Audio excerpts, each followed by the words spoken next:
Wonder so incredibly low creep so they can finish the job. No, the blade search brings it back. And that is going to be 2 kills picked up on opposite sides of the map for G2. It's a disaster for the side of XL. You know, they got the Herald top. They send their bot lane up there. Chocolate was supposed to catch the bot wave, but Chocolate gets dove. Reckless gets not ganked. again! Reckless. The tower's not charged up too hard, but Dan's here with Ghost. Reckless has no flash. Is he going to be able to catch him down? There's Ghost lots of moves on this Udyr. Mickey no flash as well. But look at Caps, look at Caps. He's coming behind them. Maybe he can clean this up. Mickey potentially in trouble, but the stun manages to land. Dan's now out of mana. He has to run for the hills, but he burns down. Tiger stance in a red buff, looking pretty strong right about now. Torre looking for a way to hook out to safety. Caps trying to finish the job. Torre not going to be quite enough. Now Dan running in, trying to kill Reckless. Oh no, but the trap is there. Reckless waiting for the fourth shot, going to get that one donated over, and Dan goes down. It's just a disaster for XL all across the map. They tried to salvage it in the bot play by Dan using the Ghost to pick up some kills, but they've lost out everywhere. Yes, they got the Herald, but then they just kind of gave everything up. They just all base, thinking, well, we've got the Herald, let's go base. Kryze gets ganked, Chocolate gets dove. Then they tried to recover the play, and it's just a huge net loss for the side of XL and G2. Even though they don't have the Herald and they don't have the Drake, they're just ahead in gold now, 2,000 gold up. You can see Mickey X is already using this advantage that they have on the map to go towards the top side and help out Jankos get some of this top side vision. This is a scary duo here. So much of Syndra's damage is going to get mitigated with the Unbreakable. 1 stack, pushing for 2. And I think this is actually a really difficult game for Chocolate to play now. It would have been fine if they could have, you know, set up decent lines of scrimmage and he could have sat back and just thrown out Dark Spheres, but with a Braum who's free to roam and a Graves who can just instantly dash on top of you with Phase Rush, Chocolate map not looking super friendly for a Syndra right now. Yeah, and you have to attribute that to the whole team, right? So Chocolate got ganked, then he had to blow his flash, he got ganked again, 4-man, so he's been really struggling, and Torre has the Hex Flash, he might have to use it here to get out. Ooh, Hex Flash over, gonna dodge. Dan is here, Patrick's behind with the ult. Okay, nothing will come of it. As well. The Dragon's up, they have Kryze's TP, Wunder's TP is also coming up soon, so G2, Jankos is a bit out of position to contest this, Caps doesn't have the ult, so looks like G2's poised to give this up, but they are on the way. Reminder that Dan has gotten the Herald as well, so that's 2 objectives going over to XL as well as both Drakes. So those are some advantages that will start to add up. Of course, need to see the Herald used soon.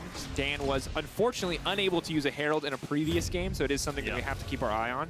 Made see him use it this game 100%, but good play from XL. They are down in gold, but they managed to get 2 dragons, and we saw this against Rogue as well, right? They almost had Ocean Soul point against Rogue, even though they were losing all the way across the map. So Dan, on this Udyr, is really good at controlling these neutral objectives, wins 1v1 against Jankos, still at this point in the game as well. So he's just trying to use that with any priorities he can get to get these neutral objectives. So XL dominating the neutrals, but G2 dominating the gold lead right now.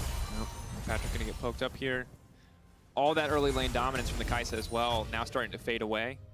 Now that Braum has a few more points, the exhaust up and available, very hard for them to immediately go for the all-in without jungle support. And given that Udyr was just spotted on the top side, they know they're free to now try to pull this play off. Immediately all now coming out. Mickey X blocking as much as he can from the tower shot, but they're taking the time on this one, and I'm going to say bad aim from G2. Patrick just simultaneously dodged the 4th shot and the collateral damage by standing still. Big brain. But they got what they wanted, right? They forced XL off the tower because Dan showed top. So now Reckless can keep hitting this tower and get some plates. They're committing double TP here with the Herald, so it's a 3v2 under the tower. Wonder trying to block as much damage as he possibly can. Hookshot wall dive in. Wonder's going to be in trouble. Throws out the ult just in time, though. Caps looking for a field day, trying to clean this one up. Has been locked up here, but still invisible. They know he's in the area. Haven't quite caught him out. Caps pulling away. Chocolate has procced the Phase Rush. They can lead back in, but that's the Herald gone. Caps trying to one-shot the wave. He has flash. Very expensive spell. Is just going to flash, just clean flash out, but no. Stunned.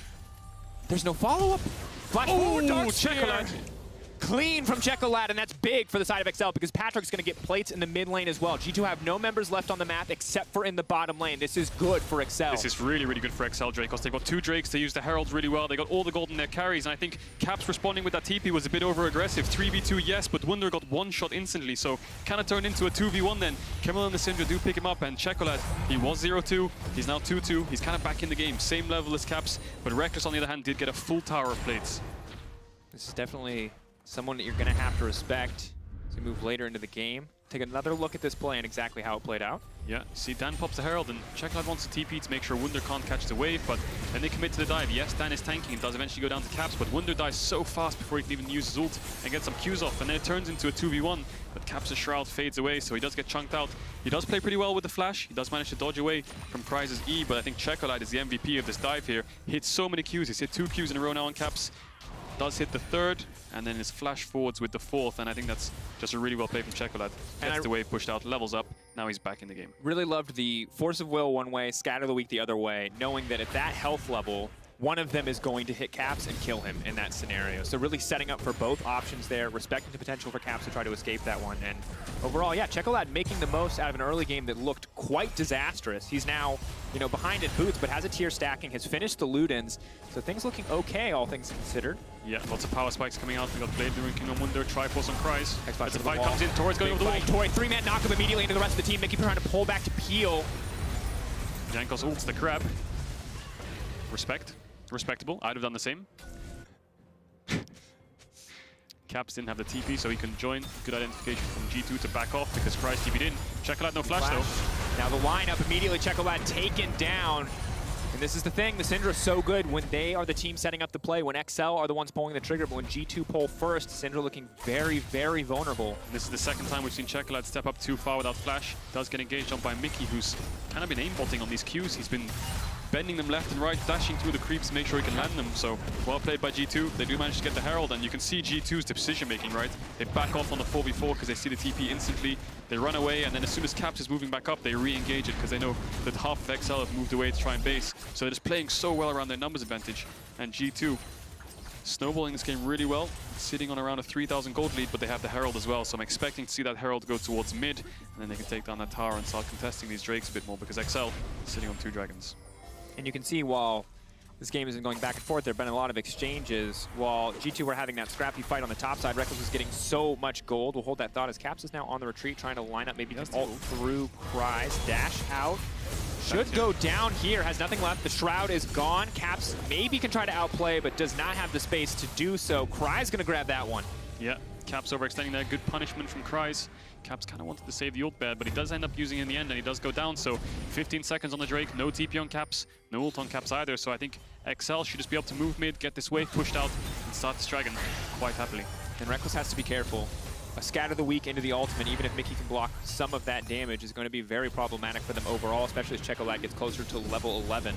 You can see Reckless moving up towards the top side. Maybe Jankos can catch mid-wave and they can start playing for this tier 1. Look at the cross map from G2. So intelligent. They know the whole bot side's gone. They know they're going to lose bot tier 1.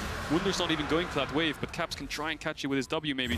But Reckless already identifying Wunder's coming from base. You go mid, I'll go top. I can get this top tower. Mickey identifies the play with Jankos. They're deep warding the whole top side. So G2, they lost out on a play. They lost the kill. They lost the dragon. But look at the control they have on this top side. And look at how they identify the game state so well. Definitely a good look overall. Jankos now on the flank looking for an opportunity. Caps moving in as well, but he'll be spotted on wards. It won't be a surprise. Most of the focus right now on wave clear. Important to note the gold lead, 2,500 in favor of G2, and that's certainly good. Reckless, very much the beneficiary of that, is one Jhin you don't want to mess with. That said, triple Drakes for XL. Set up to get Mountain Drake against a mostly AD composition is going to be quite difficult for G2 to deal with. Yeah, good Herald from Jankos. Reckless, instead of going for tier 1, pushes out, makes Kryze answer, comes mid. They use the number advantage again. Herald in mid. Jankos tries to ult away there to avoid some damage, but does get stunned in the end. Reckless picks up the mid tower, and you can see the 1-3-1 coming in from G2 now. They've moved around the map so well, they've got all the vision top side they need, and now Wunder's going to go to catch top wave. They're in this 1-3-1 setup, so interesting to see how XL cracks this. You know, they've got Patrick down towards the bot side. He has no tower, so he needs to make sure numbers can support that, and you can see Torres already moving his way down there. What are the options at this point in the game? Dan, Ghost almost available. He's got the chem tank as well. You see, he sets his sight on a target. It should be pretty easy for him to finish the job, but Kryze having the sad B emote is very name appropriate. Kryze. Yes. I get it. Good one. Thank you, Cadril. That was the reinforcement I need. Yeah, but just looking at the state, 3 minutes until the Dragon's Soul for XL, that's going to be around 20 minutes that's going to spawn, and I'm concerned as to how G2 is going to be able to kill Dan and Torre. I mean, they have so much backline damage, but Jhin is not a huge tank killer. So Dan, with those items, is going to be able to chase him down, and G2 need to make sure they dive onto Patrick, dive onto Chocolate, make sure they take them down. They both do have flash, but G2 have a lot of tools to make sure that they can follow up on the flashes. It's also tough because at this point, Dan with the chem tank, which is a primarily MR-based item, can just build exclusively armor for the rest of the game, essentially be unkillable in these fights, and Caps is going to be forced to go for some magic pen to deal with this. Yeah, and you saw Mickey move topside to get full vision when they went for Dragon. Now look at what Mickey's done. He dropped topside, went full vision towards the bot side, so you can see how G2 is just playing around different sides of the map whenever they want, depending on who's strong, right? They know topside they probably lose 2v2, 3v3. Torres warded that all up, so Mickey does the opposite, and they make sure Caps can keep this push so that both side laners can keep moving mid. So if you watch the minimap, Dan and Kryze are going to keep moving towards mid, and so is Caps from the bot side of the map. want to see, again, what Excel are actually going to do to respond to this. Right now, I think the clearest indicator of a forward plan is going to be this Mountain Drake spawning soon. If they can get the vision set up, if they can get the control over the area, maybe they can fight for it. But as we're zooming out here, notice all of the vision placed by G2 Esports as they steal this red buff away. XL are going to have to burn so many wards just to fight to get near the pit, let alone take control of it. Yeah, still 2 minutes left though, so those wards will probably time out by the time the dragon spawns. So XL, once they push out this bot wave with Cries, they should be able to clear all these pinks. G2 notes that they're going to base, pick up some items, and just rinse and repeat. That's how it works. When you come from base, you have tempo. You use the tempo to get vision, try and make some picks, and try and establish some vision control, and that's what G2 have done. They've done their objective, they've pushed out waves, now they're going to go for it again.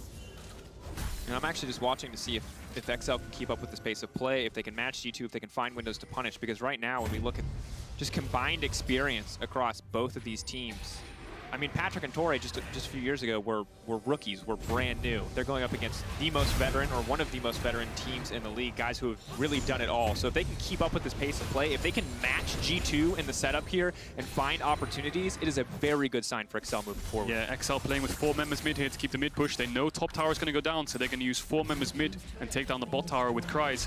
Make sure they keep this bot side vision control, because there's only 1 minute left to this dragon. It is Dragon Soul, and XL is not going to go top side. They're going to stay down here and make sure that G2 have to face check no matter what. G2 though, potentially setting up around Baron.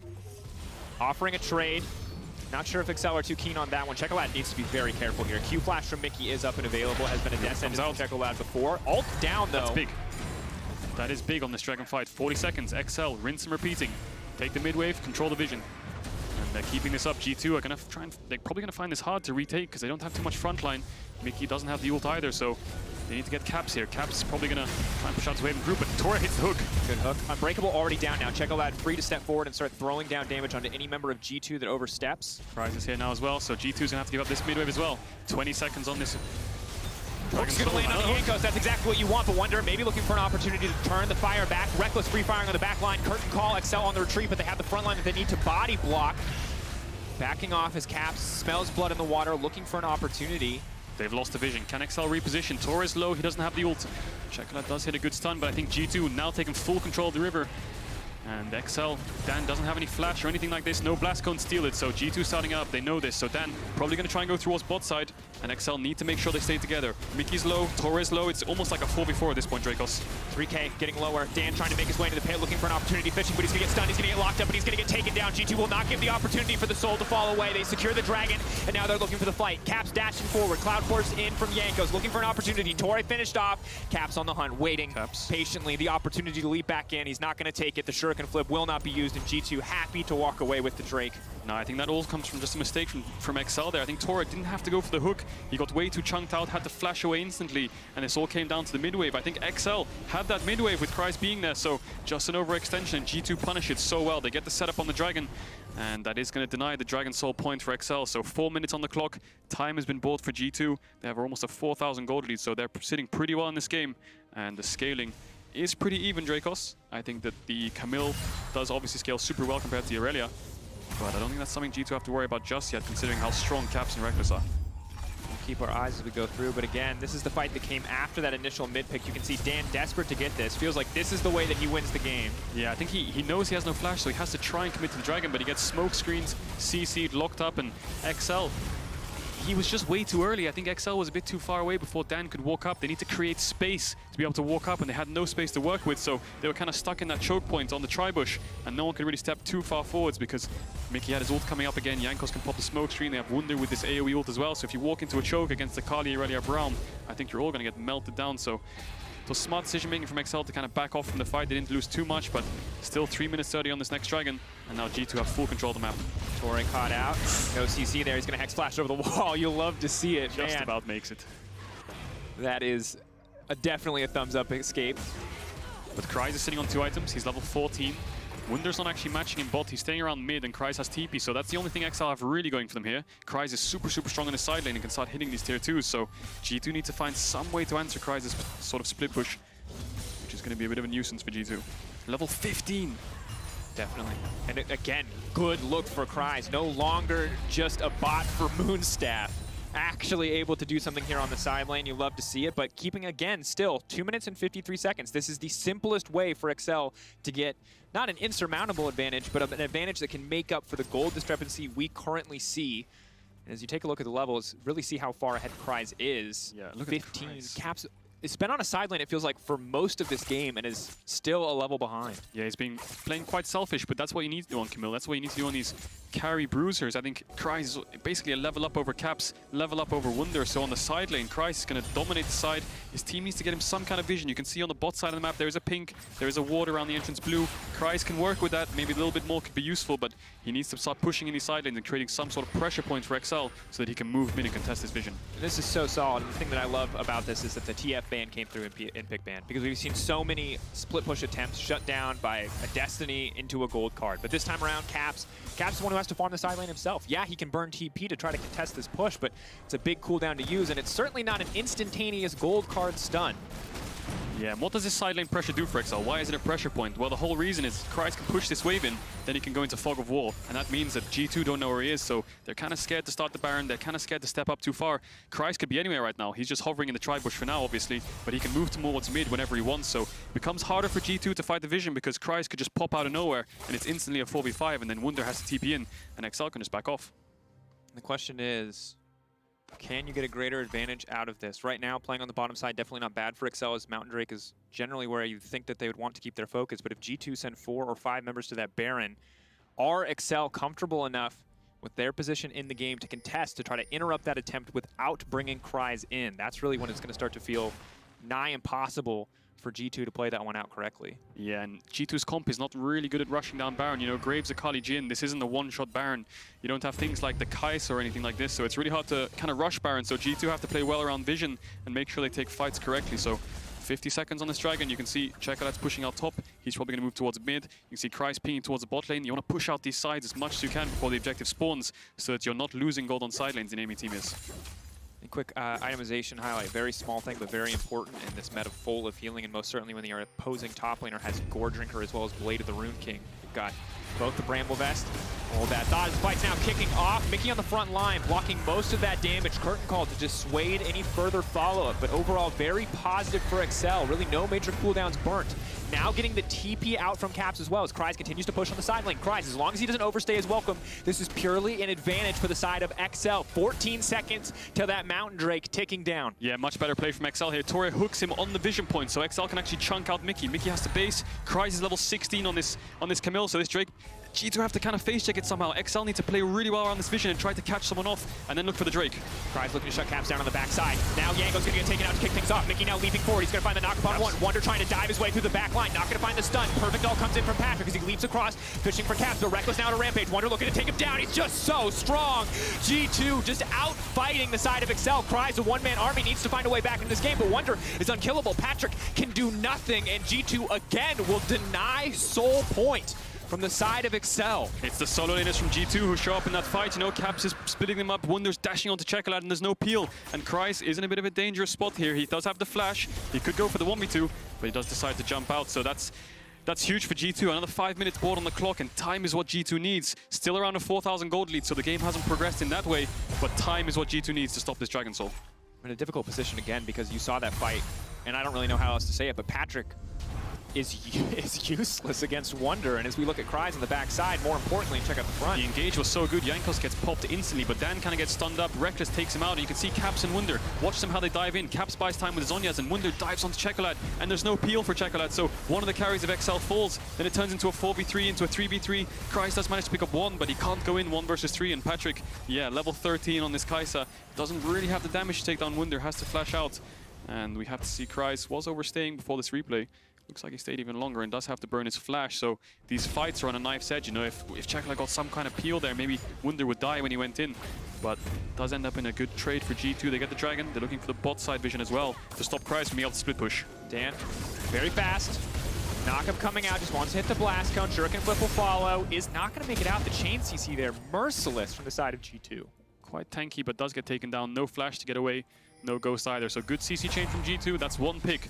35 seconds on Dan. They're going to push out this mid wave. Can they move towards the Baron? Look at Wunder. He just picked up Sterax. 3 items earlier. Level 16 moving towards this Baron. And if XL want to contest this, their carries have no flash. Yes, Kryze is basing now. I expect him to TP in, but who's going to face check for them? Tori is going to have to walk in, I think. Kryze is going to have to TP in, perhaps, and they need to look for some kind of 4v5, try and set it up properly to stop this Baron. For so long, Excel had control of the game. They got to dictate where the fights happen, but now it is G2 in the driver's seat. They've kicked off this Baron. They've said, Excel, it is time to fight us. For now, Excel are waiting, trying to get as much damage from the Baron as possible. Use that as a fifth man in this case, as they're still waiting. Yeah, the thing squad. is, G2 don't really have a tank for this Baron. Braum can't really tank it, neither can Graves, so they take so much damage, and Baron shreds your resistances as well, so if they overcommit in the pit, XL can kind of AoE them down with the Syndra, so good decision-making from G2. Let's drop topside. Look at Reckless and Caps, moving towards the bot side, trying to get some control, taking away the red buff perhaps, trying to push in these waves and look for something on the other side of the map, while all of XL are topside. Kryze maybe fishes for an opportunity here to fight.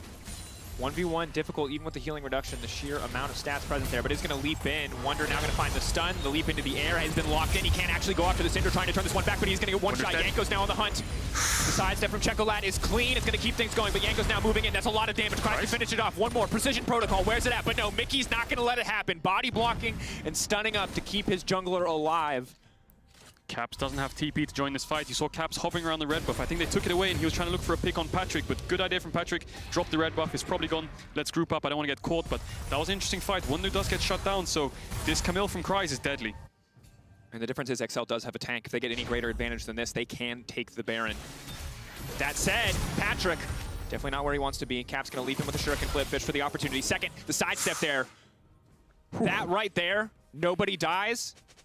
Yeah, Caps, that was still probably the sickest play of the game. That was very tense. Yeah, Caps was looking for this pick earlier, like I mentioned. It does look like Patrick went for it in the end. Caps had vision, tried to make the pick, but doesn't make it work in the end. Patrick dodging around with that stealth on the E.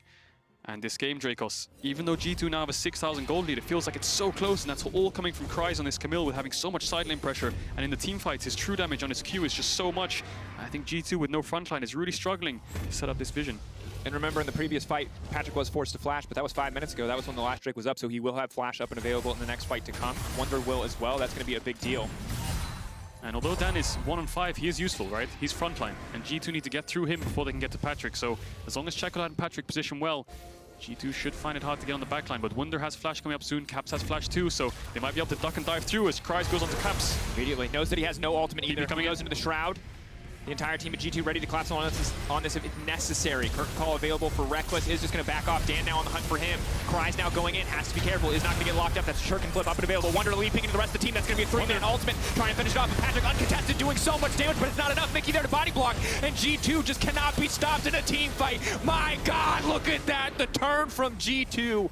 XL looks so good for them, but this Aurelia is so incredibly strong, and the Braum blocks all the damage Patrick brings to the table, but Kryze still determined to turn it. Still determined to bring this one back for his team. Wonder now going to be in trouble with the root from downtown. Still the shutdown for Kryze. Still Kryze alive, trying to leap to safety, trying to get more, trying to get something, but the shutdown comes through. G2 still take the fight. G2 get the ace. They're going to get the dragon. It's only the third one. I don't know if they can go towards this Baron, but they do have a lot of time to work with, and that fight was so messy. But G2, they don't have frontline, but they have Wunder. Goes into the frontline, has the Sterex, has the Gore Drinker, bought so much time, and you can see XL go for the pick here, but they don't account for the TP on Wunder. Yes, they do TP in with Checolat, but look at all of G2 moving across. And this is what we talked about in Draft Dracos. Just watch Mickey in this fight. Yes, G2 clump up a lot with XL, but Mickey jumps in with Wunder and gets the shield to block all of the damage that XL can throw at them. Wunder hits a huge ult, and then look at Mickey, just jumps in, pops the shield. Wunder's just doing so much damage with the shield in front of him. And we saw what Braum cost G2 in the early game. They had to give up the lane.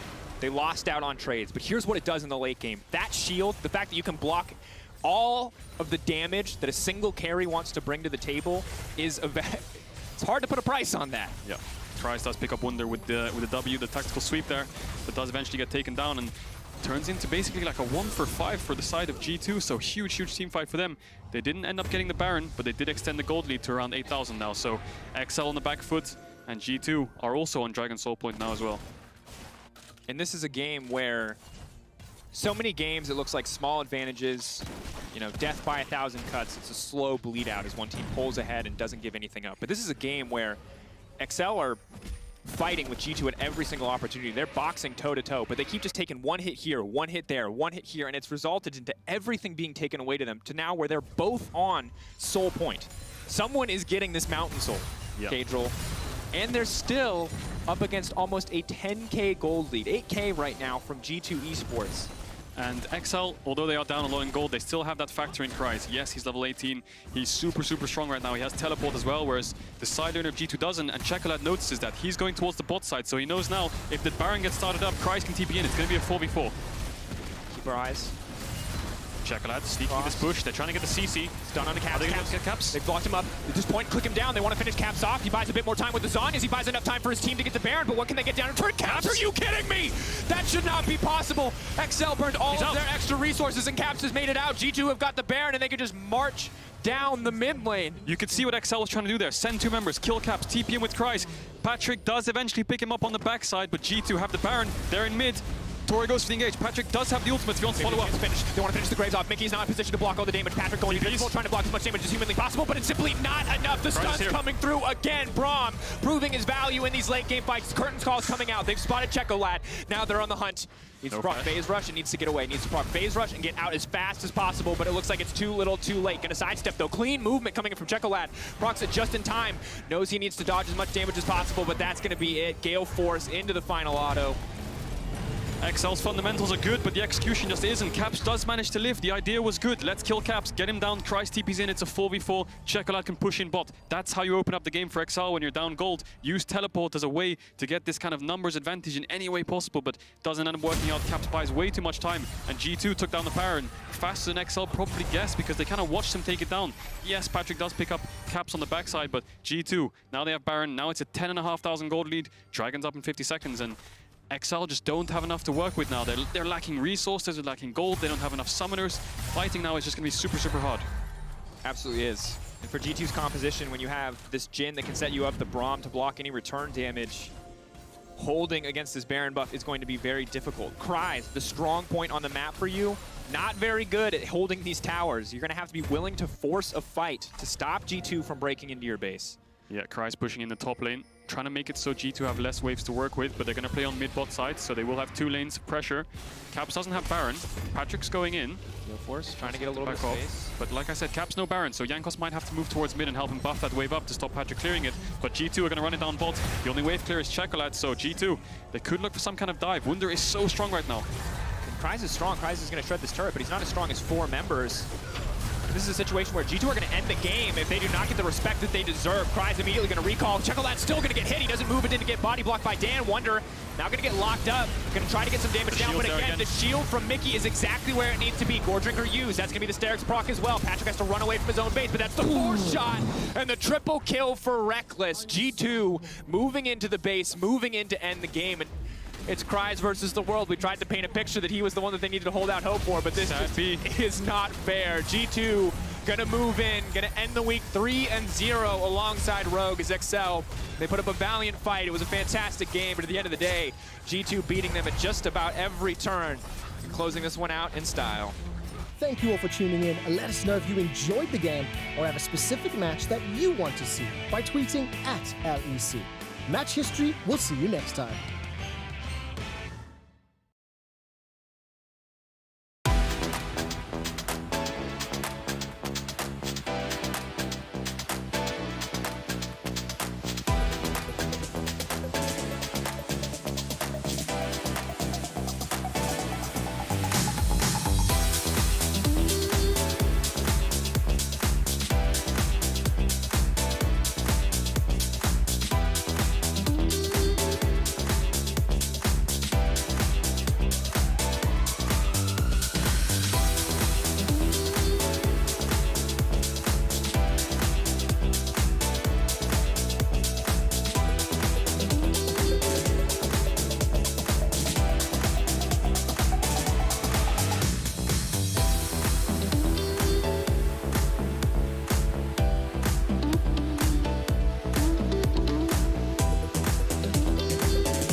consider it gear.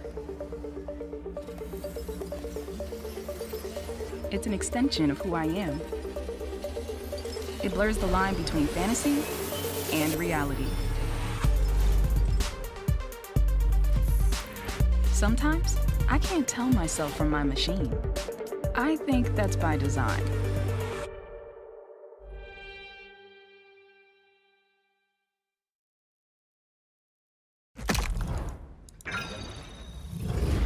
The systems are overloading. We can't risk another game. We need to take a break and regroup. We're starting to lose our mind. Captain, we cannot go back to Elo Hell. Last time it took us months to get out of it. Initiate break protocol. Hurry up!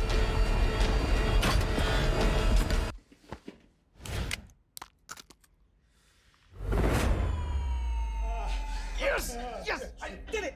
We did it! We did it! Even the biggest champ needs a break.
So baby, I'm sorry. I didn't mean to let you down. I was just messing. We gotta turn this thing around, and you're deep in. Feels like you're swimming inside my veins, under my skin, and all that is going on in my brain. Each time I try to leave this behind, your heart to shake. It's like you're ruling my life. You know I can't get you off my mind. Need a reason why. Why do you have to leave me in the cold, cold, cold, cold, cold? Why do you have to leave me in the cold, cold, cold, cold, cold? Why do you have to leave me in the cold?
Hey Mark, how you doing? Hey, I'm doing good, man. So, who are we scrimming today, huh? G2, Fnatic? I've been playing solo queue all night, baby.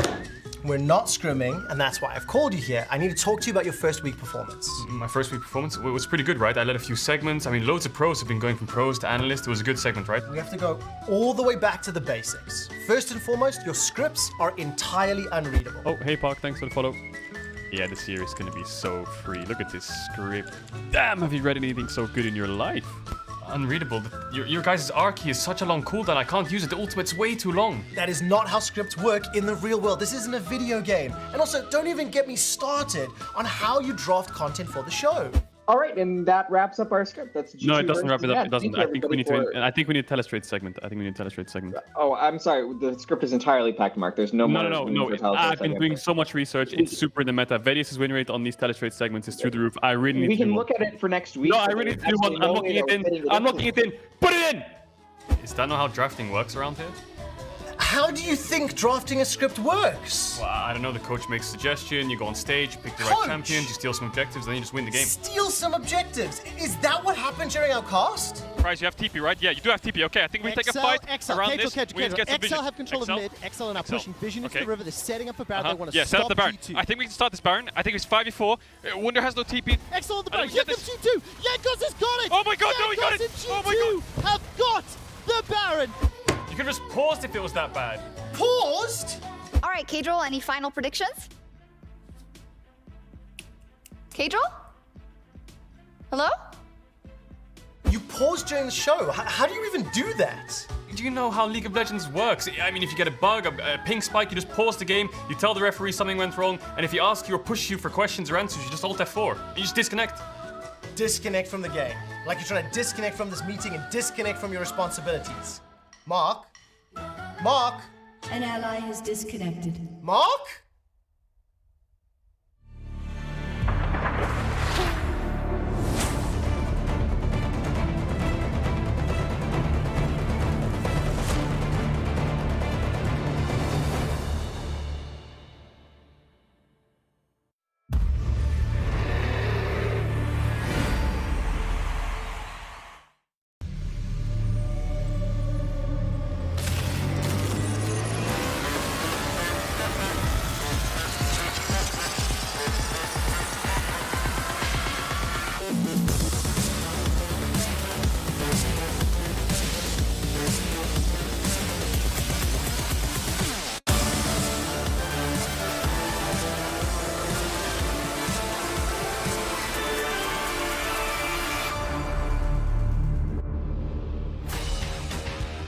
Welcome everyone to Berlin, Germany, home of the LEC. The dust has settled on our opening week as the teams look forward towards finding consistency and hopefully a winning formula. I'm Shocked, joined by Kadril and by Quickshot. Wait, weren't you gonna? You didn't do it! I didn't do it! I didn't know it was coming. I thought the camera wasn't coming. I was like, okay, I won't do it. You know, there's a monitor there so you can always see what's happening. And I know you're new.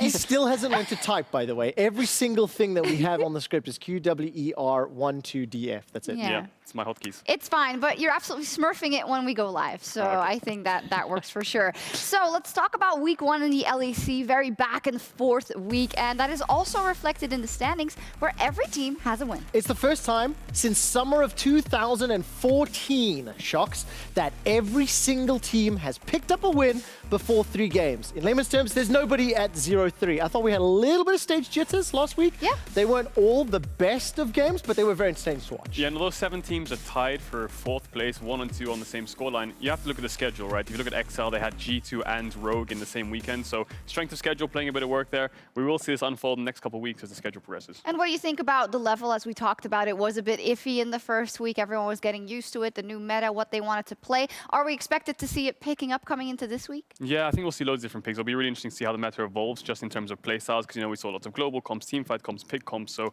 yeah, I'm just interested to see how it evolves. I mean, I'm very surprised by Misfits, the only team sitting there in 2nd place, well, 3rd technically, because we're tied for 1st.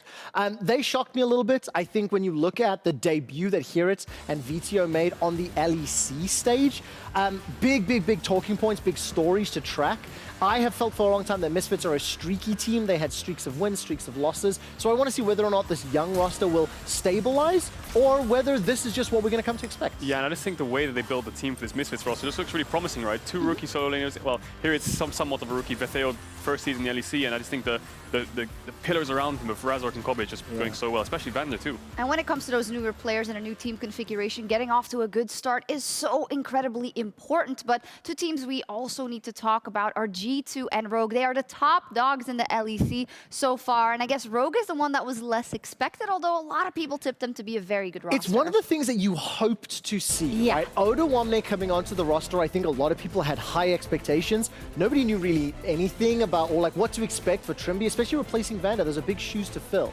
But seeing how well Rogue looked and popping off, combining that with the fact that Reckless just seems to fit in like a glove with G2, I'm terrified of both of these teams. Yeah, I think Reckless fits in perfectly, like you said. When we look at his first week debut, 1 death across the whole weekend, and basically carrying his team from start to finish because he's like that late game insurance you always want and need. I want both of these teams to go undefeated until they face each other, and then I want to see like definitively which team is the best right now. It's in week 4, so we just have to wait for a little bit. Now, last week we were also introduced to some new faces, so we wanted to give them all a chance to tell their story. So my name is RDYCHK, and it basically comes from like when I was kind of a kid. I was watching the TV like as a normal day, and there is a public character in Spain which was also called like El Joyas, which kind of means like it's the one that hits, basically. It's like the translation. So I found it like really funny, and I just got it on my league name. And since that point, like, I mean, I think it's still like a really funny name. And so my name is Jésus. You can say Jésus in English or Jésus in French. The thing is that I've always been really bad at finding good names. So I wanted a name that is already known. So it came from like Jesus actually. And I changed it to make it my own. And that's how I got Jésus. Hello, my name is Zanjara, and I got this name from the game, what we play with my brothers when I was young. So that's all kind. I just like did this nickname just from like when I was like 11 years old, and I just keep it from that time. I didn't even like change it, and I'm kind of like didn't think like I need another one, and I just keep it. Wait, you didn't really explain. No, he didn't. Like, my brother gave me the nickname, so it just stuck. Just stuck since he was 11. Jésus kind of shocked me there a little bit. Why? I wanted to start with a name everybody knows, so I went Jesus. Yeah, it's probably wow. Okay. It's kind of, and then RDYCHK, we know that there's you can say something else if he's doing well in the game, but it's kind of naughty. Well, don't look at me. I don't know what that means. I mean, it could be. I'm just in my first lessons of Spanish, so you know, it's El Polla, but you know, we'll see. I don't know. Maybe I haven't learned that word yet. So anyway, while skills obviously come first, some mid laners were handed a lucky card in the draft last week, namely Twisted Fate.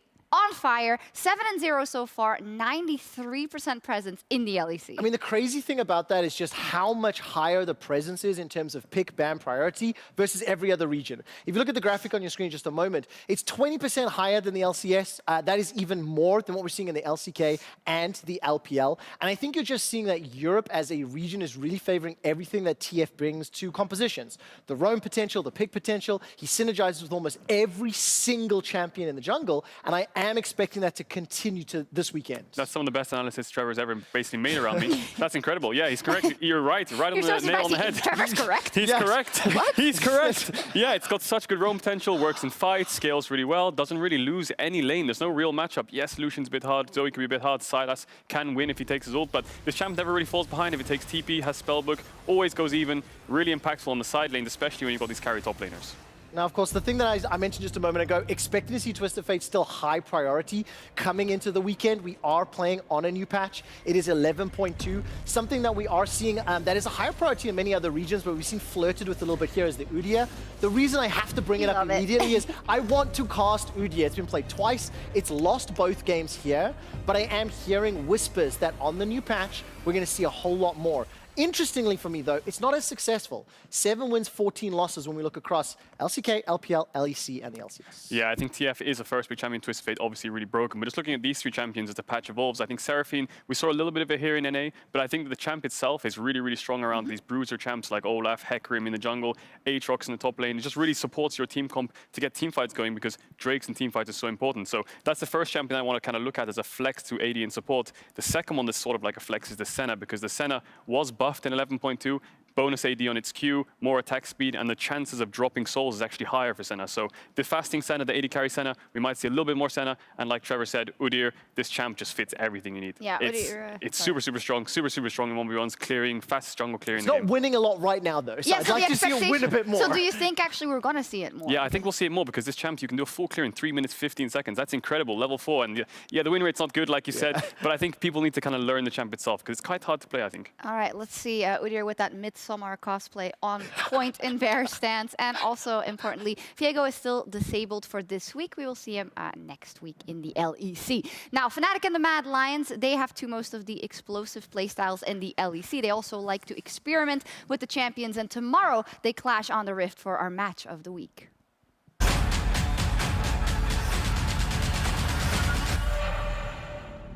Southman trying to do the 2-1, they just rips them to shreds! Absolutely mauled by the Gore Drinker! Olaf definitely looking really strong, as they're now just going to mow through the entire Mad Lions lineup. 28 kills to 9, and Misfits take any hope Mad Lions had. So far, the start of the season is a bit of a bad dream for Fnatic. All the roster we had, losing was something unacceptable, but right now I feel like even if we lose, we always try to find solutions and not to think that it's the end of the world. Self-mid, now another one kicking off the mid lane. Gilius running through the hills. He's just buying time. Oh, he mistimed it! Oh, he stands still, he knew he mistimed it! Oh, there it is. He timed it right this time. This time he got it. The atmosphere that brings Upset and Niski is something that I missed very much since my Unicorns of Love days. Be careful, it's a DPS check up against that Olaf. And I don't know if he wins this one, but it looks like he just might. The double dash out to save. Humanoid leaping forward, looking to get one. That's the double kill coming in for Elyoya and the Dragon to follow. I think I am my biggest obstacle, like my mental. If I can get over it, if I train harder than the others, I'm gonna beat them. To be the best, you for sure need talent and you need to have the motivation to never give up. Left alone without the rest of the team, Astor's are running into killer instinct from Kazi! The double kill! Continues to chase down White Knight. That's the triple! This year is gonna be one of the best chances that I've had to get on top. I had to do it in NA first, but now I want to do it in Europe as well. Cloud9 waited 6 years, and they will hoist the trophy again. When I left back in 2018, I think it was, I was a top 3 mid. Niski potentially now in front of the tunnel landing. Oh, flash to the middle of the team. Now looking to fire back to Content there to save the day. Niski. Oh! But he gets one. Oh my God! 1 versus 5, and Niski gets 2 kills. But now I think I can be on the top with Caps. I think with Fnatic we can be a top team, and I will make sure that I'll be a top millionaire as well. Fnatic is definitely weaker because Reckless was such a huge part in their success. I think over time, I think they will be good, but probably not better than before. Elyoya coming in is going to shake up the question of does Kaiser have to activate the team, or can Elyoya put Mad in a situation where they don't have to rely on Kaiser? I mean, there is always the doubt of not doing good, and that's something that obviously I think scares me, kind of scares all players. But yeah, once you believe yourself and what you're capable of, I think that you can beat anything. Mad Lions ace Astralis, Armut with the triple kill. That's the S-style rank. Spin, Inferno trigger.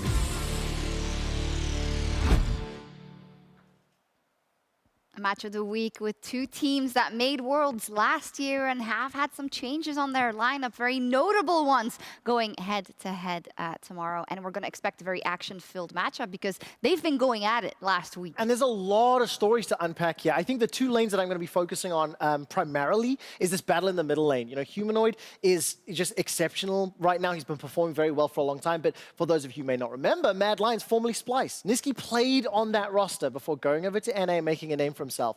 Combine that with the fact you've got Kazi versus Upset, two names in the running to compete like at the top of the table. You know, there's no more perks in the bottom lane. Who's going to compete with Reckless will be one of those two. It's a very exciting match. And I think both these rosters are just complete bloodbath teams, right? They love to fight, they love to get in your face, start objectives, force fights, and you saw that with Fnatic, right? Bwipo Hylissang carrying on their traits from last year where they just love to fight, and then the Mad Lions, even though their early game was clean, their mid game involved a lot of jumping in and a lot of sort of just going for fights non-stop. Yeah, it's going to be crazy. Can't wait. I cannot wait to see if we get the same bloodbath, because Bwipo and PGL to round out last week was talking how Fnatic had to slow things down. They had to learn a little bit, like they lost to Misfits because they went crazy. I want to see it, but we'll have to see what happens tomorrow. Easier said than done to slow down, but it is a new season, so there's a lot to figure out, and we thought we'd give the jungle mains a head start. So, Kadril, tell us, how do you jungle in Season 11? Well, I'm the best person to ask right now. I'll tell you exactly how you need to jungle. What would an analyst desk be without a quick Kadril jungle segment? That's what I'm saying. And there's 4 quick points that I want to hit on, you can see on the checklist here. First one is champion synergy with solo laners, full clear, team fighting on objectives with a jungler, and do I need to counter-pick jungle? So the first one is champion synergy with solo lanes. Now, the jungle champion pool is quite big. We've seen Lilia, we've seen Hecarim, we've seen Graves, Nidalee, all these champions, Talia, all these first week champions, even Olaf and Pantheon coming into the thing. So there's a couple of sort of synergetic champs that I want to look at, and the first thing that you want to kind of note is to make sure that you have mixed damage on the champions. So you've got the champions here, Talia Renekton, really good setup, really good CC to follow up with Talia. TF Pantheon, really, really good global champions. So 2 synergies coming in here. And then the third one I look at is Graves and Syndra. Those 2 champions have really good single target damage. So the Syndra can hit the stun, Graves can pop the smoke screen, and then you can just basically one-shot someone. So 3 different ones there, team fighting, more towards globals, and then single target damage. The second thing I wanted to look at was clearing as a jungler. Now, the second thing I want to look at is the clear itself and what you should be doing as a jungler and what you should be looking for. So here's a quick clip from Astralis versus SK. Zanzara just does a full clear, and that's basically all you need to do as jungler right now. Don't overcomplicate it. Don't go for level 2 ganks. Don't try and cheese the enemy jungle. I think a full clear is the most important because it makes it so your camps respawn faster and you can get back on the map faster for the objectives, get to level 4 and start snowballing your lead. The third thing is team fighting. So you've done your clears, you've got your champion, what do you need to do now in the fights? Now you need to make sure you approach the fight correctly. So we're going to look at the exact same game, just from the other jungler's perspective. We're going to look at Tinks instead of Zanzara, and we're going to look at the Tinks' Hecarim. I mean, the camera's going to be on him. Have a look at what he does. He's playing Hecarim, all he's going to do is dive the backline. You can see he pops the E, pops the Ghost, uses the ult, buys as much time as possible, and that's the most important thing, buying time as a jungler. That's all you need to do in fights. You are a carry sometimes, so perhaps on Graves you play a little bit back, but on the Lilia, the Talia, you want to get in their face, land your spells, land the ults, and basically you stopwatch or use your health bar to buy time, because your carries are on the mid lane on the AD carry position. So on the fourth thing I want to look at is basically when do I want to pick these champions? Do I want to counter-pick? And in general, Shocks, you don't really counter-pick jungle that much anymore. It relies heavily on solo laners and getting counter-picks on the solo lanes. I know why you address Shocks, because you hijacked our entire story meeting. You hijacked our week's worth of prep to force that telestrator, but you did well. Good job on that one. Yeah, just rounding out the last point, I think counter-picking He's solo like, lanes. shut up, Trevor. Shut up, Trevor. This is how every meeting with Kadril has gone. Shut up, Trevor, I'm talking. You learn quickly, Padawan. Just step all over, Trevor. Don't encourage this behavior. It's the boober. I have to teach him. Make sure he counter-picks solo lanes, Trevor. That's my point. Okay, well, there we go. That's so important. I'll stop talking now. So if we have a duo queue, we get the counter-pick on solo lane. Kadril Telestrator stonks. Well, tonight we do have some Rumble in the jungle, perhaps in the Champion 2, although that's been a while, as the LEC continues with Week 2. Loads of important matchups, but I have my eye on Misfits versus Rogue Asset. Rogue off to a fantastic start, and Misfits just as impressive, maybe, for the Misfits fans. I mean, maybe is the best word you could have used, because I do think Rogue, as the only other undefeated team along with G2, they are the expected favorites. Now, how I am looking at this game is something I've said many times before. Is like, this is the litmus test, right? Last week, Misfits surprised a lot of people, maybe even themselves. Can they do it again? Rogue is going to be a different beast to who they faced last week, and that's definitely where my eyes are. Probably going to be a bit harder for the Misfits. Yeah, definitely. But Misfits looking good. I wouldn't count them out just yet. But the thing that I think with Rogue's games was most important was, you look at G2's games, yes, they were kind of falling behind a little bit or losing a few fights. If you look at Rogue's games, there was never a point in the game where you're like, Rogue's actually losing the game. It was just a consistent growth of gold, growth of tower gold, and just basically ended the game pretty cleanly. Yeah, systematic slaughter. Now, before we get into our first matchup, let's check in with Laure and the 6-star General Youngbuck.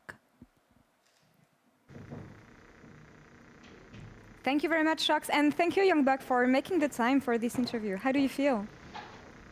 I feel pretty good. Thank you, Laura. Awesome. It was nice to see Excel play last week. You guys tried a lot of things. In draft, we saw some early game difficulties, but what conclusions can you draw from this week 1 in the LEC?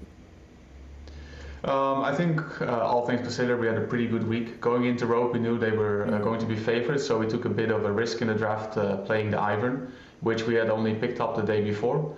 And I think the draft was quite competitive, and they just happened to play a lot better than we did. We had some mistakes. And then going into day 2, what we noticed on the first day was that RDYCHK was actually having a lot of trouble adjusting to stage. So we felt very comfortable just scaling for late and winning. And it wasn't a pretty win, but it was decided to play that way. And then when we had to play against G2, we felt like we were free to play what we really practiced the most and what we wanted to play for the rest of the split, because against G2 you have to play fast with them. So we drafted to play for strong early game composition, and while we lost, I think we showed a lot of what Excel is about this split, and that's also what we want to show this week. I agree, and when it comes to what Excel is about, I'll notice something, the fact that Patrick is responsible for 31.8% of the damage in this team in week 1. So I'm wondering, is this how you see Excel evolving around one main carry, or is it just one conclusion after the games you had during week 1? No, I think that's a very premature conclusion to draw. It just happened to be that we drafted these non-damaging top laners in the first 2 games. The first, again, I guess, Rogue just to have a higher risk, and against Schalke because we were very comfortable playing for late game, but I won't say that's our primary play style, and what we showed against G2 is something that we'll be seeing more in the split, more so than an Ivern or a Lulutop. Of course, if they walk into a trap of just drafting it for free, then we might take it, but if that doesn't happen, we'll just be playing with 2 or 3 carries. All right, well, looking forward to seeing who can step up and when against which opponents. But focusing on Mad Lions today, we talked about the early game difficulties you guys had last week. We talked about the draft and how you explained them. But when it comes to facing Mad Lions and the strong early games they displayed, how do you intend on tackling this team? Well, I think Mad Lions is a team that you have to fight with fire. So they're going to throw fire, and they drafted a lot of early game compositions last week, and they did very well on them, even against G2. So we're just going to look to fight them head on in the early game and try to get the advantage there, because I think they have a very unique playstyle in mid to late game when they're ahead. But when they're not ahead, I also feel like they struggle quite a lot on moving around the map. All right, let's create a break during the early game then. Thank you very much, Youngbuck, for the interview, and good luck against Mad Lions today. Thank you very much, Laura. And back to you, Shox.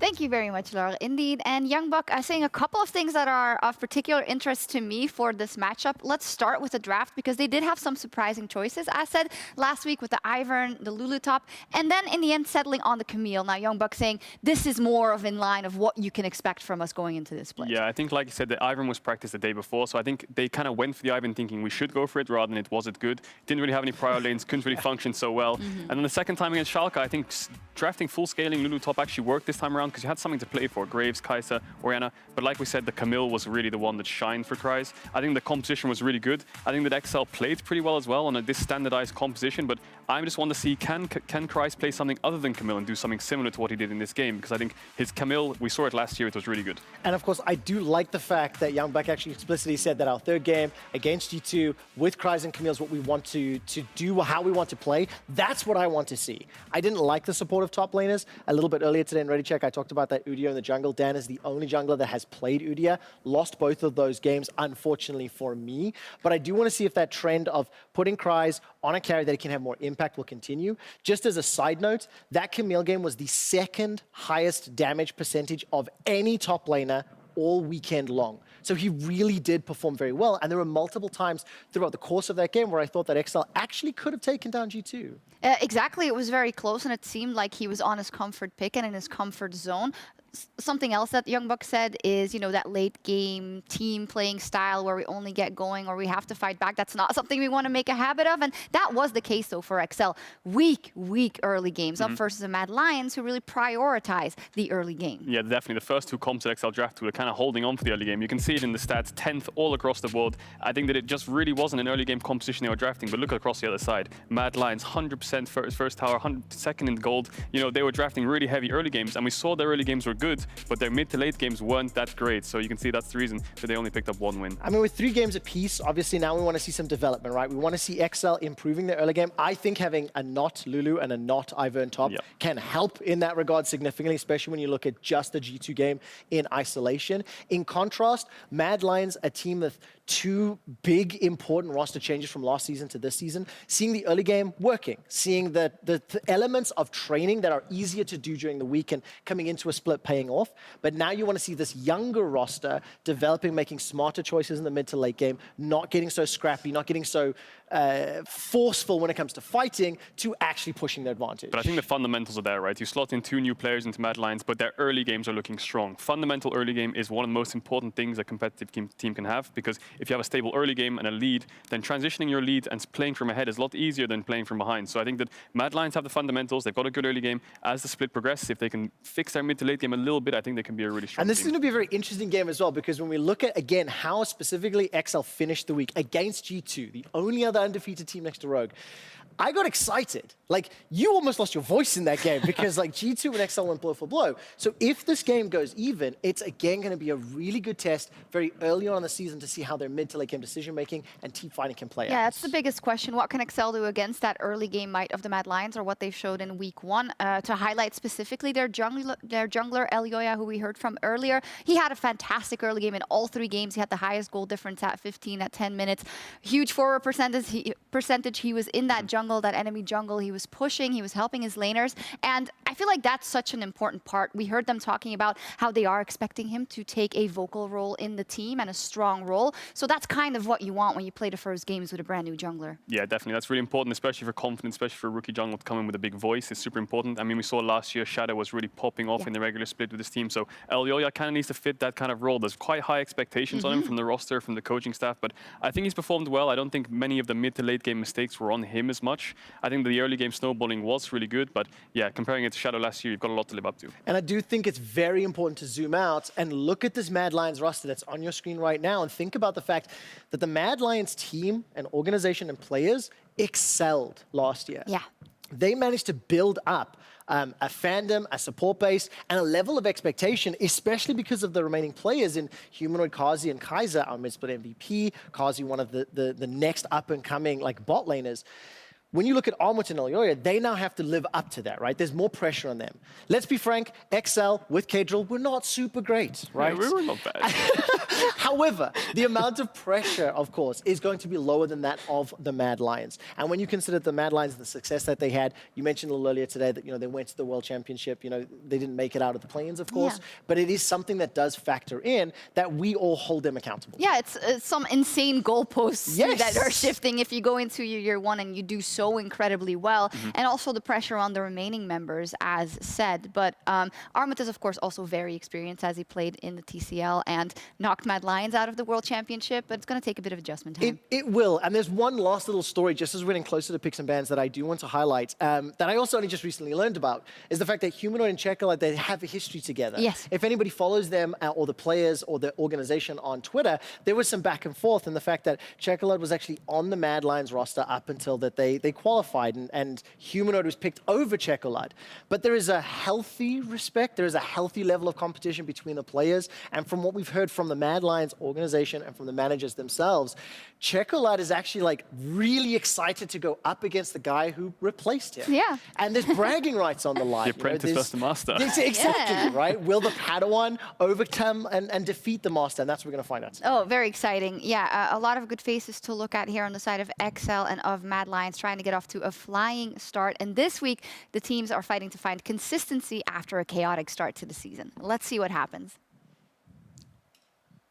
Thank you very much, Shox. I'm Medic, this is Ender. We are here to bring you all of the action for the first 2 games of the day. Ender, it has been 7 months 15 days and 47 seconds since we last cast together. That's a long time. Also, the seconds? I made it up. I made it up, totally. No. It's been a while, tell them though. that. They would have believed you. I know. They believe anything. You know what Twitter's like. Like, someone would have gone and found our game, be like, Medic, you were out by 7 seconds. Yeah, but that's just because they're also smarter than us. So exactly. It's a whole wide audience we got going for us. But I'm excited for our game today. Of course, starting things off with Excel versus the Mad Lions. And I think for a lot of people, Excel brought sort of a new, fresh breath of air, right? With like the Udyr pick and the supports in the top lane, a very different look than their 2020 selves. Oh, it's a strange one because obviously we don't want to make too many conclusions from week one, right? Like, it's 3 games of play, but in the end, that's a sixth of all the games you have in the regular season. And XL, the only team in the LEC that's actually never made it to playoffs, so it's perhaps a sixth of all the games they have for the entirety of spring. Now, of course, they're trying to prove that wrong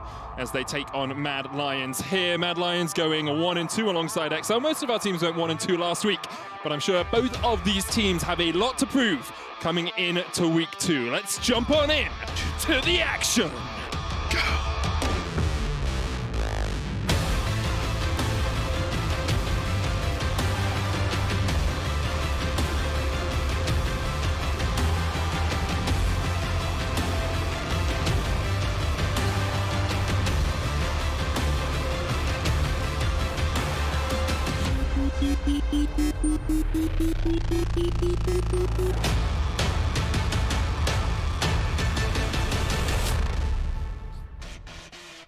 I will say before we jump straight into the draft, all I can think of when you have that like building up wob wob wob wob wob wob wob wob is to the moon now.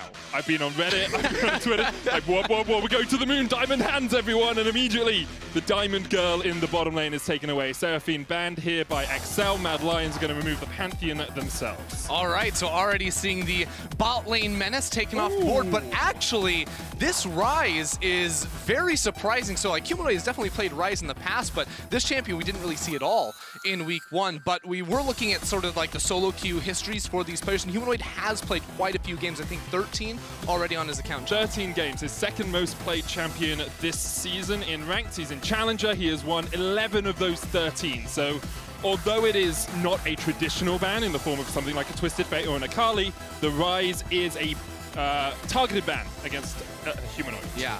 The other band that's a little interesting here on the blue side is the Taliyah. Typically, we're seeing this band over on the red side, but if you actually looked at Excel's last game versus G2, they held off, you know, because all of a sudden G2's not banning this Taliyah, then they remove it themselves. So this is a champion that I do feel like maybe Dan doesn't prioritize as much, maybe doesn't have as much practice on, but something that people think is super, super strong. I am one of them, but maybe he has that Udyr prep for us and ready to go again. I hope so. I'm really looking forward to playing some, to watching some Udyr today.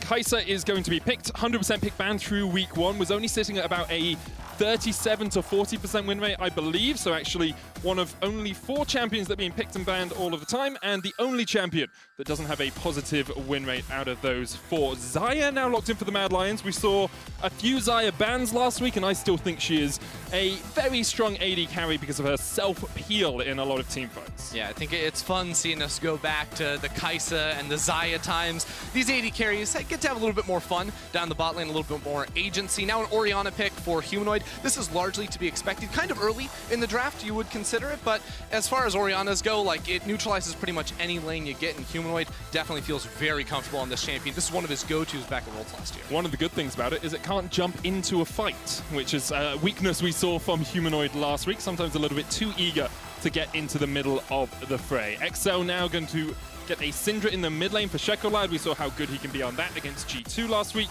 And I expect them to go for a jungler here. Otherwise, your jungle pool is just going to get pinched a little bit too much. Yeah, of course it would open up if Mad Lions wanted to go walk in a jungler on 3rd and then go for some bans. That would definitely start shrinking the pool. So we'll have to see what they do end up going for. They could also look for a support here or a top laner, perhaps, with this Gragas. Gragas, of course, very flexible. We do know that, but in the LEC, seems like top lane is the place for this man to be, which would, of course, limit those support champions. We wouldn't necessarily get a Lulu out of Cryzix. I do also wonder if it just puts Armut back on Renekton duty. He played it a couple of times in week 1. We've seen the Renekton-Gragas matchup like too many times already, and instead Armut is going to go towards the Aatrox. Yeah, the Aatrox Armut definitely felt more comfortable on, I would say. In week 1, completely took over that game. He was able to run it back on. And this draft is just sending me back in time. It really does feel like with the Aatrox pick as well. And I think that, you know, of course, up against the Gragas can neutralize lane well. Both champions have some sustain built into their kit, so shouldn't be too exciting up there. Perhaps we'll have to look towards other areas on the map and maybe our junglers to get that spice. You can see Mad Lions still respecting the Gragas flexibility here. Banning out Camille. Kryze had a great game on that last week, and XL instead going to just focus on some of these AD carries that can initiate. Of course, Rakan, Xayah is a time-tested duo. They were literally made for each other. I wouldn't be surprised if they get rid of something like the Thresh as well, just because of the ability of Kaiser to make plays and roam around the map. Now, I will say, looking at, you know, as these bans come through, as far as like what Dan can go for in the jungle, I would be very surprised if we got an Udyr pick this time around. Udyr with the Phoenix, very magic damage heavy, and when you already are showing very likely AP solo lanes, as well as a Kai'Sa that does do a fair share of magic damage herself. Dan probably has to look to more of a physical damage, right? Graves is an option he could look to go for if he does want that, and would definitely fit the bill in terms of AP.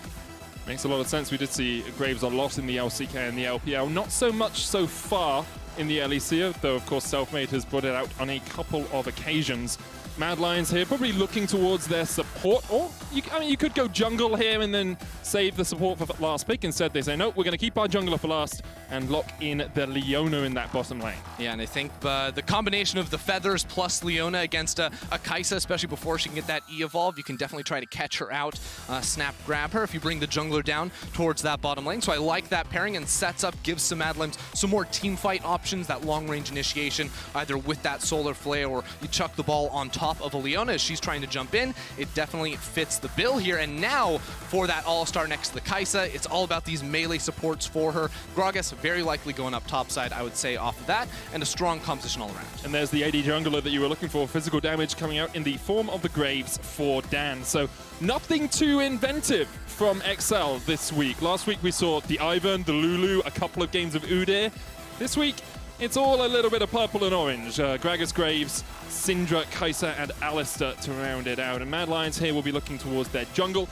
And Leroya has a bunch of options. He was very well known for his Hecarim when he was playing on the Movistar Riders, but instead, we are going to see some Ivern in an XL game. It's Ivern we expect in the jungle for Elyoya. The Green Father makes his presence known here. I like it. Okay, so you got some shielding, pair that up, the Ivern, of course, with the Orianna, and then you can turn this Aatrox into a complete raid boss. Of course, there's some low-range damage dealers on the other side, so a Graves plus a Kai'Sa. If you give him the speed-ups, get him into the fight, assuming Armut has a good time like he had on the Aatrox the time he played it just last week, this is looking pretty potent here for the side of Mad Lions. I will note there was a tiny nerf. Well, it was a moderately sized nerf. It shouldn't affect Ivern too much on this patch. They took the AP ratio of his trigger seed down by 10% from 90 to 80%. So, although it will hit him, I don't think it hits him so hard that he can't still fulfill his function of having Moonstone and Staff of Flowing Water. Let's get into the game.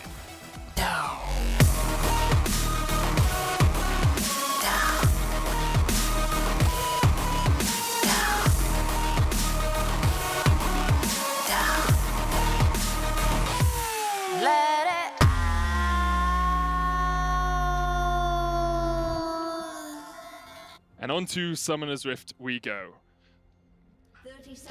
Early on, we can see that Patrick is under the effects of a Nocturne ultimate. Paranoia has gone down on the entire XL lineup. Oh no. Sure we'll be getting that sorted as soon as we can. But let's talk about this is what happens when Vedius doesn't cast with I know, you. He right? just has a little... It's the only time Nocturne's He has to allowed in act out. games. Yeah, exactly. All right, XL getting a little involved here at level 1 already. Of course, the fun thing about playing against Ivern is that there's no sort of smite fight at level 1. If you can interrupt him from charging that, you don't let him do much of anything here. But I think they're just going to back away after getting that initial ward here and try to plot out exactly where Elyoya is going to be in this early game. And before anything really develops, I do want to kind of talk about the disparate nature, actually, as Patrick steps forward. Please, guys, come on. I have a whole spiel. I have a whole thing I want to talk about. Okay, here we go. The disparate nature between these two teams. Because Mad Lions' early game last week was their shining light. Elyoya got ahead. They were able to get gold leads in the early game. They were able to get advantages in lanes in the early game. XL, on the other hand, fell behind in every single lane. Like, this is their gold per player at 15 minutes, their gold difference for their enemy. You can see Kryze is behind 400, Patrick's 1.4k behind, and Shekolad is behind in the mid lane. And XL were very good at fighting back from being behind, where Mad Lions were pretty poor at taking a lead while being ahead. Yeah, and I'll say that XL, definitely this is something we need to look out for. Just 3 games into the season already, but look to have some stronger performances out of their laners in particular already off of this one. Usually in a game like this, like Graves or Ivern, it's going to be a little bit slower going down here. I don't really feel like these lanes are super explosive. If anything, we'll be looking for maybe some plays around the bot side with some mid lane priority, potential teleports a few levels deeper into the game. Yeah, you can see Shekolad already using that mid lane prior to get a ward down in the pixel bush. Ivern is on this side of the map for the moment. He's going to make some friends in the forest, pick himself up a blue buff, and then can work his way down towards the Scuttle Crab in a while if he so desires. Or instead, he can work his way back up towards that top side jungle and start farming some more of those camps. There's nothing friendly about Ivern, let me tell you. He's, if you're a lore buff out there, you know. He's a little twisted. His passive's called Friend of the Forest. Yeah. I mean, you know what Annie's sister's name is? No. Daisy. I'm just dropping the mic with that. It is a very common name for young, just for women. Coincidence? Probably. I don't know. Although Annie has Tibet. Okay, now, and I can't get into these conspiracy theories in the middle of a game of League of Legends. We've got to concentrate on the cast. This is the LEC. I'll allow it. All right, here we are. We can see Elyoya taking that bot side. Scuttle Crab. Dan has done a full clear, finishing off his wolves now. There is a ward from Armut up towards that top side Scuttle Crab. So we'll see if Dan actually decides to go for that because of Ivan's passive, because of his clear speed, Dan is just that little bit behind in getting through his jungle. Yeah, and actually, yeah, Armut being able to walk down here, of course, with Cinder having Prio, that may be a little bit difficult, but you can take some pressure from a mid lane gank and turn it up towards that top river. Shekolad also very low on mana. This is not going to be very helpful for him in the fight. Elyoya's on his way as well. Shekolad basically no mana at all. Armut going in, the trigger seed is there. Shekolad has to flash away from Armut, who won't get any more damage down, but Kaiser's been stunned up, and there's the root, the Blade Caller, straight through the heart of the XL bot lane. XL, another stun. Patrick has the cleanse, though. Not quite enough damage there from Kazi. All right, Kaiser feeling aggressive with it. We're teleporting straight back into the top river. Armut has to flash away, the trigger seed on him. You can see the chase still coming out from Dan. No flash on Dan, but Kryze has his, and we'll have that body slam up in just a second. Instead, they forced Mad Lions away, and I believe it looks like the Scuttle Crab was already taken here. Yeah, Elyoya was able to pick that one up, so early game woes strike once again here for XL. Not just, misreading the situation in the top river where Dan really wanted that crab, but didn't really respect the fact that Shekolad used his entire mana pool to get that priority, which was instantly negated by Elyoya showing up in mid lane. But also that 2v2 down bot lane was completely disastrous for XL. Kaiser and Karzi once again showing that they have the upper hand in the majority of 2v2s in the league.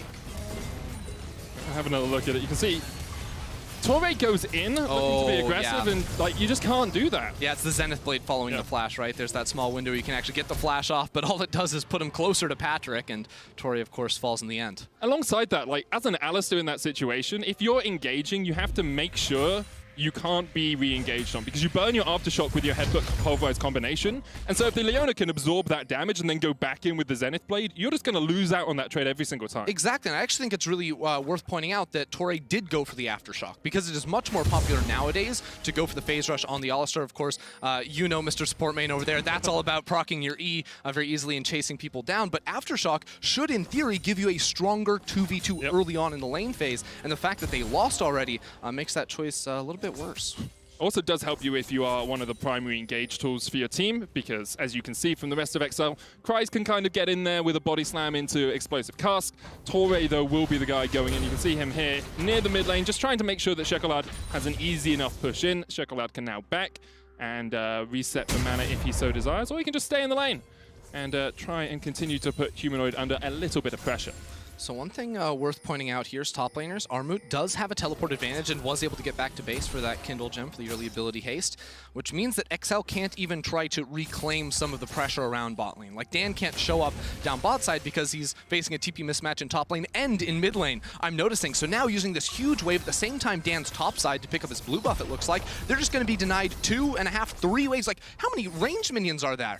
There's 9 ranged minions. That's 3 waves worth of creeps there, being completely deleted against the tower. It's just so much gold, and 2 plates going into the pockets of Kazi here, and this is kind of indicative of XL's week 1 play as well. As I said earlier, we don't want to draw overarching conclusions about the team, but it is a trend that Patrick is falling behind, already 1,000 gold behind Kazi on the Mad Lions, and we're only 6 minutes 50 seconds in, Ender. And check this out. So we're going to pick up the red buff, and Karzi's also going to be able to walk up, stand inside the circle, get a red buff for himself, and wow, the 2v2 just got even better, Mad Lions fans. We'll see if XL are able to do anything about this, because right now they are hemorrhaging gold from the bottom lane. Patrick has always been a key carry for them, even in 2020. But we did hear Youngbuck earlier saying he isn't the only carry on the team. Although he has had a couple of really good games and the compositions have been built around this player, it doesn't mean that XL can only play through bot. Yeah, and I mean, we also saw some comps built around, you know, sort of jungle as well, right? When Dan was on the Graves, and I think that was the game they had the Lulu in the top lane, Orianna in mid, so there's been some pressure for him too. Armut gets knocked back into the tower. Yeah, Kryze wasn't quite able to get Armut in the exact position he wanted. I think he actually knocked the cannon minion back as the Blade Crawler comes in, and here's the Zenith Blade. Patrick does have the cleanse. Toy now knocks Kaiser back towards him, but he's already dead. And now Kaiser just stuns up Patrick. Patrick has to burn the cleanse, and it doesn't matter if Dan's here, because Kaiser and Kazi are having a field day. Oh man, using that red buff, and then even Kazi trying to use the heal so that Kaiser could get the stun off. It didn't work in the end, but every single lane from Mad Lions is completely dominating. Again, Dan has to support bot side. He's level 5 here. In the meantime, Elyoya is going to run top side and steal away the blue buffs. Now both buffs are going to be handed over towards the Mad Lions. And again, these are doubled buffs, right? Humanoid's going to be able to go over towards the blue buff, hit that circle, and get that for himself as well. So this early game is just going every single way in favor of Mad Lions, and it doesn't get much better than that. Yeah, I mean, usually you can 4-buff your opposing jungler. Here, we're seeing an 8-buff of the opposing jungler. Everyone gets a red, everyone gets a blue. It's like being on an episode of Oprah. But you do have to give credit to Mad Lions. Only 8 minutes in, they are 2,000 gold ahead, and now we have to see how they extrapolate this, how they develop this into the next few moments of the game, because right now you're looking for those plates, you're looking to get pressure Kaiser down. gets a red buff. Okay, I'm not gonna say I love it, but I love it. Like, because the thing with Leona is, the only real difficulty you have is after you've locked someone up once, it's following them. And if you can slow them with a red buff, Shield of Daybreak is a 6-second cooldown. A 6-second cooldown, that's nothing. Yeah. Like, Cleanse, that's like 210 seconds. You've got all the time in the world. Give your supports red buff. Don't listen to those AD carries. They don't know what they're talking about. Come on. They say the game's broken every year. If you're playing Ivern and your support is top side, no, give it to them anyway. AD carries running back bot side.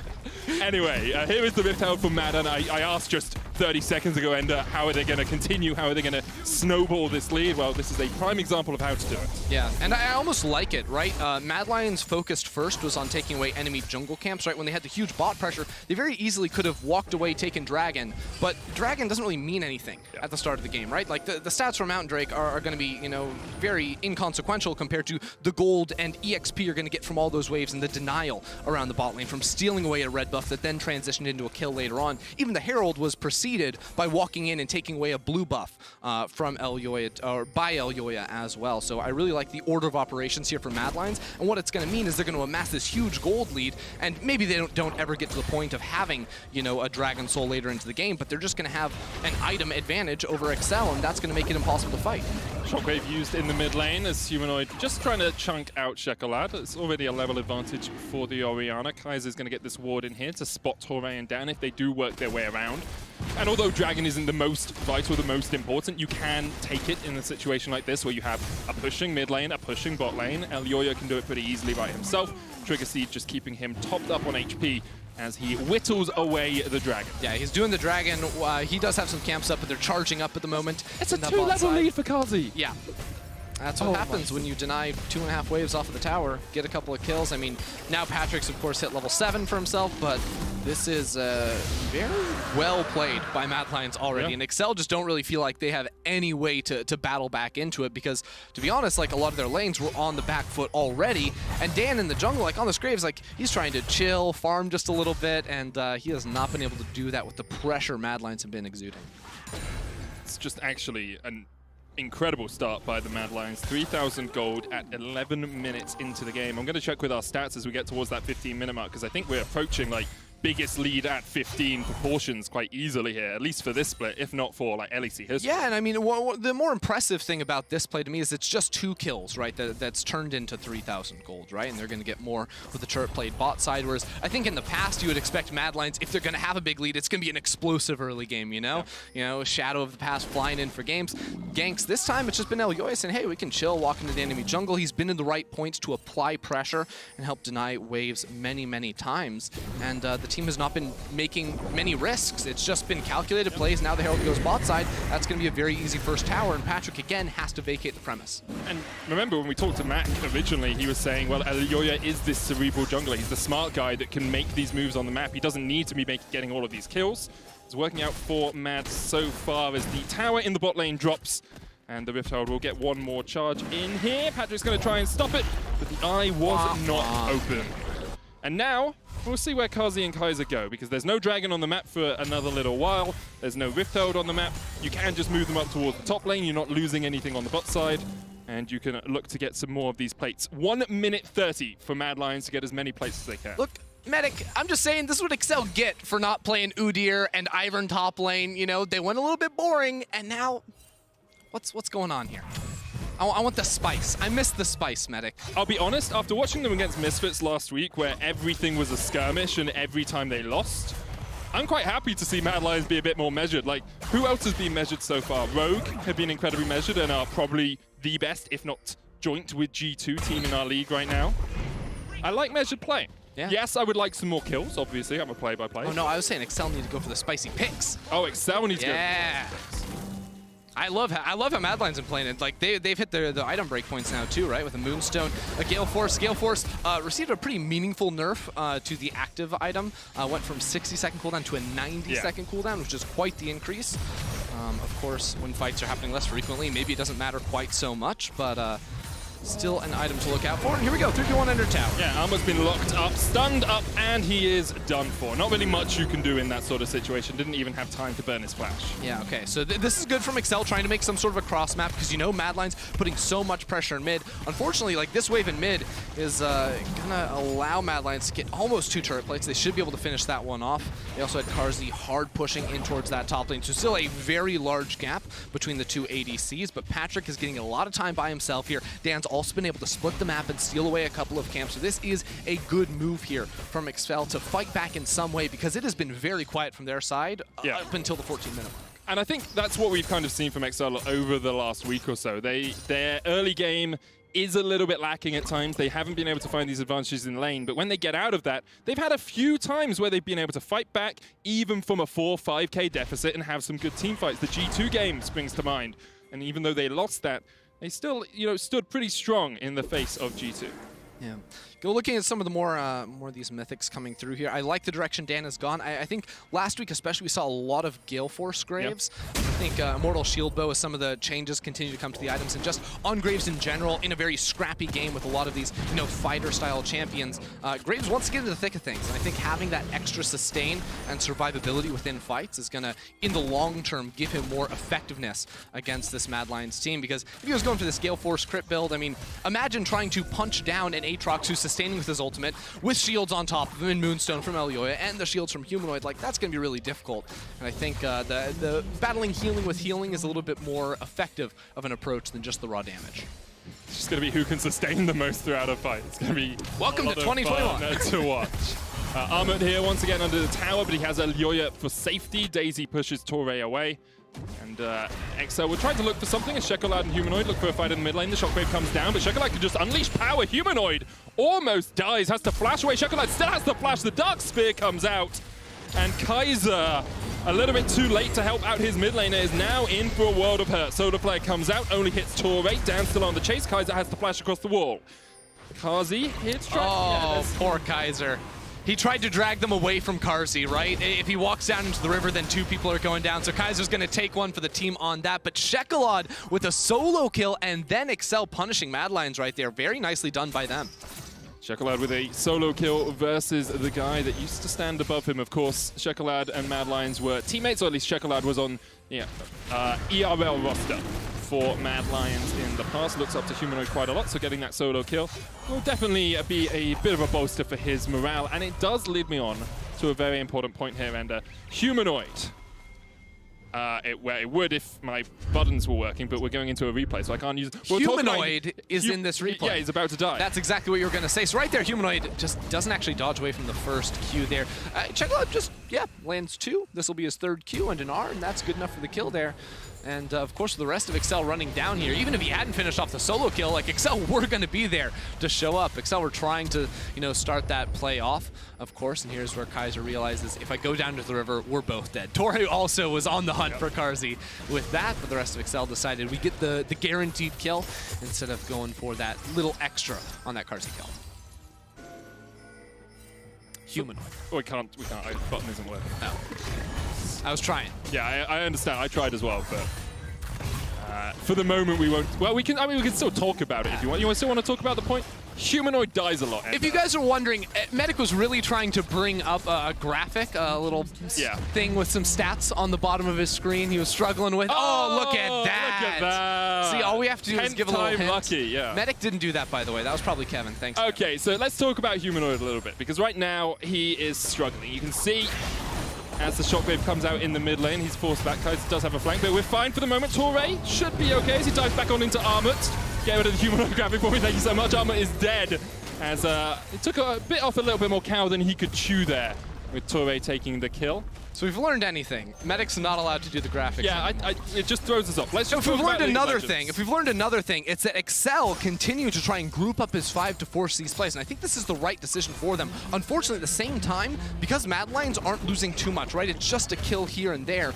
and they're always gaining waves on sides. They gain a turret right there too. They're still maintaining this gold advantage, and if we could actually throw up the gold difference between the two ADCs, you see Carzzy, 2 items already, 3,000 gold lead, like almost the entire advantage for Mad Lions in gold is in that bottom lane, and that means that the second Mad Lions decide to say, hey, you're bringing 5 people to the fight, let's bring 5 people too, because they have that monstrous lead on Carzzy and an Ivern to make sure he never dies, well, those fights are always going to be going Mad Lions' way. Carzzy also benefiting from the upgraded Essence Reaver. Was buffed on this patch. You get 40% of the mana back from the Spellblade damage instead of just that flat max mana percentage. It makes it just that little bit stronger. It's not like overpowered, in my opinion, but it does just give you that little bit more mana per fight. Definitely does here. So let's see how Mad Lions attack the map, because this time they've actually decided not to put Carzzy in the side lane, so he's going to be posted up around mid. Going to be really attacking that middle lane with the Herald, but I don't know if Mad Lions can actually pull this one off. Shekelad has TP if he wants to get into this fight, but I think he has to give up on that flank. There's wards that are spotting Mad as well. Mad Lions could just turn on him. Yeah, Torre is flanked by Armut as well off towards the top. He will be able to retreat, but you can see what XL were thinking about. So he missed it. It was just a little bit off your screen, but Torre just had to flash away from Armut, who was flanking the flanker there. So I don't really know what XL were trying to accomplish with Prize in the bot lane and Shekelad on top side, but now they're going for the kill on Humanoid. Humanoid caught out just a little bit as Patrick gonna step forward. The shockwave flashed away from Solar Flare, misses, and Humanoid almost dies as Patrick dives in with the Canadian strip. Carzzy just underneath the tower. Look at the damage coming out from that Xayah already. TP flank, that's Shekelad. Shekelad on his way. And here comes the counter TP. Armut's gonna join the fray. Dark Sphere across the wall. XL will accept the TP and walk away from the fight. Very odd. Series of events there from both sides. You know, it felt like Mad Lions were winning the pressure game the entire time, and Excel seemed content to trade a tower in mid for that tower in top side, but of course Torre got very aggressive with it around mid, ended up having to lose his flash off that. So still, I think teams are trading roughly even for the present time, and as soon as you saw Mad Lions were willing to commit to that 5v5, XL must back away, which they did to their credit there, so they didn't end up risking too much and throwing it away. And it's kind of been the story of XL's games across the last week. It's this fall behind, have some good fights in the mid game, sort of keep the gold even-ish, at least the gold difference even, because it's been 4,000 since the 30 minute mark. The question that now comes to mind is, what next for XL? Because you don't have a Dragon Soul stacking up. You're going to have to take a fight over a Baron or over a Dragon or over perhaps your Inhibitor Towers, which are basically the only ones that remain standing. Can they actually ever face up to Mad Lion? Potentially. It comes together when you're trying to craft the winning team fight for XL. And I think you always have to, you know, isolate and look at Carzzy. Of course, the fact that he has a flash of an ultimate, it's going to make things hard. If you lose Dan, it would make it even harder as Kaiser just puts the sun in his eyes so that he's able to take away that control ward. But realistically for XL, what they need to be doing is working with Torre and Kryze to displace Carzzy and then blow him up. Let's see what they can do against Kaiser. Patrick diving in with the killer instinct, but you can see the Trigger Seed just keeps Kaiser so healthy. Cleanse used by Patrick. Kaiser has to flash away. Humanoid onto Patrick down towards the bottom side as Kryze joins the fray as well. Mad still pushing forward. They're looking for Patrick. Flash forward. Shockwave goes down, but Humanoid doesn't have the damage yet, and the Academy Rain isn't quite enough. Humanoid will pick up Patrick, and XL started the fight, but come out and man the worst. So shields are pretty fun there. Patrick just auto-attacking into Humanoid's face like he's not a tank. Oh, he is, it turns out. And now Mad Lions are going to be turning towards Baron. There are wards that see them, and XL have a really interesting position here. Torre and Checklet on the north of the fight, and Dan and Kryze coming in from underneath. This Moonstaff coming out from Elyoya is just too strong, though. Mad Lions, it looks like they're going to retreat and go towards the Baron. The Dragon, sorry. That's the one. Yep. But yeah, like the issue is, you can't cut through these shields quickly enough, and you can see in this fight as well, Kaiser, they chunk him out a little bit, and then the shield comes in. Yeah, and I do like this idea from XL. Again, you see solo laners split around the map, so XL say, we can go in for this play. Unfortunately, can't get that kill fast enough, just like you were mentioning. And also not having Kryze, not having that displacement right off the bat meant that, well, XL are the team that's going to be routed, because Mad Lions grouped up, just push straight down middle. And Patrick was left isolated without his team near him. Now, of course, Patrick has the Collector finished off, as well as the Kraken Slayer, so looking a little bit better in terms of itemization. There's no objective for them to fight over anytime soon, apart from just gaining vision and some support so that Mad Lions can't pick them up. Ender. Medic. I'm going to wait to see if there's a fight, because I have a strategy for XL. Ooh. Okay, no real fight going on. Mad Lions got mid-prio. XL might be looking for a flank position here, so I'm going to hold off on it for just a second until we see where Mad go. Okay, Mad going into the top side jungle. Here we are. Have you heard of the item Serpent's Fang? I have, actually. Do you know what it does? Yeah, it's the shield boom boom. Does damage, extra damage to shields. It's Aurelia passive. It's Aurelia passive, but it's not her passive anymore. I mean, it's not the best item in the game. It's not the most efficient item in every game state. But when you are playing against a team that has Orianna Shield, Trigger Seed, Moonstar, Solar Flare going in as XL look for the fight that ultimate used by Carzzy. He tries to get away. Patrick has been locked up and pulled back by the Infernal Chains, and Armor will take him out. The Shockwave off towards the top side as Shekelite is trying to fight against Humanoid, but down towards the bottom. Dan is almost dead. Carzzy goes on a rampage. Humanoid wins in a 1v2, and Kaiser's here to help. Dan able to retreat back towards his base just about, but Armored swipes him away. And Kryze still getting chased here by Kaiser. It's a support versus top laner, and Kryze is coming out the worst for wear. Kaiser's on the hunt, but is he going to find him? I don't think he's going to have the time. Does he not have wards in his inventory? He doesn't. That's why he's not able to spot him out. So Kryze will escape, but the same cannot be said for the rest of XL. Mad Lions played with their food for a little bit, but when they show up for the fight, they cut through them, and that's going to mean the Baron on top as well for Mad Lions. Mad Lions will be able to secure the Baron Serpent's Fang. Probably not going to be picked up here by XL. Probably wouldn't help them even if they got it. 6,000 gold lead for Mad Lions.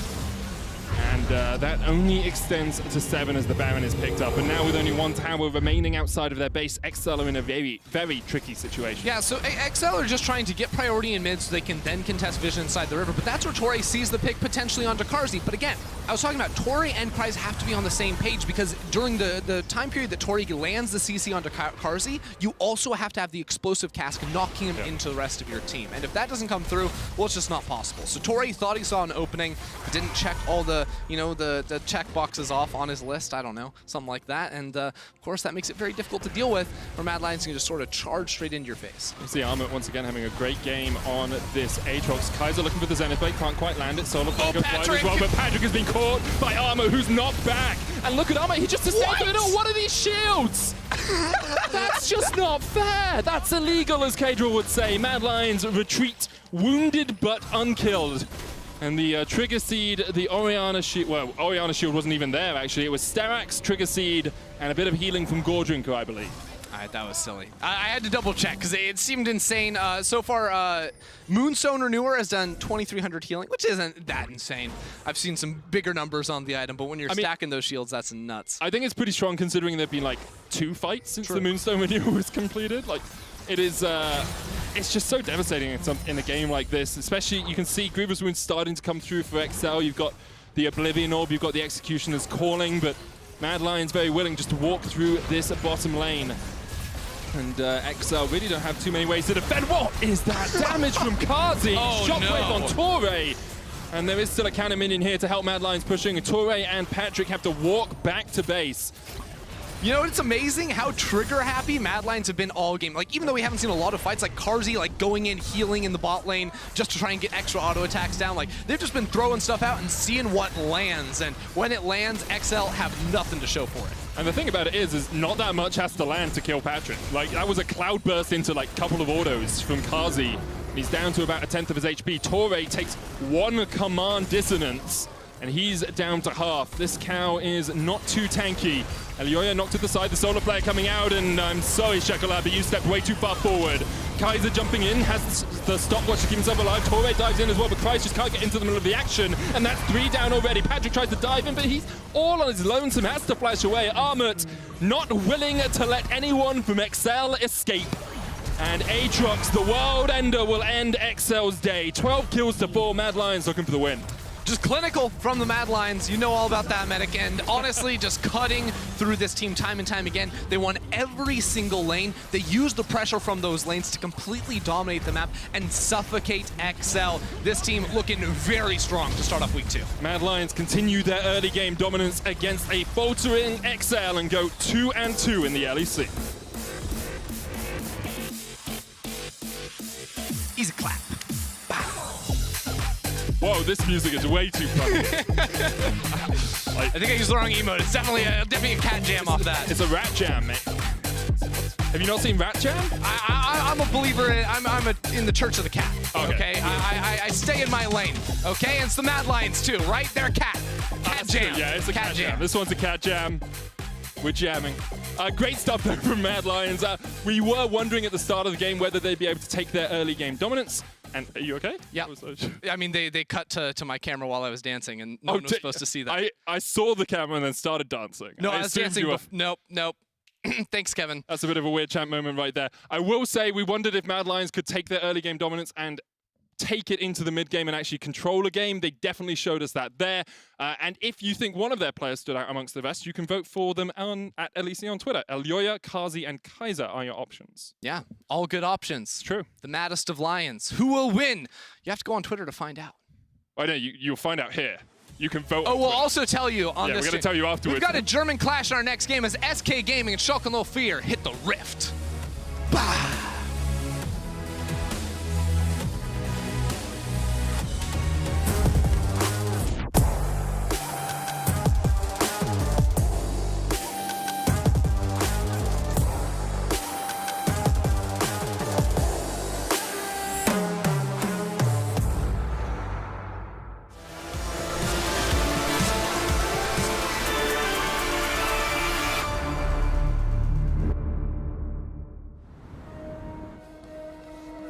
They are out there, waiting to be discovered. Some of them are big, and some of them are small. But that's the thing with ideas. They don't just come to you. To find them, you have to move. Kia, movement that inspires. You don't have a chance against me. I can calculate 19 trillion moves in advance. Not fair. Not fair. Red Bull gives you wings.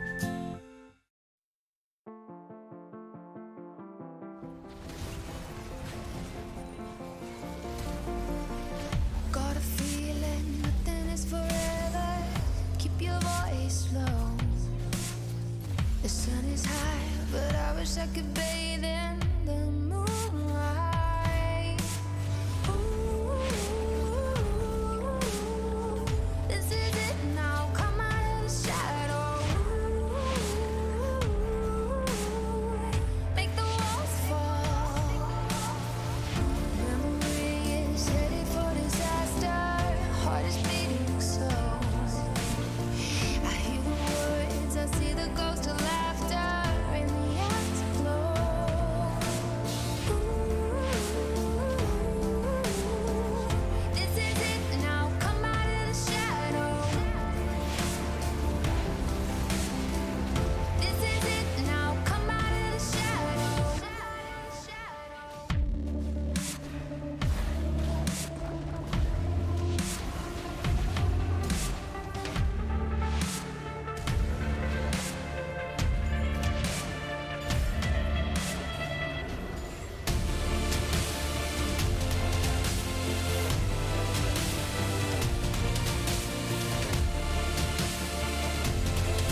Hi everyone, welcome back to the LEC. Last week, Excel tried to innovate with the Ivern on top lane, and this week, Mad Lions chose the champion to go in the jungle. And Elioya, I need to ask you, who was behind this idea of the Ivern in the jungle here?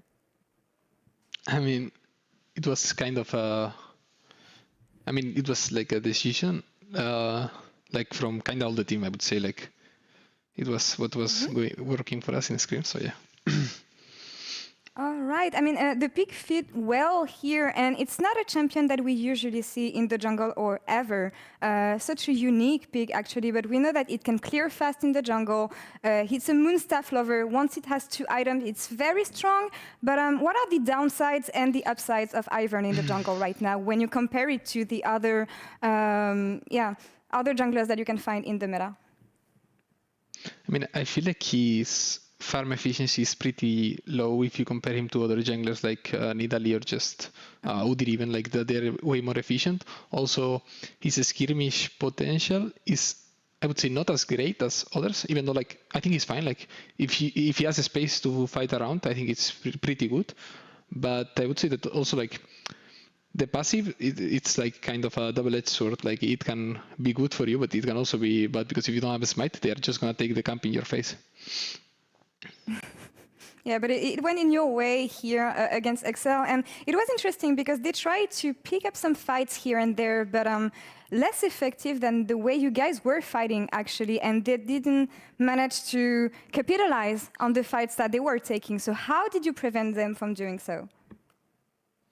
I mean, I think we had some big mistakes on, like one big mistake on mid game where we got caught, but apart from that, it's like, I feel like we were just playing, like everyone was really confident, the comms were really clear, so we know at every point like where to fight. And since we had a lead, I think we could snowball it, and we had like, yeah, I would say a way easier comp once we had the lead. Now about you, Elioya, we had some interesting insights about you in the Match of the Week trailer, but I want to know more about you coming as a rookie jungler in the LEC, especially with strong personalities as the Mad Lions player. I mean, yeah, I'm really kind of hungry for this year because it's like the chance I've been waiting for for 2 years already, and I'm really hungry to prove what I'm capable of, and I'm really grateful to have this chance with Mad Lions. I think they are like the players that I fit the most with, so I'm really happy. I'm glad to be able to have this chance. Super great team, and we're lucky to have you guys in the LEC. Elioya, thank you so much for the interview, and good luck for the Match of the Week tomorrow against Fnatic. Thank you. You're welcome, and we're going to take a short break, and we'll come back in a few minutes for Schalke 04 versus SK Gaming. Stay tuned.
Welcome back, everyone, to the LEC spring season.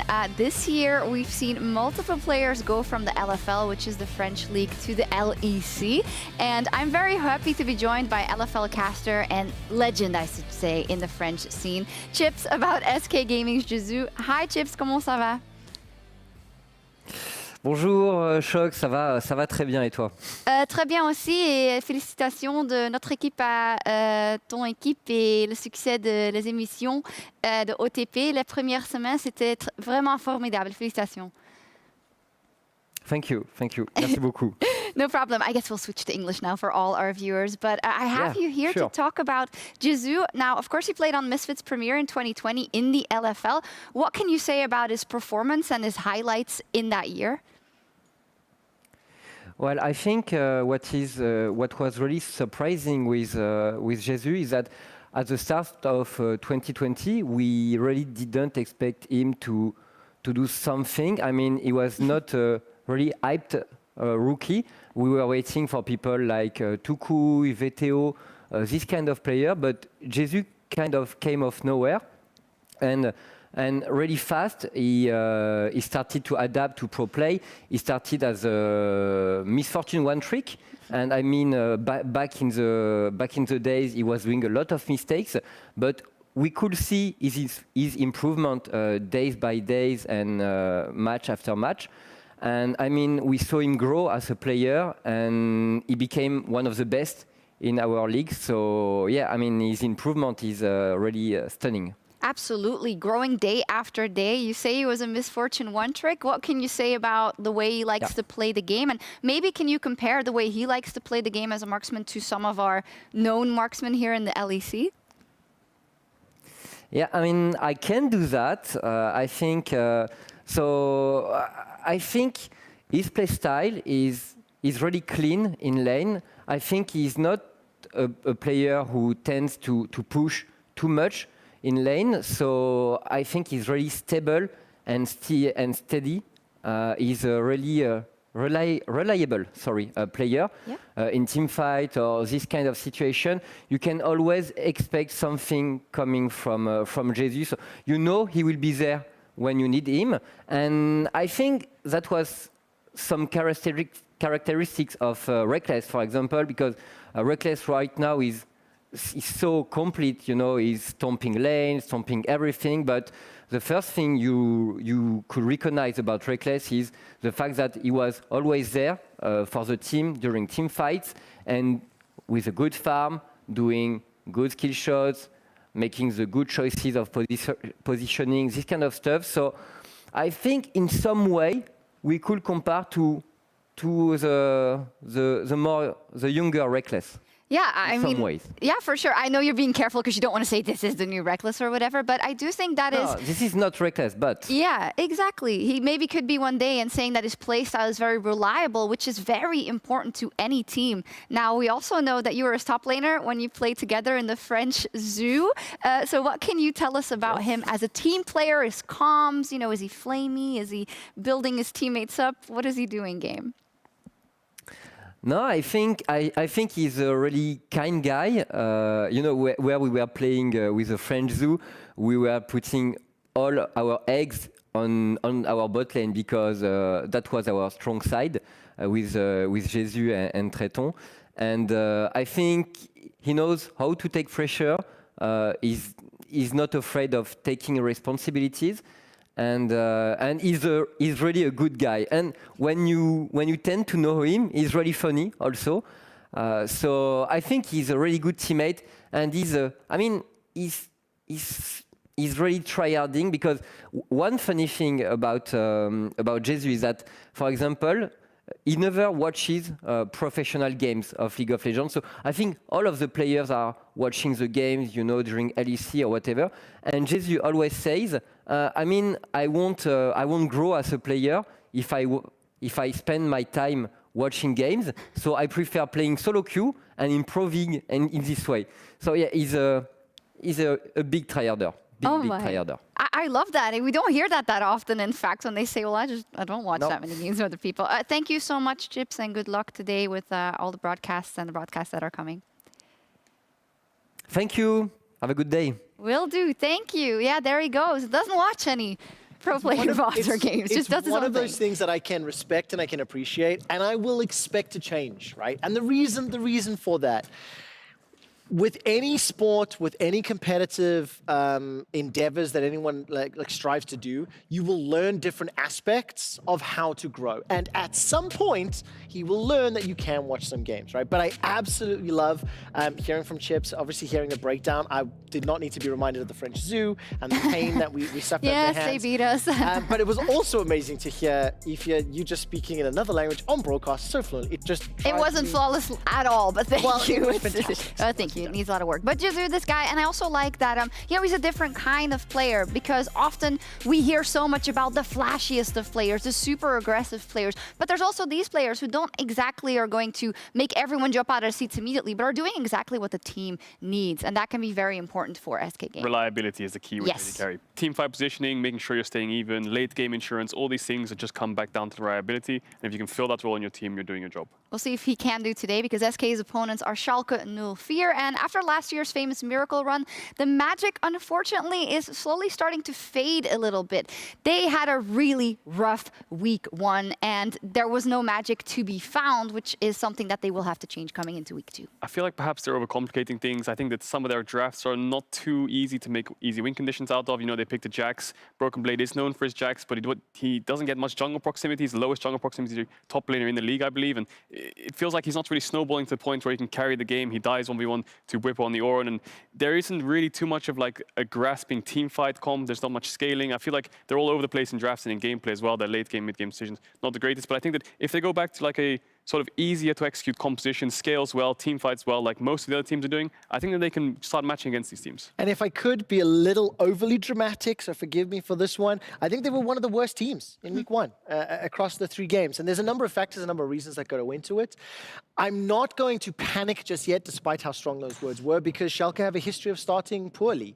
If you look at their win-loss for spring and for summer last year, 2-7, 1-8, only after that bad start did the miracle run happen. Now, I think, again, there's no transitive properties. Just because they ended summer well does not mean they're going to start spring well, as we can very clearly see. And like Kedril just mentioned, integrating Broken Blade into the team, replacing Orwamne as well, that is a very, very big task to accomplish. And, you know, Odo in particular is one of the most consistent, reliable players, has been for a very long time. And we're seeing, you know, Kedril just talked about the lowest jungle proximity, which also means Gilius and him not quite synergizing as well as you would like if you're a Schalke fan. Yeah, we're definitely not worried, especially seeing how like most teams are 1 and 2, in fact. So they 7 of them. Yeah. 7 of these. That is most of them. And I think the good thing is they've still got their 3 fundamental players in Gilius, in Abadag, and in Neon. And those 3 players were doing really well last year. So there is still signs of hope this team. But I think that if those players step up and the players around them do well, then there is signs of hope. It's like too fatalistic, I think, because like of course there's hope. As you say, it was like so like a backhanded. There are signs of hope. Don't worry. No, there of course. He's integrated so well into the broadcast. We're so proud. Team, We're so proud. But I think what also is a good example of what you were talking about in terms of finding identity is that we saw 3 different games from them last week.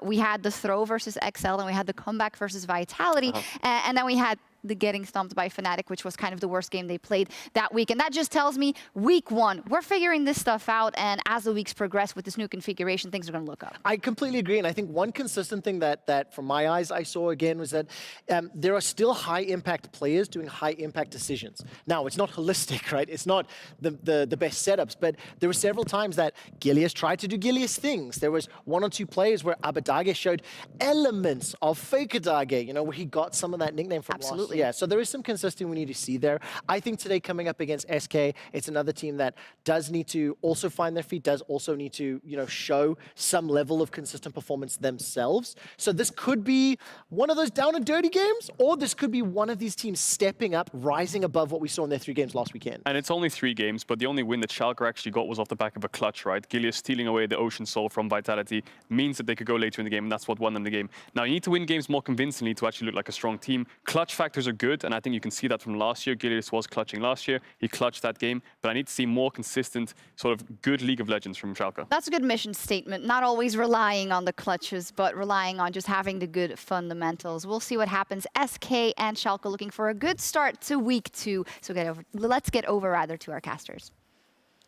Thank you very much, Shocks. We're still here. It's Medic and Endo bringing you game 2 of the day. SK and Schalke, both of them sitting at 1 and 2, as the Des mentioned. And I think looking at it, both these teams will be eyeing this game up as one they really should win. Yeah, this is the one, right? You have a week 1 that, middling at best. There's some tough games in there for sure, but these are the teams that you need to be putting down if you want to make that playoffs run a little bit later on. And Schalke want to start the playoffs run a little earlier than they maybe did in 2020. Yeah, I mean, going 2 and 7, going 1 and 6, not the best. Not Just the for best safety, sort of guys. start for you, but they'll be wanting to make their way up those standings as quickly as they can. SK, on the other hand, 4 out of 5 players are new to the lineup this year, and I think in week 1 we saw some pretty good development from them. Like Blue stood out, Tinks it looked strong, but not the key carry. Jezu looked like a consistent AD carry as well. It was a lot of being very close to doing some great things, right? Blue almost solo killing perks or caps in the mid lane.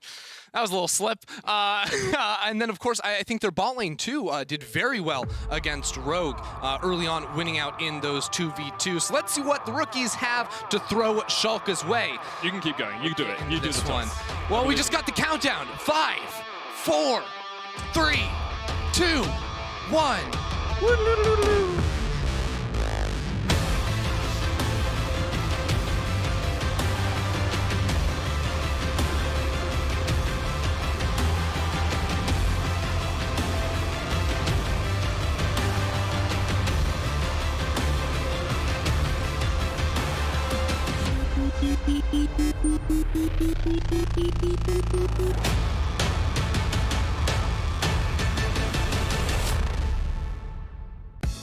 I'm such an idiot.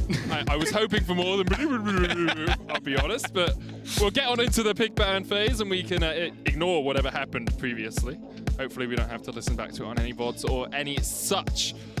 Pick ban seems to be slightly delayed, and we will jump into it obviously as soon as we can. But we have seen across the last couple of weeks, Ender, Pantheon, Talia, Olaf, Twisted Fate, all of these, Kaiser, all of these picks very much up there in pick and ban. Is there anyone that you would be most looking towards as a power pick for these teams? I mean, in particular for these teams, I'm not so sure. I just personally want to see more Pantheon. It's been banned in nearly every single game. I think Pantheon Jungle is a super powerful pick in terms of that early pressure, super easy ganks, the ultimate, that global ability we see as being very high priority, and has yet to be banned so far, so maybe we have a shot with it. Well, SK do still have one last ban on the red side. They're going to take away the Twisted Fate, so is Pantheon first pick worthy for Schalke? I mean, yes is the answer. It is.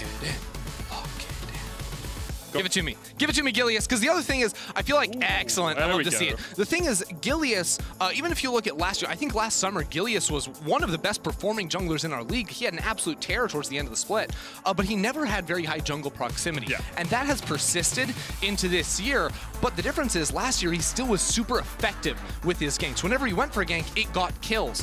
This year, week 1, so not too far in just yet, but week 1, he hasn't really found those moments for his team, and I think he was a huge driving factor in a lot of Schalke's success last year. And one of the benefits of Pantheon, of course, is the point-and-click CC. Not many champions have it. You think of things like Twisted Fate, you think of things like Pantheon.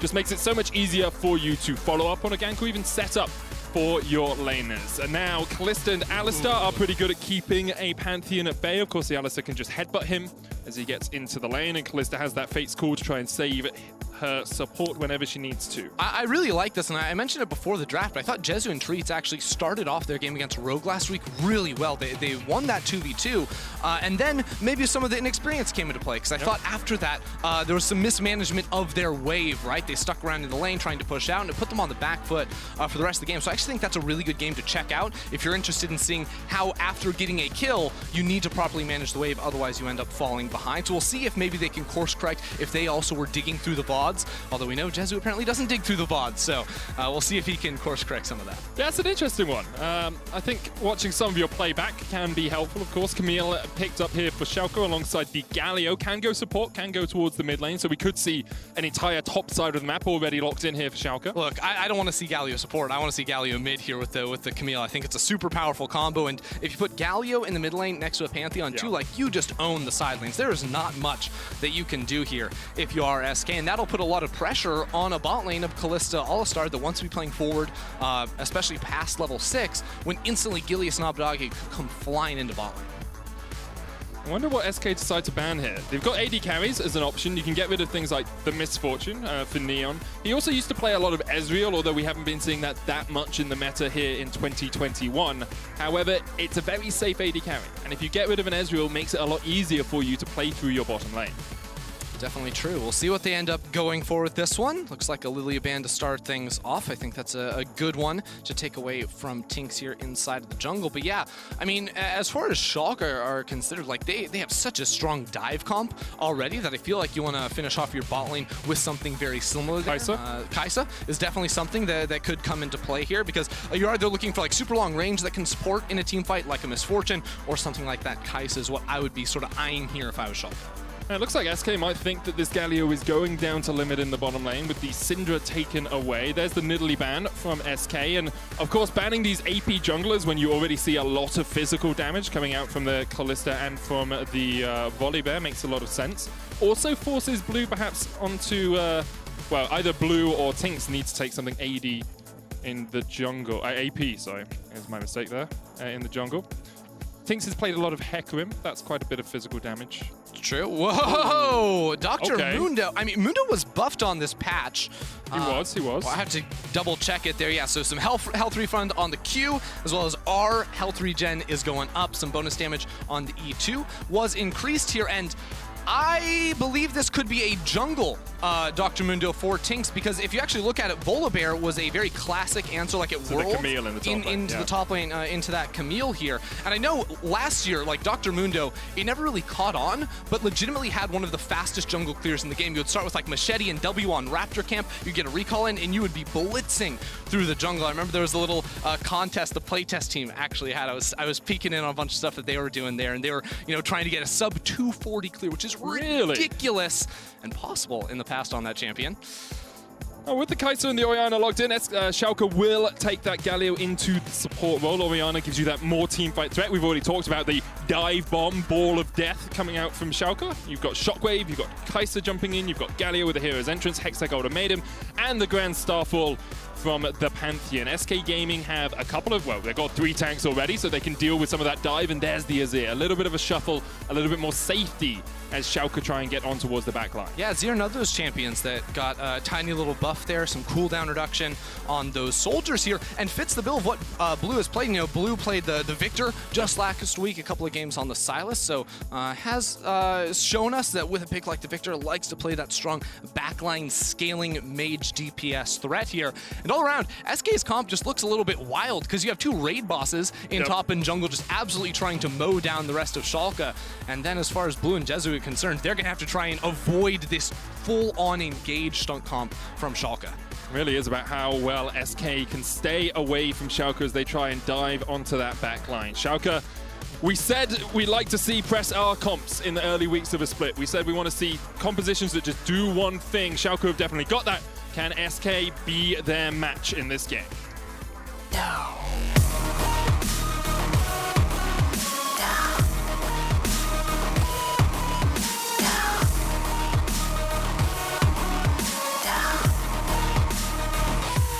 Let it out.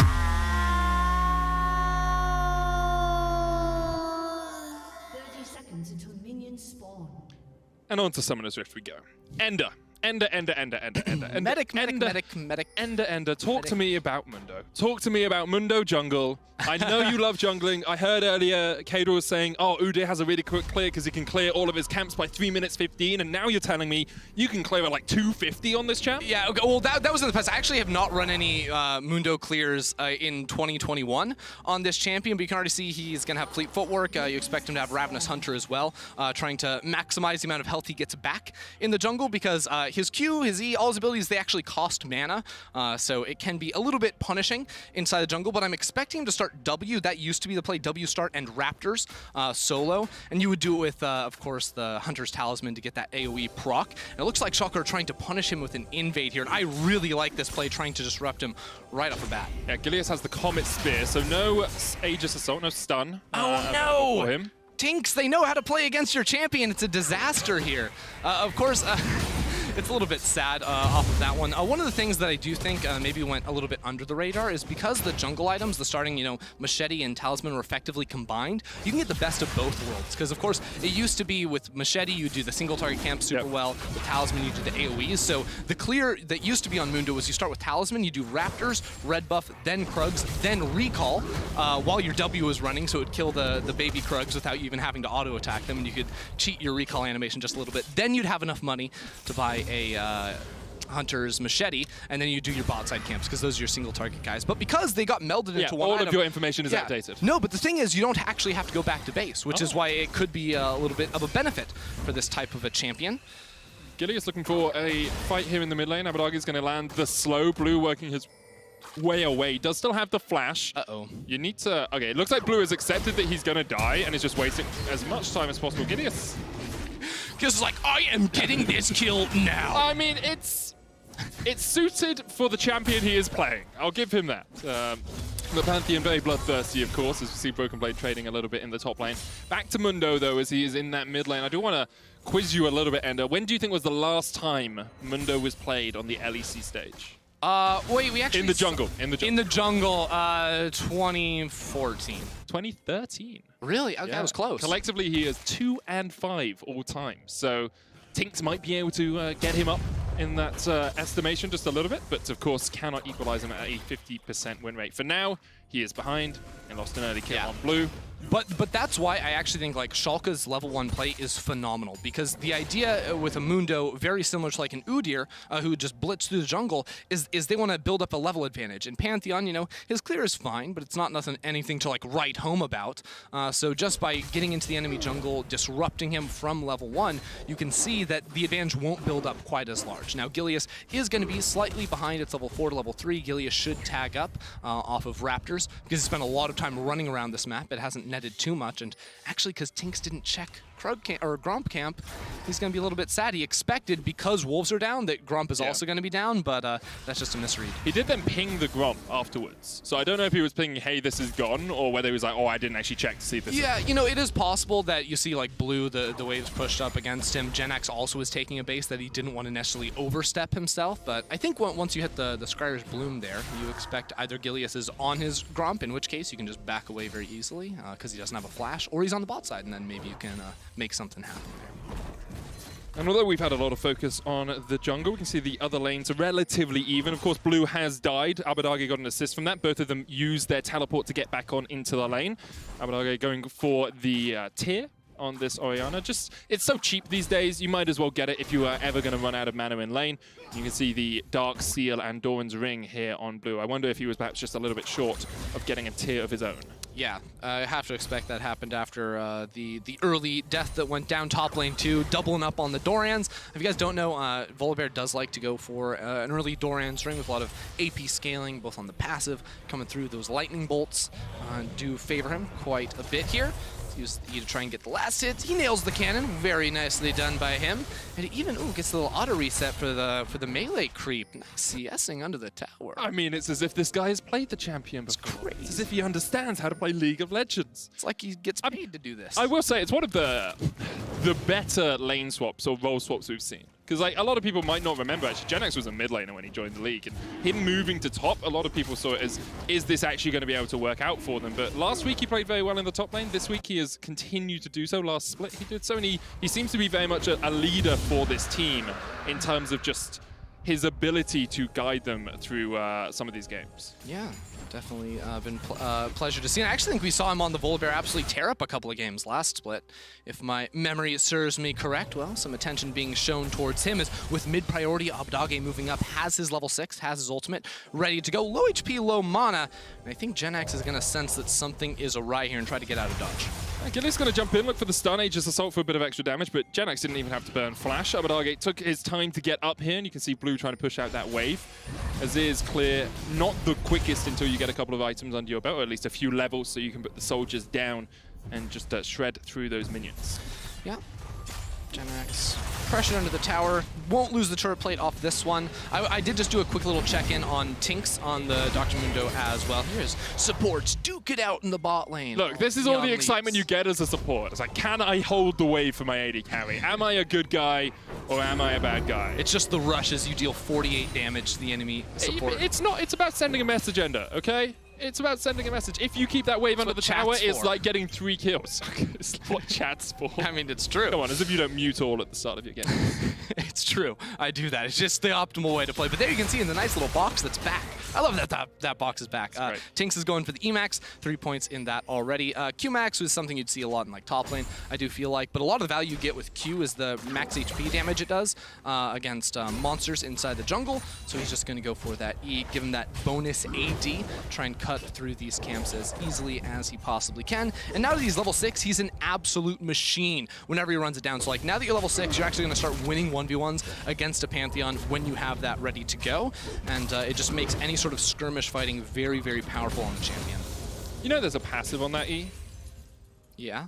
What's the passive? You only know it because I said there's a passive on the E. Yeah. No, I mean, the W passive is the one that gives tenacity. Now I'm getting all mixed up on it. It does give you AD, though, after you use it. Yeah, it's if you take magic damage, you get extra magic resistance. As we see Genax jumped here in the top lane. He's going to use the Stormbringer, but nowhere to go. Oh, I thought that was on the W as well, actually. No, so the W, if you turn yourself on fire, you gain tenacity. Yeah. And you deal magic damage. But the E passive is if you take magic damage or you pay a health cost, you increase your magic resist by 3% for 2 seconds, up to 39%. Just, it's one of those things that makes Mundo so naturally tanky that people don't always think about. Yeah. And also his Emax. Yeah, I mean, yes, his ultimate helps. And look, I'm trying to inform and educate here. He's not really a doctor either. Did you know that? I mean, he should be. Here we go. We got to dive in the bottle. Fate's Call coming in. Neon caught up with that flash headbutt, and Tinks is on his way, but Neon has the killer instinct to get away. Now, the question is, can they continue to dive limit? There's no minions there, and the answer is they can't. Gilius gets the Rift Herald on the top side of the map. Schalke get out without dying and with about 1,000 gold lead. Yeah, we'll deny some minions down there in the bot side, at the very least, but a lot being spent on that one. No flash on Neon means maybe we can make a play happen off of that, but we got TPs on both top laners. Of course, Gilius should be pathing down towards that bottom area of the map, so potentially gonna get spicy there in the coming minutes as there's really just the flash left on Jesu and Limit here. Of course, the Fate's Call will be able to get treats into Neon's face pretty quickly as Tinks looks for the flank position. Limit clearing out of control ward. Tinks is in the right spot here. Treats going in with a Hex Flash, but can't quite get there. Infected Cleaver to the face of Neon. Tinks takes his first kill of the game, and now they're looking for the chase on Limit as he will try and walk away. Tinks flashing in. Infected Cleaver goes wide. Limit able to escape with a flash of his Sure, you know, we take those. That's the message sent, like you were talking about. Tinks is able to get the Krug right there. But yeah, I'm just a little bit baffled by Schalke pressing forward there. They, of course, expect Tink is going to go back into his jungle, I suppose. But Gilius was not on the way. He'd just gotten done handing off blue buff on the top side of the map. So they just completely overforced their hand on that one. And we're not willing to sacrifice any more minions off the play. And that will be the spiciness, I guess, we were talking about, but that window to continue these sorts of plays is still open. And Gilius has been spending a lot of his time over towards this top side of the map. They talked about it a lot in the analyst desk and how, like last split, or last year, he would have very low jungle proximity, but he would influence the map. He would be efficient with his pathing. And we can see this year, once again, his jungle proximity is down in 10th place. He's actually about 10% less 10% of the time he's less close to his teammates, but you can see this game he's actually been able to have much more of an influence on the map by getting those 2 early kills. Yeah, and I actually think if you were to look back to Schalke of last year, a big factor into how they were able to make all these plays really stick was Dreams in the bot lane. Dreams and Gilius had really good synergy working around the map together, so it's nice to see them now, Limit and Gilius making a play towards mid, both on global champions. This is where we need to see that duo evolve and try to take over and continue to press their advantage on the rest of the map. Vito will charge in, and with the Bulwark passive on the tower, they're not going to be able to get any more plates, but they get 4 out of it. And Abadage now has a pretty easy job of just pushing in this wave consistently against blue. All right, here, Dragon's back onto the map, just sort of trying to assess what exactly is going on. There's wards now. Genax did want to teleport in bot side. It's always getting a little exciting. Base call is available here. Yeah, you can just go straight in. Neon's got to try and get away with the heal, but still doesn't have the flash. Rend not quite enough, but Neon is now forced away from this tower, and you can't really defend. You can see Gilius is on the top side of the map, and SK will turn their eyes towards their second dragon of the game at the 11-minute mark. We're setting up for a 22-minute soul. Yeah, I mean, the great thing about this play is because of the time, the waves are just now hitting each other in bot lane. Like, they could have put that pressure back into bot side one more time. Yeah, Ocean Drake is a great thing. Maybe also a bad thing. It's like healing reduction is definitely something you want, guys. Obviously, please build it as soon as possible here. And now we have the Starfall. Grand Starfall, but the Storm bringing against GenX out to safety. RDYCHK looking for the Shockwave, but can't get it. Here's the TP from Blue, trying to get behind Schalke. There's a lot of minions here, but Blue will clear them out very quickly with these soldiers. Broken Blade. Wall shot knocked back, and here comes GenX as well. Broken Blade's going to flash in with the Hexagod mid, and there's a Shockwave, and Blue is done for. Hero's entrance coming in from Limit, as well as Tinks joins the fray, and SK and Schalke are committed to a Barney in the top lane. Limit punches the wrong way and immediately is taken out by Treats. All right, so it just turns into a 1-for-1 at the end of the day. I mean, Blue's ultimate looked real good, but there's just too many ultis thrown his way. He ends up going down off of that. And in the meantime, both bot laners are going to return down there, so everything is going to equalize. But that is not what Schalke need. Schalke don't want to throw all of their globals, right? Pantheon plus Galio plus Roam from Orianna into a 1-for-1 trade. Simply. And we can see from this, because, you know, Tinks and, you know, RDYCHK are rather towards that mid lane, Blue was trying to roam on up here and try and get this collapse. So with this TP coming in, Blue's like, okay, I want to make sure I can try to maybe pick up these minions. Maybe we can turn this with Tinks coming around. Of course, his ultimate interrupts the CC from Gilius. But then here, what does Dreams do? Because Dreams enters this fight. Limit enters the fight. I just feel like it was a little bit unnecessary. And then, of course, his E can't really get him out there because there's too many players around. They just sort of knock him up. An unfortunate situation for him to be in. Playing against his former team, Limit there just overstepping a little bit. Perhaps anticipating SK were going to go more for the fight, or perhaps thinking Schalke could turn it around. You can see already Gilius has the Gore Drinker now on that Pantheon. He is very strong, but all of the kills for Schalke sit on him. If he's not there, they are not in the best of shapes. Tinks going for the Frostfire Gauntlet first here, Ender. I like it. Yeah, it's an interesting one because you don't see it too often, but that extra slow, that extra chaseability is very powerful. Yeah, right. You know, we had, you know, a nerf, of course, to the Sunfire, and then some buffs in terms of, like, the price reduction towards the Frostfire. So I do like this from Tinks. Of course, he lands the Q to get on him, and then he can stick on him with the Frostfire. Now this mid lane turret is finally going to be knocked down. Taken away from SK. And it doesn't look like it's going to be answered bot side either, because with this pressure coming in so quickly from Schalke, they're going to transition that down through the river, and SK are not going to be able to threaten knocking down that tower because they tried to position themselves towards mid. They ended up not being able to cross map and trade effectively. As we get towards the 15-minute mark, Schalke do have a 1,400 gold lead. A lot of that's going to sit for Broken Blade and perhaps for Gilius in the jungle. Yeah, he's about 500 gold ahead. Broken Blade about 1,000 ahead himself. I was wondering with Gilius being behind in CS whether the extra kills he had acquired would have made it up. And you can see he just has that slight lead. GenX here trading onto Broken Blade. Not yet level 11. Broken Blade has the Hexagod made him and is level 11 himself. You can see with this Precision Protocol doing quite a chunk, but GenX healing up and able to chunk out Broken Blade. Yeah, I actually think going back for that second charge of the Q there was maybe a slight mistake from Broken Blade. It doesn't matter, he's just going for a reset there, but everything you're trying to do on this Volibear is stay in combat to get as many Ws off as possible. That chomp, the sustain in, you actually saw there, like, yeah, Broken Blade's Q does a lot of damage, but GenX is going to sustain a lot of that for the time being. That, of course, is going to continue to scale up more and more for Broken Blade as Camille becomes a serious threat later on into the game. For the time being, GenX's W is going to be a huge portion of that sustain and is one of those other reasons on top of an Ocean Soul potentially and the ulti coming out from Mundo that heal reduction is going to be a big deal this game for Schalke. Definitely is. Rift Herald used here in the top lane. Of course, the second Herald doesn't give you too much. It will take down this tower, but there are no plates for it to chunk through, so Neon will just be gifted over a sizable sum of gold, but nothing too monumental.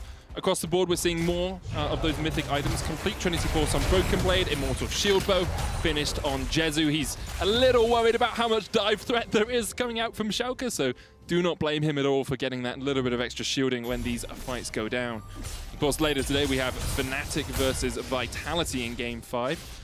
Fnatic had one game where they looked like a team that was coordinated last week, and 2 games where they looked like a team that was willing to fight you at every single opportunity. We'll get to that one just in a little bit. Until then, though, SK, of course, have already gotten the first 2 Drakes of the game, and I think that they're a very strong skirmishing comp in terms of like the Mundo and the Volibear. Mundo hits 11. That's going to be a big boost in terms of that sustainability. So the Dragon will spawn. He's not quite going to be able to take over to it, but SK have full control over the river and are playing with these extra brushes pretty nicely. I think Treats may have just been spotted coming out of that second bush. They know that Tinks is here. Scryer's Boom will spot out a few. Broken Blade working his way up. Treats is going to try and act as a bodyguard. Keep Broken Blade away. Of course, they played on TSM together and Broken Blade has been caught out. Treats flashes forward for the stun from the E. Hero's entrance now going to put limit in all kinds of hurt because he's surrounded by 4 members of SK. Gideus tries to jump onto Jezu, but Gideus is the one who's targeted down by SK. Face call in from Treats. That's another. Tinks gets the shutdown on Gideus. And now this Ocean Dragon is available. Sharima slide in Schalke. Limit gets the kill on Blue, but there's an answer. And Tinks is still chasing. It's going to be a 4-for-1 in favor of SK. A quadra kill for the Doctor in the jungle. I love it. You got to hype up your fellow medical man. I like what you're doing there, but Tinks just running through SK. And that's what I'm talking about. In these long fights, like you cannot cut through him. And now they are 1 Drake away from the Ocean Soul. Treats is the MVP of this fight. Knows that Broken Blade is bot side and boots him up, boots him into the rest of the team. They can cut through him because that flank was going to be the struggle for SK because there's not a lot of peel for Jezu apart from that All-Star. Then at this point, the fight's already hard enough for Schalke, but they just don't have the damage to get through the front line. The Volibear ult that gives you all the bonus HP, the Mundo, the All-Star ulti, everything is huge. And then Blue says, come on in, we're going for a little bit extra to set up Tinks for this quadra kill. Just imagine if it's a penta. Just imagine. Oh, it would have been amazing to watch. Tinks, one of the most anticipated players coming into this year. After watching him in the ERLs, after watching him play on LDLC, after watching him consistently be at the highest level in the European regional leagues, people were wondering when's this guy going to get a shot. And now we see him having the game of his life so far, or the game of his LEC career so far. 5-0-1. 4 games in, and this is the best it gets. I mean, look at him. He's 1,000 gold ahead of anyone in the game. He's having a stormer. He's doing great. And we're only 18 minutes in. Another Dragon was secured, as you say. 1 away from Ocean Soul here for SK. Oh, no. But look what's come through. Is that an Executioner's Calling I see? Also an Oblivion Orb. An Oblivion Orb I see? I'm going to say, Ender. I don't think it matters. Yeah. He has the Thorn Mail's already finished off. Magic damage like Orianna, not necessarily the best at getting through a tank. She's a very bursty type of champion, AoE burst, not single target. So yeah, I like Tinks' chances for survival in these coming fights a whole lot. It's going to be pretty difficult to deal with him. Importantly as well, he has 6% extra size because of the Frostfire Gauntlet Mythic passive. He's a big boy. I will be honest, Mundo is probably the least impressive or the least intimidating of the big boys. Like some boys, when they're thick, they're like, whoa, it's Malphite. You know, he's a big boy. He's concerning. I don't know. Cho'Gath. I feel like Cho'Gath is the biggest of boys. If you saw Dr. Mundo in real life, you would be running for your life. I mean, he's modeled off me, and you stand next to me all the time, so. No. Anyway, let's get back to the game. SK still in a gold deficit. Important to note, but we have seen already how their team fight composition works. If Schalke get caught out, if one player gets caught unawares, they are unable to get that dive onto the backline because Tinks is just too much of a brick wall for them to deal with. And for the moment, Schalke seem to be going for a bit of a 1-3-1. Broken Blade up towards the top side, RDYCHK down towards the bottom. Tinks can answer Broken Blade by himself pretty much because that Camille is not doing too much against the Mundo. Just a calm before the storm. We're pretty much just waiting here for the Ocean Soul to spawn, unless any players step beyond their sort of areas of control, right? You know, Schalke have a lot of vision post up towards the top side, but SK do as well. Like, they don't really have vision in their own jungle, but they have vision in the enemy's jungle, and Tinks actually saw Broken Blade walk into this bush. They know he's there. Oh, able to get away with a wall jump. Just about able to escape. And if we do have a moment of calm, Ender, as RDYCHK pushes in this bottom lane, I want to talk a little bit about SK and how I am quietly confident in this team. I think week 1 showed us some strengths from them. They Jezu looked good at times, Tinks, Blue, all of them had good performances, Treats especially. And when you look at the caliber of opposition they played in that week, you have to think that it was a very difficult week for them because they played against Rogue, they played against G2, and their win was against Astralis, which they won pretty convincingly, right?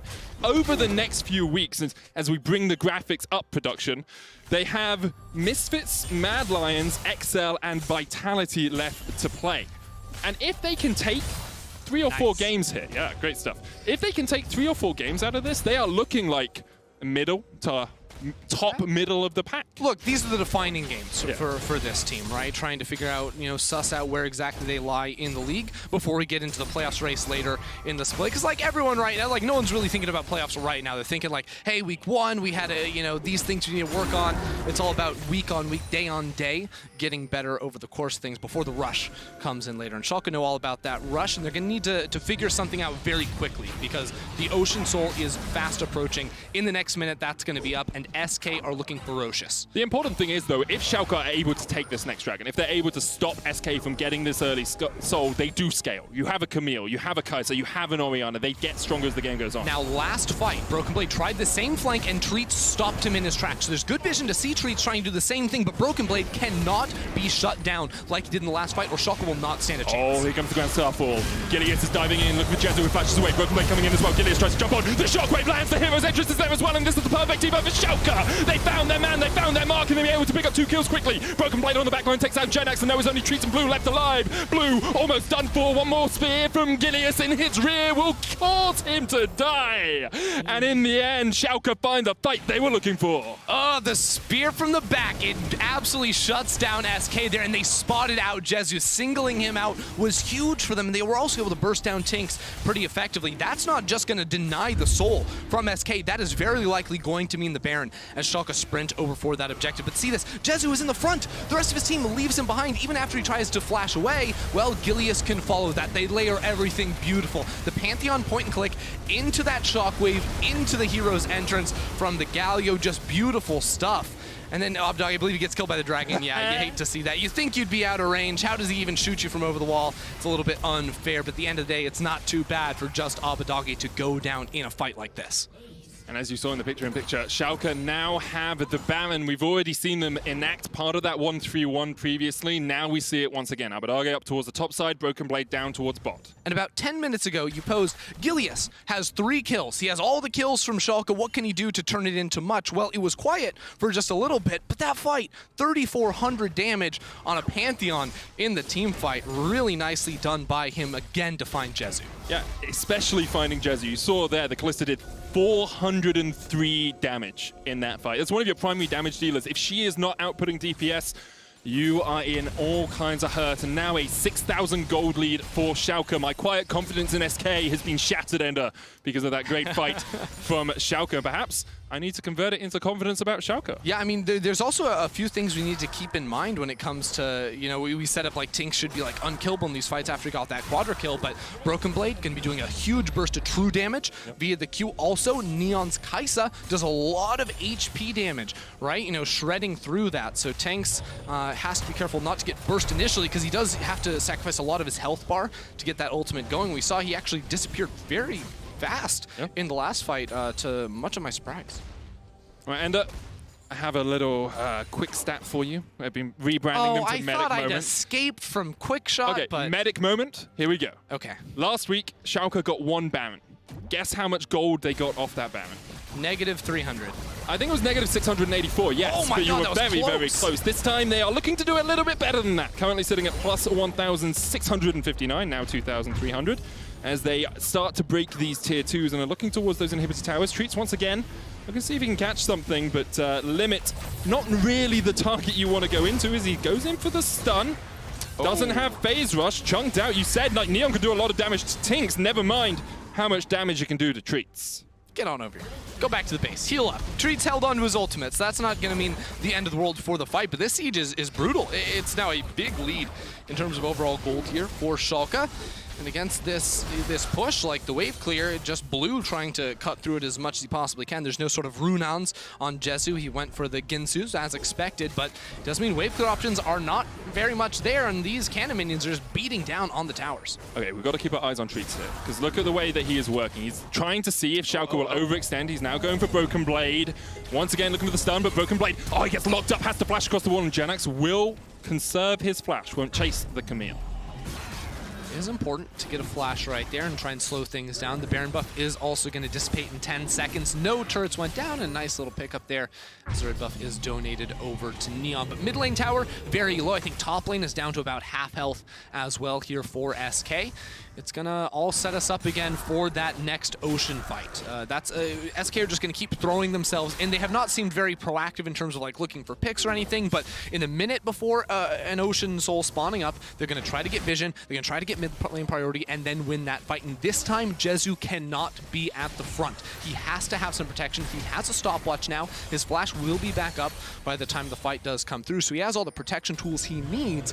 Now it's just about coordinating that with the rest of his team. And getting the vision control to start it off. You can see Tinks here, securing the Scuttle Crab. SK, 4 members strong, pushing in here. Limit Neon are just around the corner, going to see if they can catch out anyone from Schalke.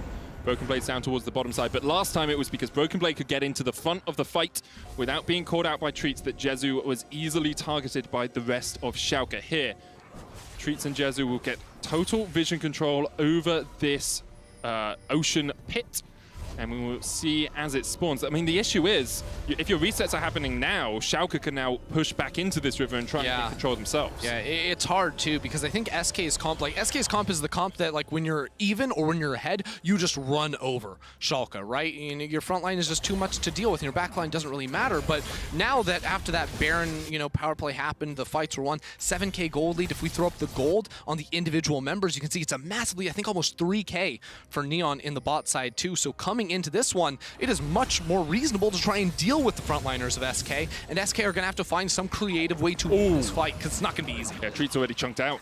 The Dragon only about 15 seconds away from spawning. Treats almost dead to the Winds of War, and now you just can't do it. SK can't fight it. It's a 4v5 if you go for it. Treats caught out. We talked about vision. You could see they just didn't know Abidago was in the bush, and he just chunks out the cow pretty easily. Gold lead only going to extend now for Schalke, and you got to give them credit. They built up a gold lead, they started losing out on these dragons, and then they were able to find the 2 fights the fight and the chunk that they needed to secure these next 2 oceans. That's a couple times now too that Treats has been pretty instantly deleted. I think it was Abidago that caught him out around that top inhibitor as well, that sort of shut down any playmaking from SK. We're now just a minute away from this Baron buff spawning again, so SK get to try once more. But again, I don't love their odds going into this fight. Neon has Runons, he's got 3 items now. Jezu's building tank, he's going the direction of a Guardian Angel with no damage stats. Now Blue's getting TP'd on by 1,000,000 people. Grand Starfall coming in, here's the TP counter for SK. Shockwave dodged away by Blue, and now Broken Blade up towards the top side. Treats is caught out once again. Neon, they're in the midst of it all, and Treats is already done for. He's down. Neon gets one thing, he's going to try and chase onto Broken Blade with the Hexagon and the Hero's entrance coming in as well. Schalke are dive bombing into the fight, and Jezu hasn't had a chance to auto. Now gets a couple off onto Broken Blade. Blue down as he uses the stopwatch. Broken Blade taken out as he steps into the bush, but you can see the game plan from Schalke enacted perfectly. Yeah, SK tried to fight back, but Jezu was nowhere to be found. Schalke are showing up in a big way in this mid game, and this is going to be another Baron for the squad. Second Baron of the game. Last time they were able to crack those tier 2s. This time their eyes will be set on the inhibitor towers and the inhibitors shortly after, I am sure. Schalke taking fights like this, you can see just this control ward was enabled it so much. I mean, the control ward, but even if the control ward's not there, Gilius is still porting in with his ultimate. It's just poor play, honestly. Blue being that far forward, trying to get Prio so then they could walk in towards the river, but not then realizing Jezu's also not in the area. Schalke have full control, so they're just going to sprint up towards the top side of the map. This was not an even fight by any means, and almost a miracle that SK even got away with a kill to begin with. Schalke just using this gold lead, using the advantage they have. You can see the damage coming out from Neon. Compare that once again to Jezu, who was never in the fight. And this is after an early game where Neon just got bullied. He got denied so many waves on the bot side with the pressure that was put down there a couple of times. Neon now, of course, has everything he could possibly want, has been a huge recipient of all the gold, 4 items now. with that Infinity Edge, I mean, compare that to Jezu. Jezu has 2. Yeah. Like, it's such a disparity. And again, the in components are not damage components, right? That's just going in towards a Guardian Angel, so that initial burst, that initial dive doesn't kill him. But with the rest of your team falling behind, Blue hasn't been able to really find his mark this game either. SK are looking a little bit desperate here as Treats gets taunted. Well, the thing is, Treats is the only one who can really pull the trigger. Who else is going to engage for SK? It has to be an Alistair flank or perhaps an Azir sliding in with the Shurima slide, right? It becomes very difficult unless you can just run at your opponents. And Treats on 11-2, Shurelia's was changed so it gives AP more than the health it used to give. Makes it very bad item for Alistair as well. Maybe you could go Chem Tank to run at your opponents, but Schalke just used the fact that they can't really be engaged on to take this inhibitor in the top lane. They're looking for mid. Bot lane Broken Blade's there as Treats now goes in. The stun's going to come out on limit, but he's just so tanky. He has the stopwatch as well. Fate's Call's going to drag back one. Broken Blade trying to dive in. They're looking for Jezu on the back line. Treats is already dead. Neon goes unstoppable. And what can you do? Gilius, the front line, Aegis Assault just blocks all the damage, but the Rend is still available here for Jezu. You can see Blue has to use the stopwatch. Neon's still alive. Dived in with a Cure Instinct, and now he's going for more. There's Genex down. And Jezu and Tinks, the last 2 men standing. But they won't be for long. Schalke stampede into SK's base. Looked a little bit dodgy when that Mundo got the quadra kill, but after that moment, Schalke knew exactly how to approach these team fights, and they're going to walk away with their 2nd win of the split.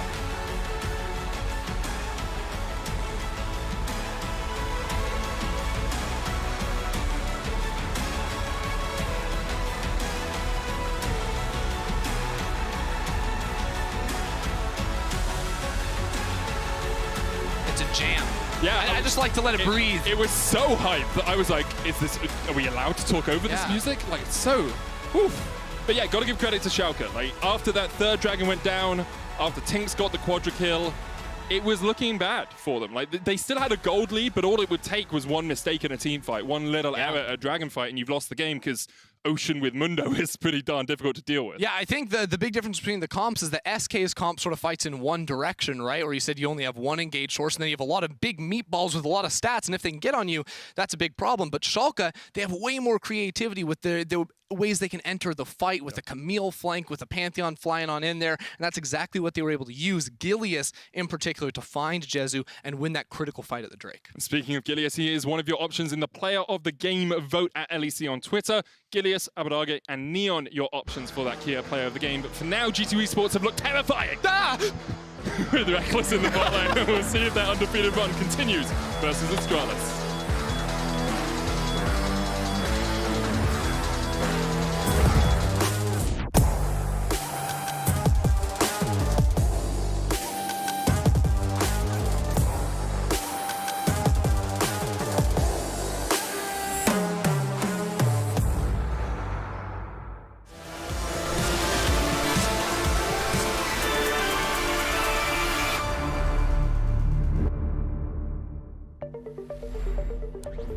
I don't really consider it gear.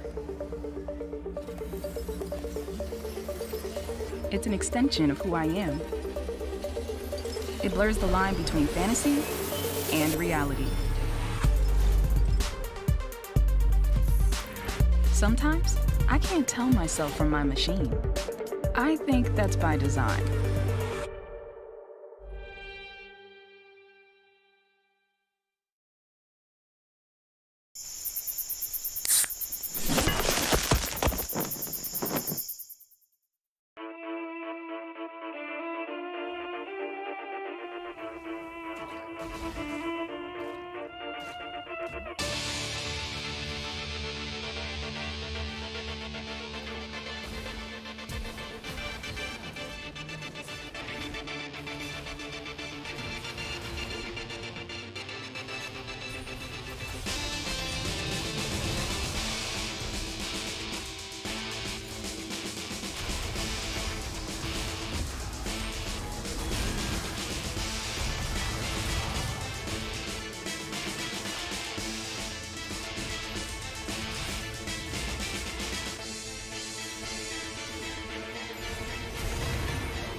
I actually haven't had an In-N-Out burger yet. All players and Immortals. Okay, this one is actually hard. Okay, I know Destiny is there. Is from you. Xerxes is there, pretty sure. Then they have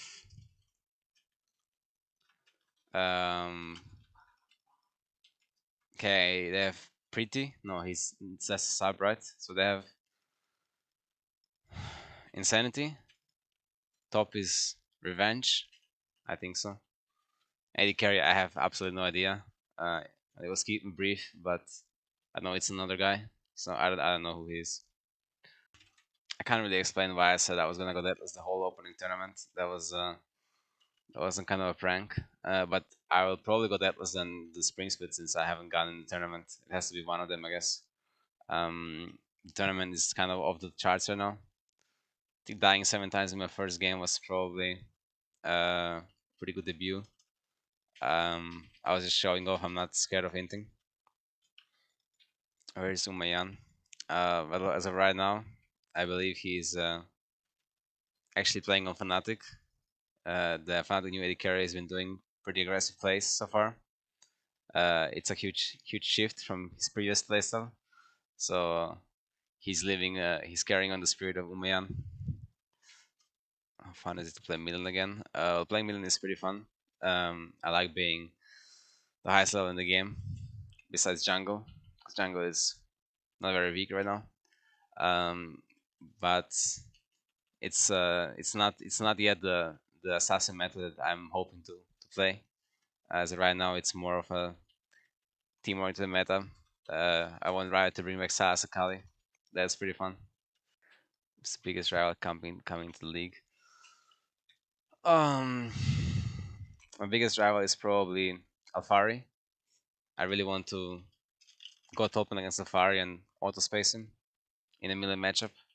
That's kind of what I like to do. So I'm looking forward to doing that.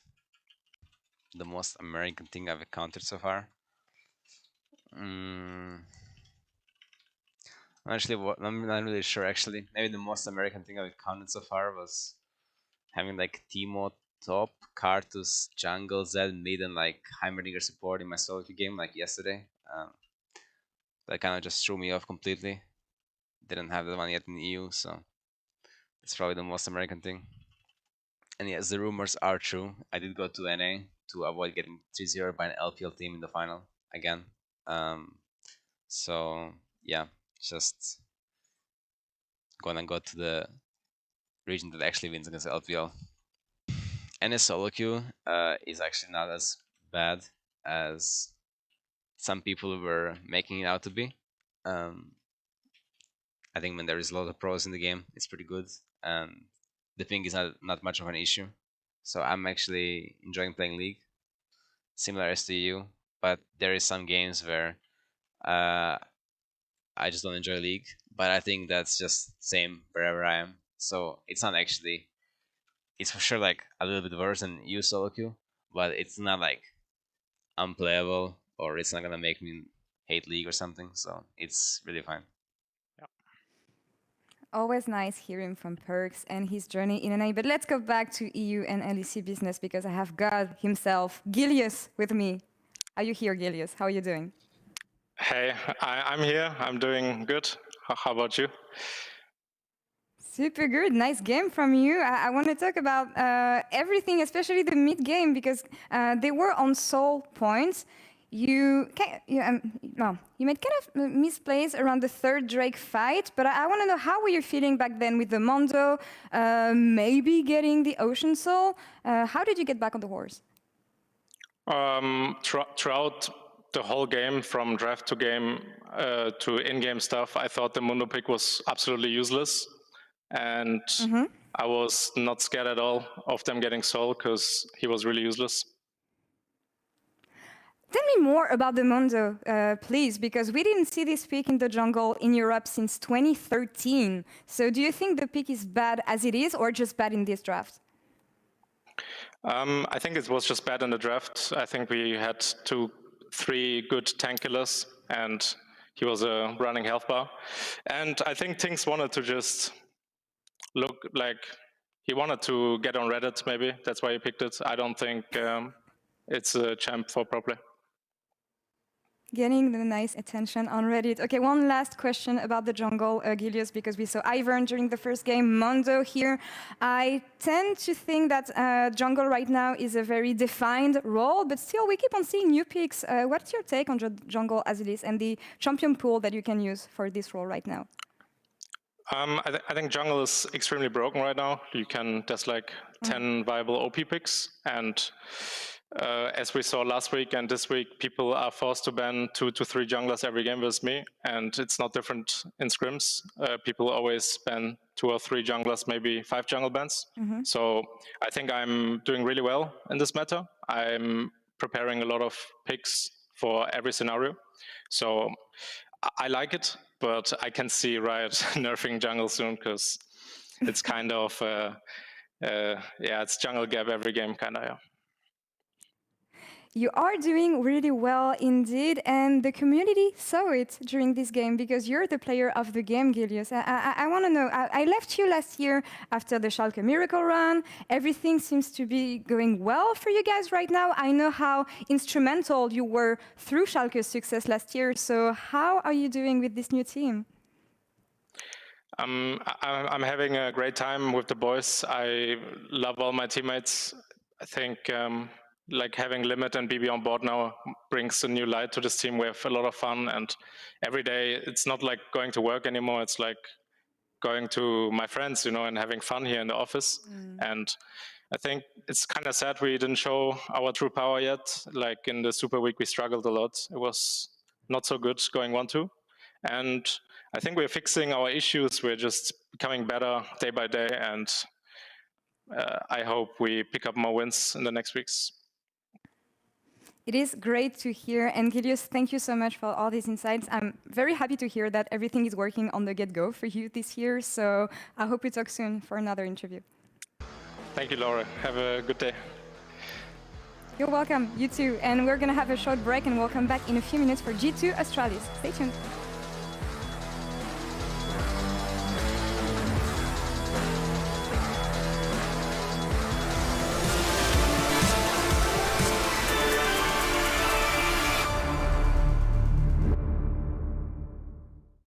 You said, baby, I'm sorry. I didn't mean to let you down. I was just messing.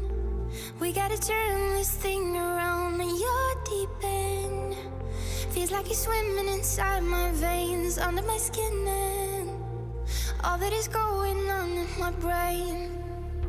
Each time I try to leave this behind, your heart to shake. It's like you're ruling my life. You know I can't get you off my mind. Need a reason why. Why do you have to leave me in the cold, cold, cold, cold, cold? Why do you have to leave me in the cold, cold, cold, cold, cold? Why do you have to leave me in the cold?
Welcome back, everyone, to the LEC Spring Season. G2 is about to play Astralis, and we do apologize for the small delay after getting into game. We also were supposed to run the Perks video right before our segment so we could react to it, but we have already seen it, and it was good to hear from Perks, although he got some mean questions from production about beating the LPL and whatnot, but we'll let that one fly. Throw us under the bus. I'm going to the region that can actually beat LPL. I mean, he's been going hard on that.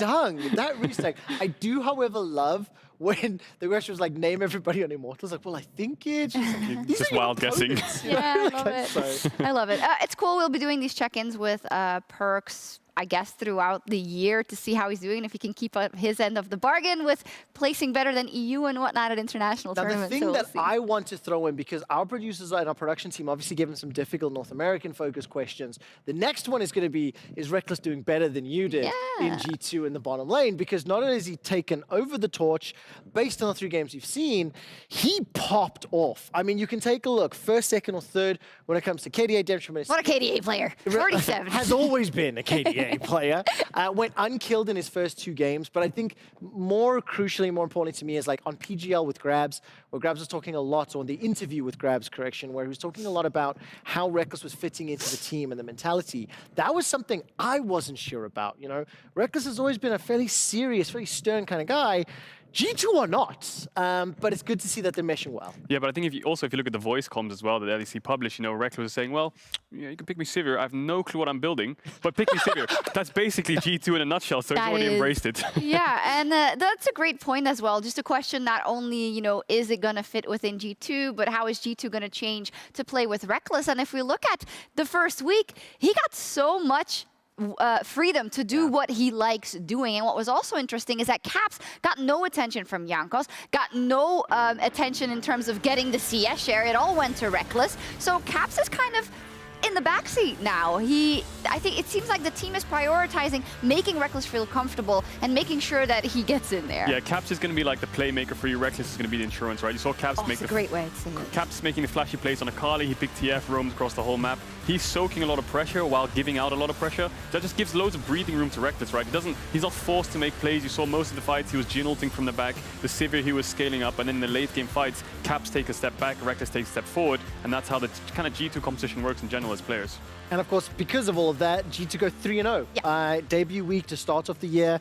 It is a very terrifying sign if this team is already starting at that level to think about where they will progress, not only through spring, but through the rest of the year. That is a great point, and I think we all often get a bit blamed for like, why didn't you talk about this player? They all did well, but it is true that in the first week, all of these players had pop-off moments. I mean, Jankos had one of the best weeks in his career over the 3 games. Wonder was extremely solid as always. Mickey was smurfing it at times. I mean, you can't dream of a better start. No, you can't. And now with everything we've just said, with all the build-up we have, with all of the history and success of this team, they are now facing the former support, the former substitute, the former MSI champion in Promiscu. True, honestly. And obviously, Astralis are really up against it. This is not an easy game. This is one where they are the heavy underdogs. And I absolutely love Promiscu because he did an interview with Yinsu Collins for Sky Sports, and he was talking about how he wouldn't be surprised or he'd love if G2 could just first time 5 different champions against him. The reason I really like that is I think it's a little bit next level. It speaks a little bit to the organization of G2, to a little bit of the trolling nature they have. And Promiscu trying a little bit of psychological warfare, like trying to bait G2 in that decision. I would love if it happened. It's not going to, obviously, but it would be incredible. Yeah, both teams have an MSI champion on the bot lane on either side, right? True. So it's an MSI champion versus an MSI champion in support roles. So that'll be interesting to see, and I think you're definitely right. I mean, G2 versus Astralis, I think it's going to be a decent game. I mean, G2 have looked a bit shaky here and there in some of the fights. I think that although their games are stomps in a way in terms of gold lead, in terms of stats, some of the fights were kind of close, and against XL, I think you saw a few weak points being hit there and here and there, but like I said, Reckless, the late game insurance, showed up in that game really hard. We'll see. It can go either way. I mean, the expectation is that Astralis are, of course, huge underdogs in this one. As we have a little bit of time and a bit of a delay getting to Champ Select, let's talk about Astralis as we see some of the smiling faces and Jankos just being like, oh my, it's getting worse every year with this team. So Astralis are 1-2 so far, and this was the team for me that has the lowest of expectations before. I think the fans sentiment didn't really work in their favor. But I like to look at it the other way and see, well, everything they can do now is go up from here. Well, it can't get worse, Yeah. can No. it? I actually think you were too polite. You know, I'm when you trying to said- be. When you said there was no expectations, I think every single source, from journalist to shoutcaster to fan, was placing Astralis in 10th place. Now, they picked up that win last week, and I do agree with you. What that does mean is you're playing a little bit without pressure, without expectation. And especially in this game against G2. Now, whatever they can do is going to be surprising. Maya's going to be Zanzara. He's the guy that I'm in love with. He's just so much personality, and we heard from him today earlier as well. Yeah, we still have time. I think you guys think that I need to toss, but I don't. Oh, yes, I'm okay. done. There we go, yes. Go ahead. The thing that I was going to mention, just there's two things that I noticed about Astralis. The first thing is a weakness, and what I see is they don't really have a carry, someone that you think that's like, oh, going to pop off, going to solo carry the game, give all him the resource. I think Zanzara is more of like the distributing across the team, so that's kind of a weakness in itself, but I think they cover it up really well with their 2 team compositions on the weekend, where they just draft full team fight, full kind of AoE target damage, no single target, no hyper carry, just full team composition focus as a 5-player unit, rather than just kind of picking one player and saying, give him everything. I think that's a great observation because in terms of the identity of this team, we are kind of guessing. But as you say, Zanzara was known when he played on AJ or Rogue to be that facilitating jungler to set up his laners for success and maybe taking the brunt of all the damage in a team fight so they can shine. So we really need someone also to step up to do that. Now, Nuktak was actually the backbone of the team. Last week, he had the best stats. He had a great performance or a good performance. So is that the guy we're looking at, or are we expecting a White Knight or a JeskLa to be the people to be the people that Zanzara can set up for, rather? Yeah, I'm looking at JeskLa, to be honest. Okay. I think Nuktak is more of like the control mage scaling kind of player, which is good. It's what we want from a mid. Yes, he can carry if it's more of an Azir meta, but currently in this meta, I'm thinking more playmaking team fighting mids. White Knight historically is more of a team fighter, things like the cannon or even tanks, which we saw him on. So I'm looking at JeskLa now. It's a good AD carry meta. Get him something like the Kai'Sa, which he's been playing on the weekend. Try and give him as much resource as possible, give him lots of jungle attention, and hopefully JeskLa can be the star of this team. And I'm going to go back just a moment or two as well when we're talking about the team trying to find their identity, trying to find, you know, what they're going to be playing towards, who they're going to be playing towards. AOD said exactly that in his interview last week. Expressed a lot of faith and trust in the players developing. Yeah. And one of the things that I read between the lines and that I am kind of projecting a little in how he spoke was that right now in their current form, no, they're definitely not in the top of the table contenders, and they need to grow, they need to develop. And these types of games are actually the most difficult because you're coming up against arguably the favorites in the entire freaking league, right? So that makes it a lot more challenging and in some ways a little bit more scary for Astralis to deal with. Well, let's see what happens today. Astralis will try to end G2's run, so let's see if they can pull off the upset. Hell of an upset. He's on Fnatic. Thank you very much, Shox, Gadril, and Quickshot for that fantastic intro into this game. Obviously, big expectations on the shoulders of G2 to just continue their dominant run so far, but we're going to have to see what Astralis can do to potentially slow them down. I'm Dracos, this is Vedius, and we're here to talk about League of Legends. So let's start by talking about how much Jankos sucks, right? Got your attention now, haven't I? Yeah, Analyst Desk talking about how good all the G2 players were, and then I suddenly come in and, yeah. Jankos maybe not that good. Do you want me to bail you out of this one, or are you riding this one down? No. Let me tell you guys, the most loved, often considered best jungler in the league, although I think, to be fair, there's some debate there. I'm going to just talk trash on him. Yeah. Obviously, I am exaggerating. I just wanted to, I wanted that headline, to try and catch your attention. One of the things that we will be following in this game and talking a lot about is some of Jankos' early pathing, because Dracos and I have been looking a lot at how the meta works, expectations for junglers, and something that we've been noticing a lot about Jankos is something that many of you G2 fans are already very familiar with, and that Jankos likes to play for his lanes. Now, there's nothing inherently wrong with playing for your lanes, but in the current meta that is very jungle-dominated, that can sometimes be very detrimental. Yeah, he's a giver. He wants to give that attention. He was around as a jungler for, most of the metas where junglers were kind of just second supports, if we're completely honest. They just ganked for the lanes, they bailed their lanes out of bad lane states, and you can see the remnants of some of those habits, and I think we're going to track today how well Jankos does about, making this the Jankos show. So we're going to be talking about that in 2, 1, after the music.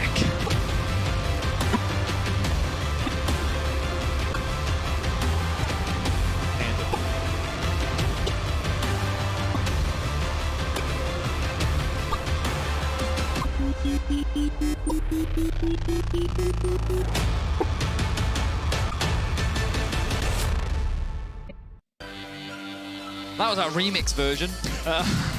Hope you guys liked it. What you guys didn't hear is producer goes, pretend it's normal. Betty goes, that's the remix. Let's go. All right, so Astralis versus G2. And we're going to see exactly how intense this game is going to be. Promise you making some quick jokes about, hey, would love to see 5 first-time champions on stage. But I think for G2, maybe we see a little bit of experimentation. Maybe we see a little bit of fun. But so far, it feels like outside of some of the more chaotic picks, they have been taking these games very seriously. And we're just waiting for draft to creep up. But yeah, we're on 11.2. We already saw some pretty cool stuff today with the Ivern being locked in the jungle. We also got to see a Mundo. Even managed to see a Pantheon make its way through the ban list, so that's always very cool.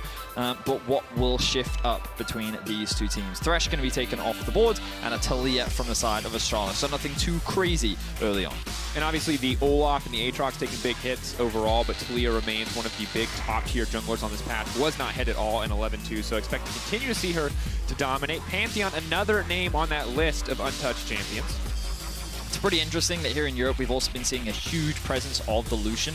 The Sylas ban suggests that G2 right now is looking at an early Twisted Fate, and the Twisted Fate response is going to come out from Astralis. Now, typically G2 have not actually prioritized the Kai'Sa, but they could definitely do so if they wanted to, considered the strongest AD carry in the current meta. But with the Olaf up and available, it looks like G2 is saying that the nerfs were not significant enough to knock this champion off that S-tier pedestal, and they will look to lock that one in early on. And important to note, if you haven't read the patch notes, it is just the healing, the lifesteal, and the additional healing bonuses on his W that were taken down a notch. The clear speed still incredibly quick, so it's still the same Olaf you know and love, just a little bit weaker.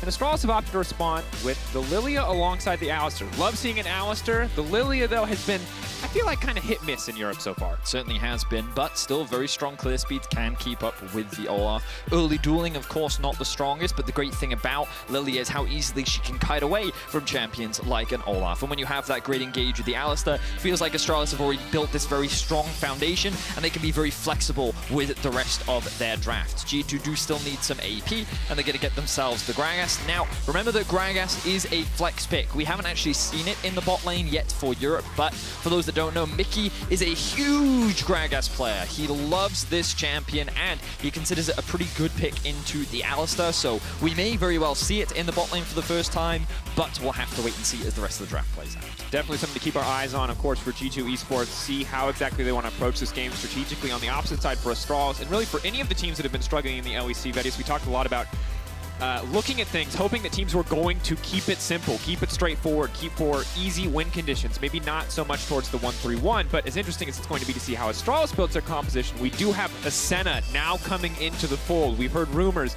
of the fasting Senna or the support Senna, honestly, depending on which of these two players want to play it. Both Reckless and Mickey have done their time on Senna duty. We're going to have to wait and see. Yeah, I mean, there's so much flexibility on the side of G2's draft right now because of where the Senna can go.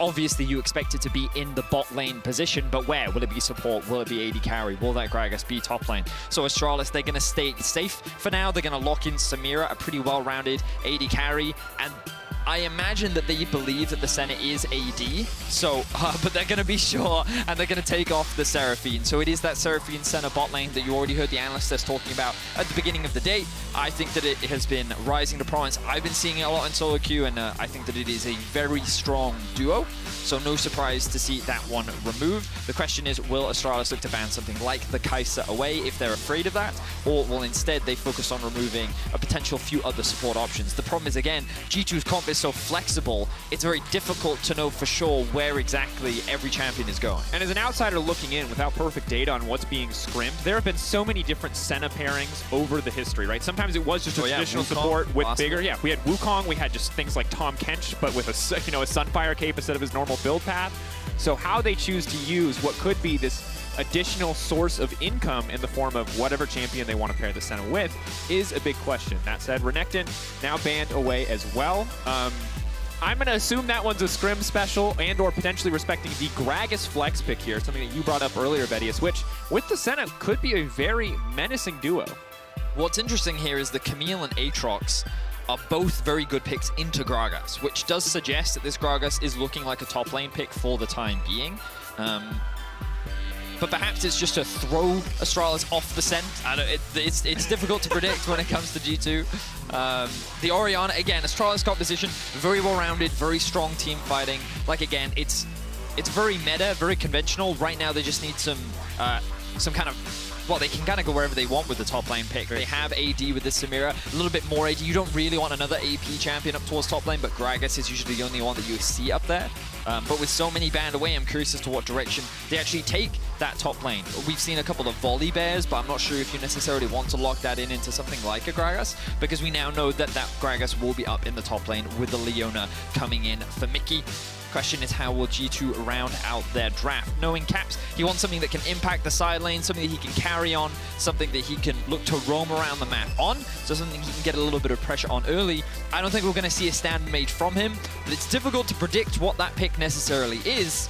And it looks like he's going to go for the Echo. So that kind of fits our expectations in terms of how Caps likes to play. Very strong in the side lane, can easily roam around the map early on, and can definitely look to impact everywhere. And now, of course, the final pick to come in for the side of Astralis is going to be that Gnar in the top lane, another champion that is flexible, although not always in a perfect way. Sometimes you need the Mega Gnar and it's not there. Sometimes you need the Mini and it's not there as well. So we'll see how well Astralis can make that work. The thing that stands out to me, Vedius, when we talk about Astralis, pretty well-rounded in damage profile now too. There is just so many engage tools on the side of G2 Esports, between the Leona, the Senna, the Olaf, the Echo as follow-up engage. The Olaf now going to be able to ignore that Alistar, one of the few sources of undeniable frontline on the side of Astralis. So Astralis going to need to play a much cleaner game than from what we saw in week 1. Well, I think one of the things that Astralis can leverage is some of the early prio. I think their bot lane should be good in the 2 versus 2. I think mid should have an advantage as well. And it's all about how well can they use some of that early pressure against G2 Esports. It's definitely going to be important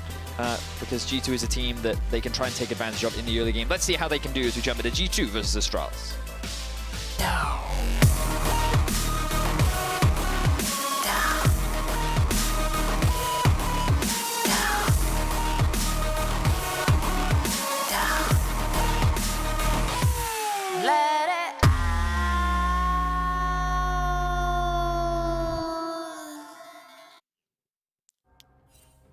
And here we are, G2 versus Astralis, as we get into game before the jungle pathing really kicks off. And as it appears we have no level 1 skirmishes, important to point out, while we've heard rumors of the fasting Senna, or basically AD carries playing support Senna, was really what it comes down to. Reckless has started for the Dorans. He will not be getting a support item, so gold will be going into the hands of Reckless. Does not fully utilize the patch changes on 11.2, though there were many, but should still be quite effective overall. Yeah, I think that Senna is still, as far as champions go, a good one, right? She is a champion that can be very obnoxious in lane. I think that she scales extremely well. And I think that she's a champion that Reckless has a lot of comfort on as well. When we think back to Fnatic, just in last summer, it was one of his go-to champions. If it was open, he would lock it in. Now, do I think that Senna Leona is the strongest 2v2 lane? No. I think that Alistar, especially when paired up with a Samira, has so much presence in this 2 versus 2 that they should be able to look for skirmishes. But you can see G2 looking to get a little bit sneaky here as they get early brush control. And as we kind of expect, and what we've been seeing a lot recently, Dracos, is junglers not getting that pull because of how valuable it is to get into lane early. Yeah, and now it's going to mean that Jankos is instantly speeding through his clear. We see Zanzara instantly moving up on Krugs as well, straight from Raptors, looking for that double respawn as soon as possible. So high-paced jungle clearing is on the menu, Vedius, and it's something that you talked about for Jankos. We'll see if he's going to play a more selfish role or if he's going to try to support some of his lanes early on, as Caps, kind of as to be expected here, suffering a little bit in the early matchup. Nukeduck making good use of that level 2 to start adding some pressure. So we missed it, but Nukeduck, I imagine he got a ward kill somewhere, because a ward was definitely placed by Jankos, and I don't see it on the minimap, so I assume it was cleared out by the sweeper from Zanzara, and that XP was then handed over to Nukeduck, which then gave him level 2 on the first clear. So Caps went for a very fast push early on, but the wave then froze underneath the tower, and then Caps ended up in a situation which was just really awkward for him. So he ends up taking a pretty nasty trade. Notice that all of his pots have now been expended. So this 1v1 matchup, he may be forced to use his teleport very early, all because of a ward kill that came off the back of Nukeduck, giving him that early level advantage. So great stuff here from Nukeduck, and already some of those small advantages start being built up in the lane. Oh, we're going to get a replay of it from our observers. Thank you very much, observers. So there was that ward kill. This is ultimately what gave him the level 2 in lane, and what is now making life very difficult for Caps in the 1 versus 1. Yeah, definitely do not want to fall behind as Echo in that lane phase. Once he gets a reset, it'll be okay, but that teleport disadvantage could cost him dearly, especially if it means that Nukeduck gets to make a few more plays in the side lane. For now, though, just farming up under tower, surviving as best he can. Keeping an eye, though, on how this mid lane pressure is going to be utilized. For now, not very well, as Jankos is already barreling into the mid lane, trying to reset this for Caps. So this is, oh, that's a lot of damage coming out from Jankos, but this is exactly what we were talking about, Dracos. Now, Jankos made the decision here to say, you know what, Caps, I will come and I will help you. He didn't prioritize any of the Scuttle Crabs. He's now even resetting. He's not even going to take the top Scuttle. Instead, he is sacrificing his own farm. Okay, nice. He is going to go and get the top. What are you doing, Jankos? Okay, he's going to grab the Raptors. He's going back and forth because I imagine that he wasn't expecting them to spawn when they did. But you can see that he was in two minds. But regardless, the point is that he played for his team there. And this is very Jankos, right? Sometimes it is at the detriment to himself because he could be just snowballing further ahead. He could be focusing on getting that earlier reset, making sure he gets those camps. Now, ultimately, this is to his benefit because he will steal away those Raptor camps. He will still get the Scuttle Crab, and Zanzara is now going to be a little bit behind in those camps. But it's one of those things you have to be cautious of because sometimes it can be something that actually puts G2 behind in the early game. And when we look back to week 1, he was actually punished a couple times. He lost his flash, he fell behind in jungle XP, and something that many teams have been able to punish, especially during Worlds. But all things considered, it ended up being the right decision. We saw for a moment he considered the recall. Very good for him that he didn't, that he was able to grab Raptors, now into the Scuttle, now into a full topside clear. He is very much on pace with Zanzara, not giving up a lot to reset that for mid lane. But Wonder could be in trouble, very low mana. Early body slam comes out. Now there's no level 6 here for Zanzara. Would take a lot to commit for the dive. Wonder trying to sidestep. Third stack not going to be there, but there's first blood coming through. Gnar going to get it.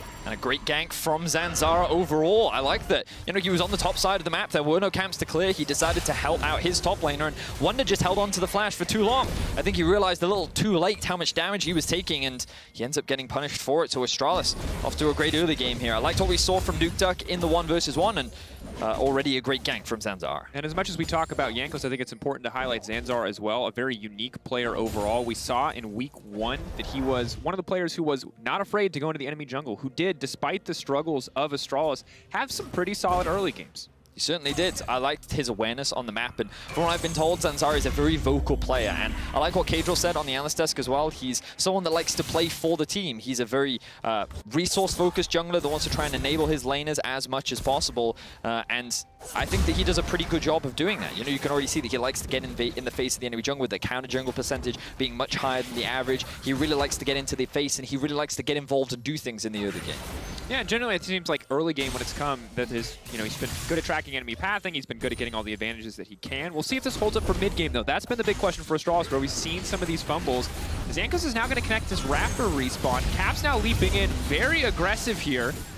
Gonna have to immediately ult out, but it does mean that NukeDuck cannot come to stop Jankos from contesting these Raptors. Exactly that. Jankos is very aware that NukeDuck has no mana, and this is kind of where the laners then pay it back to Jankos. So while he is very lane focused, he also knows that if he puts his laners in a good position, they can then help support him. So Caps is just like, I'm trading everything I can to make sure that NukeDuck cannot leave. And in solo queue, you'd be getting spam pings onto NukeDuck, like, why aren't you coming, why aren't you coming? But obviously he can't, because he can't offer anything in that situation. It's a lose-lose situation regardless of what he does, which then ultimately gives Jankos that small advantage. He then quickly rotates down towards the Drake. The support is there to help him out as well, and G2 slowly getting a little bit more control of him. But of course, G2 spotted across a lot of vision doing this, so it does give permission for Zanzara to move in and take one or potentially two camps. So while Mountain Drake, you would definitely say, is the bigger win, individually Zanzara could come out on top in terms of actual gold and XP value. And I think this just highlights how aware Zanzara is of the map state, because he recognizes, oh, okay, Jankos on bot side, let's see if I can trade something on the top side. I'm going to steal away all of his top side camps.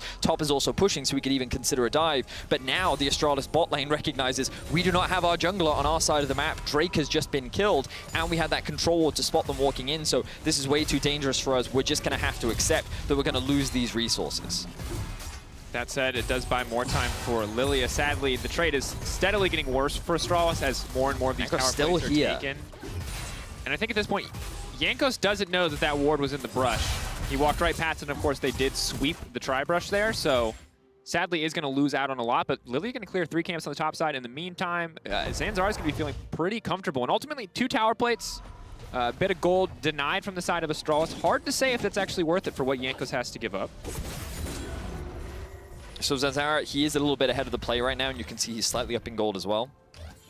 Part of that is because of the early kill that he was able to grab, but because he was able to steal all those topside camps and he's able to reset, he's now back on the map before Jankos is. So while Jankos is clearing his red, he still needs to go back to base. Meanwhile, Zanzara now has an opportunity to actually do something on the map. The question is, where will he do it? Yewanda doesn't have flash at the moment, so he could look for a play up towards the top lane and try and get White Knight even further ahead. He could also work with Promiscu to maybe set up some invades, maybe even look to challenge Jankos in the enemy jungle. Right now, it seems that his focus is on the Rift Tower. Oh no, they have found Wonder. Wonder going to pitch for the body slam over the wall. White Knight just going to get knocked back. Good news for Wonder that he's able to get out of that one. Ultimate is available for Zanzara, so it looks like they're trying to fish for the uncontested Herald here. We got 5 members of Astralis in the area. Reckless currently looks like freezing in the bottom lane, so very good read on the map state from Astralis. Exactly that. Let's have a quick look at Reckless and see what he's doing with his minion wave right now. So I don't think this is quite frozen, but he's holding the wave here. He's not, actually, he's kind of hard shoving it because he wants to try and punish the positioning of Jeskla. Of course, everyone has just rotated up, right? And he knows that wave isn't going to stay where it is. So just clear as fast as possible so that you can push this wave in and then look for a reset yourself. And one of the things that we have to remember that was for so long a weakness of Senna and why we did see teams in playoffs last season opt to go for things as crazy as a lane swap in this meta was because of her slow pushing speed. But that said, now looking for an opportunity, looking for the stun here. Cap's potentially in trouble. That's going to be a 2-man shockwave. Clean start. That's going to be double drowsy coming down. Astralis getting everything in this fight, but Yanko's going to try to buy some space back. Unstoppable shield coming over. Nuke Duck flashes to safety. Flash in from Jankos. Now chasing down Zanzar. Oh no, run Bambi, run. Promiscu though, maybe fishing for a little bit of support. 1v1. Who is the better MSI champion? For today, it looks like Mickey's got more backup, so things are going to work out in his favor as Promiscu runs for the hills. Good sidestep from Promiscu. I think he's going to be able to get out from this one. I think it's a little greedy for G2 to overchase here as well, but there is this minion wave that Reckless can look to grab. Is Jankos still going to chase this?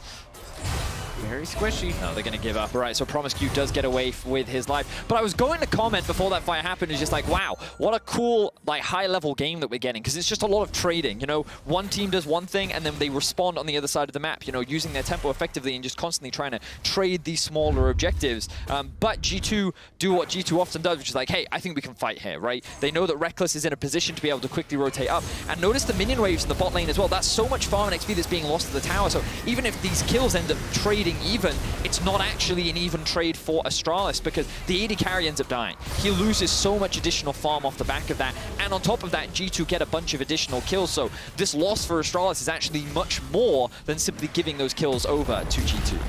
And this is one of those fights where maybe if we saw more fallout from Jeskla, maybe if he's able to get an S-style rank, you know, you saw the shockwave into the double drowsy, like maybe that is a fight with just a little bit more that Astralis can come out on top on, but close is not good enough for Astralis right now, so at the end of the day, it does mean gold pretty much dead even. They are going to lose a little bit on the bottom side, and I think for Astralis, we have to see how much cleaner their execution can get this week, because there were so many just little mistakes across the board from this Astralis lineup that led them to really struggling through every one of their games. Yeah, it certainly did. And unfortunately for Astralis, while the gold is very even, if we could swap over to the gold very quickly, observers, just have a look at the difference between the two AD carries, because it is quite significant. There is a 1k gold gap. There is a whole level disadvantage. And while Reckless has just been chilling in bot lane, Jeskla has been trying to play with his team, help him secure some of these objectives. And of course, he was one of the players that died in that last fight. So Reckless, very early on, already has the Kraken Slayer. And for those that don't know, one of the buffs was that now Q will apply 1 stack from the Kraken Slayer as well, which is why you're seeing it a little bit more often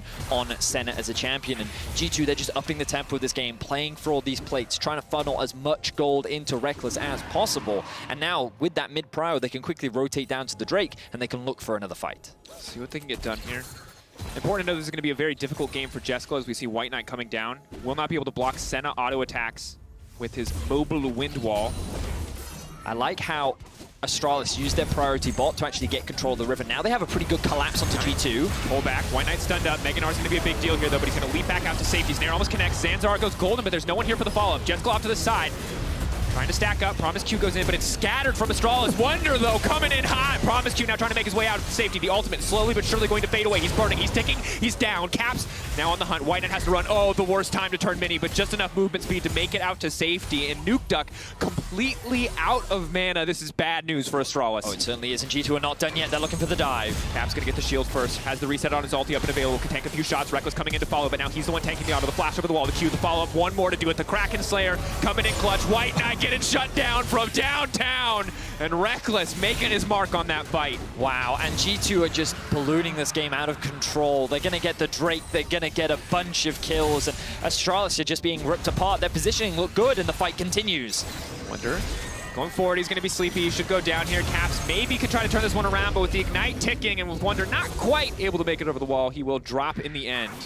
So at the very least, Astralis will get something back, but let's see where things go wrong. So I think this position is actually pretty good. You can see White Knight's about to get his ultimate off, but the Shockwave only goes on to Mickey. He just soaks that one up. Meanwhile, Olaf is like, you know what? I have 2 kills. I can just straight up 1v1 Zanzara, and kind of G2 split up the fight. They attacked the 2 flanks from each perspective, and Astralis couldn't find the setup that they were looking for. The Alistar wasn't in a position to get the knockup. White Knight never landed a good ultimate.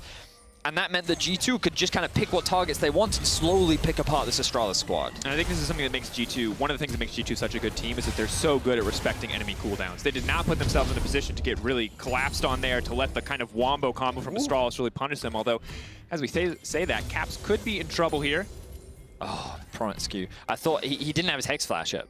I wonder if, I wasn't keeping track of his flash, but I wonder if it just came up now. Now Mickey's here to assist. Watching forward. Still a man advantage, though. Mickey going to be in trouble here, but White Knight also in trouble on the bottom side. That is an unstoppable Olaf. Leaps to safety, the axe! And Yanko's now on a rampage. Meanwhile, on the top side, Mickey will also drop.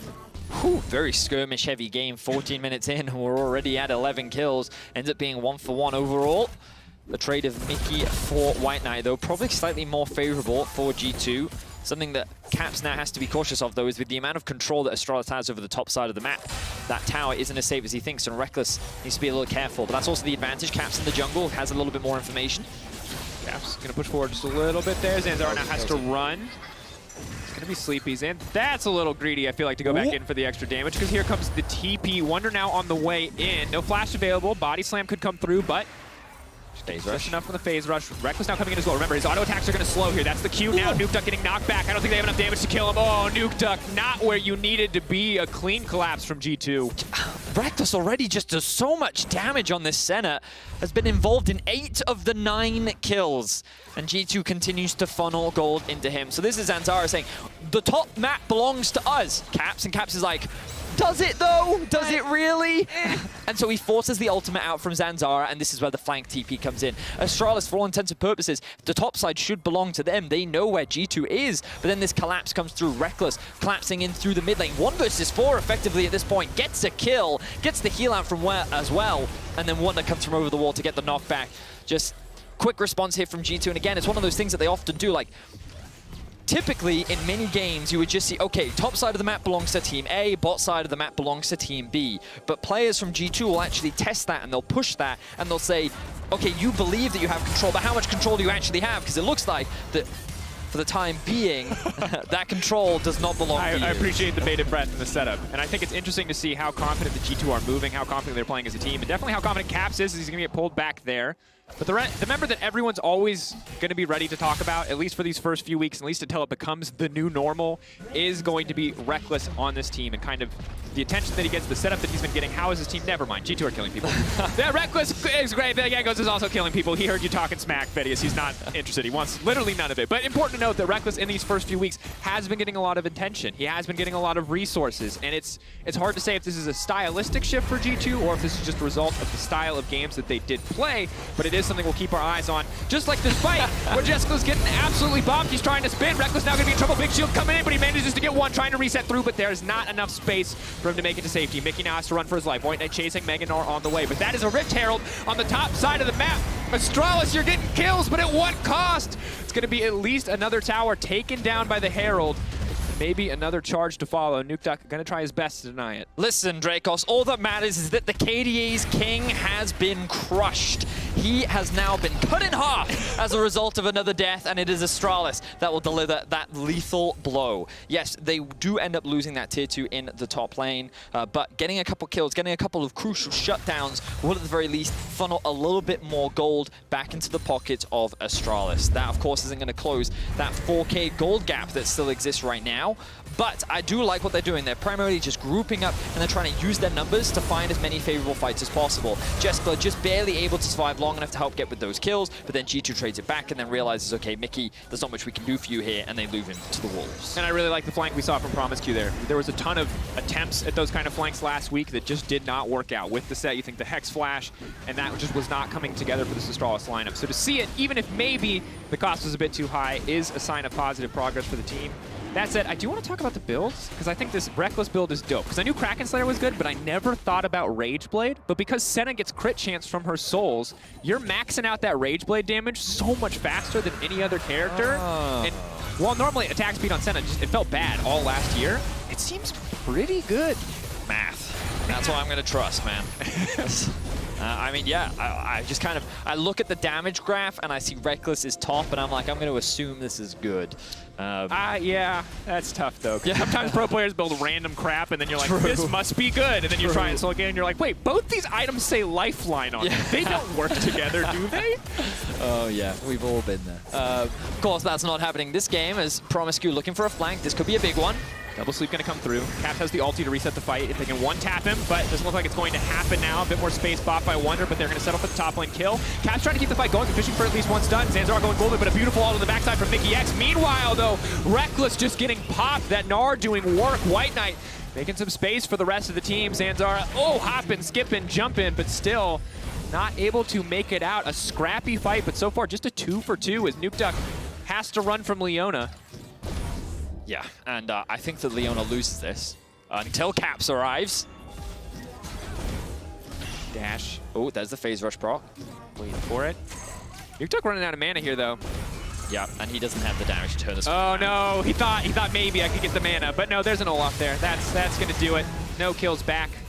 And I will say, at the beginning of this game, I prefaced with my clickbait title that said, Jankos sucks. Now, I acknowledge that the data doesn't necessarily support that statement, and, you know, I will acknowledge, you know, that this game he has been playing super, super well. And he wasn't punished for playing towards his laners, and he actually ended up getting a lot of benefit. But you can see how in this fight, he just kind of runs through the opposition. He is so strong on this Olaf, even after the nerfs. He just kind of chases down the opposition, and this is one of those fights where, again, it looked very promising for Astralis, but unfortunately for them, the gold gap is quite big, and the composition from G2 when they get into a choke point like that, Reckless is able to stay pretty safe on the backline. Of course, he did end up dying in that fight as well. His KDA is being obliterated right now. It's absolutely just being destroyed. But he's playing for the team, you know? He is playing for the team, and he's able to dish out that damage. And as you rightly said, the synergy with this Rageblade and the Kraken Slayer doing a lot of damage. Mickey now caught out once again. But look at that damage just coming in immediately on a PromisQ. Of course, no Aftershock, so is just in general much more squishy. Also hasn't finished his first item, but that said, Reckless hitting like a truck at this stage of the game. Not good for Astralis, but we'll see. Last 2 fights, Reckless has been picked off pretty quickly. He is very squishy, very vulnerable. Has to play this out from a positioning perspective pretty flawlessly not to get caught out by this composition. I think at this point, it's very difficult for G2 to get caught out with how strong they are. It's actually Astralis getting caught out. Yep, Shockwave gonna come in, but too little too late now. Reckless on the backside, providing as much support as he can, as Jankos tries to barrel through, but will be shut down. Nerfed healing? Nerfed healing. That will, of course, be Jankos' first death of the game, but Caps now coming in from the flank. Get knocked back, no stun there. PromisQ kind of just buying space, though, for the rest of the team. He has phase rush. He should be able to walk away from this one. Caps gonna be happy with half his health as a trade.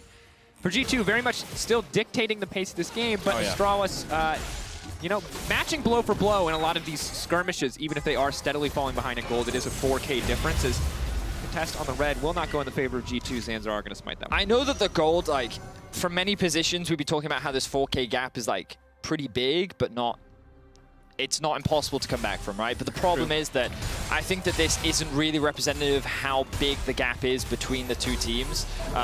The fact that Reckless is as strong as he is and has the level advantage that he has, the fact that no one can stop Caps in a side lane. Like, no one can match him. Like, maybe you can send White Knight up against him and he can hold, but the fact that Caps can always push in this wave, roam into enemy jungle, move into Fog of War, and just kind of make things difficult, harder for Astralis to play around their side of the map, is just something that they have no real answer to. So this composition from G2, the fact that it isn't ahead, makes it very difficult for Astralis to set up for these objectives, get these clean 5v5s that they're looking for, and overall they just kind of keep getting picked apart. And as we saw in their half of the jungle, there was that one fight that looked quite promising for them, but they're kind of so far behind at this point. Even if they find that initial start, it's very difficult to close out in the same way. And part of that is because Jessica is so far behind. So we now see him caught out, and he should get taken down here. Reckless not going to walk forward, though. The dash back out to safety from Jessica will keep him alive, so overall, good that he survives. Doesn't burn any sums either, and does get Wonder's flash. Maybe Astralis feeling comfortable enough to try to turn this one around. That's going to be the three-man sleep. Then Zara goes golden. Here comes Promise Q looking for the follow-up. White Knight going to go Mega on the backside, but is it enough? Or is it too little, too late? Yanko's barreling through the team. Promise Q running for the hills, but it's Caps on the backside. Jeskla trying to do what he can. Caps with the snapback. Nuke Duck buying as much space, but it's a split fight. The three-man core of Astralis running for the hills as Nuke Duck goes down in the mid lane, and still G2 coming out on top. Now, Wonder on the hunt. Hurting Astralis down. Reckless looking for the follow-up. Mickey coming in as well. It looks like they will back off instead, setting their sights on Soul. Yep. The Dragon has respawned. And this is the thing. G2, they just wanted to try and force the fight as the Drake was spawning. Astralis never really got to do that little dragon dance where they could set up around the river, try and get control over some of their side waves. Instead, they just got it engaged on in the mid lane, and Jekla was forced out almost immediately. And yeah, things just kind of got very awkward for Astralis very, very quickly. And G2 were able to find another very promising fight. So now with the Ocean Salt, it's kind of just a matter of time until Astralis end up falling apart from this game. And like, while I think that this game is pretty much locked in stone for G2, I think it's really worth highlighting how well I think Zanzara moved around the map in the early game. I really liked what we saw from him and how he was making smart cross-map plays. He was using his tempo well to secure objectives, and I think it just goes to show like how aware he is as a jungler. Unfortunately for him, when he was on the top side and when he was making these plays, G2 then took it to the next level, right? Every time Zanzara made a play, G2 were also doing the same thing, and it felt like while Zanzara was isolated in his plays, Jankos always had a Mickey behind him, or Jankos always had a Caps behind him. So there was all these group efforts that were really shutting down Astralis' carries from ever really having an impact. And now they're kind of at this deficit, and Astralis, the best thing they can hope for is for G2 to make a throw at Baron. Maybe they can find a good pick onto Caps in a side lane. Maybe they can catch G2 out of position, but overall you're kind of relying on G2's mistakes at this point. Caps is going to get a huge chunk of damage down. Now, of course, there's a Moonstone Renewer there, but still going to take a little bit to heal up as the rest of G2. Now pushing forward. Using the mist, the extra movement speed.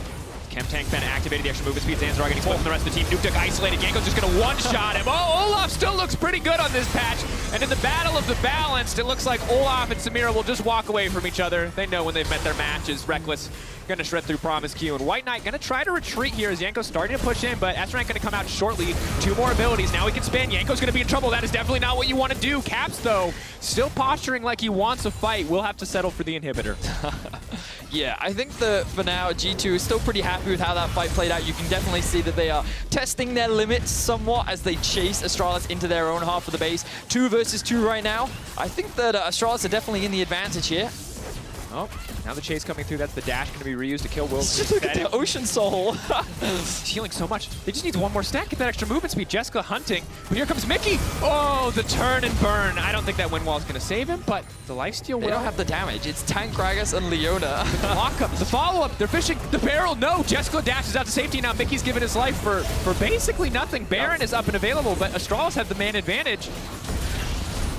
Yeah, I mean, Mickey was, you know, running it down a little bit there. I think we could say that with confidence. Is there any way that we could highlight exactly how you feel about that play?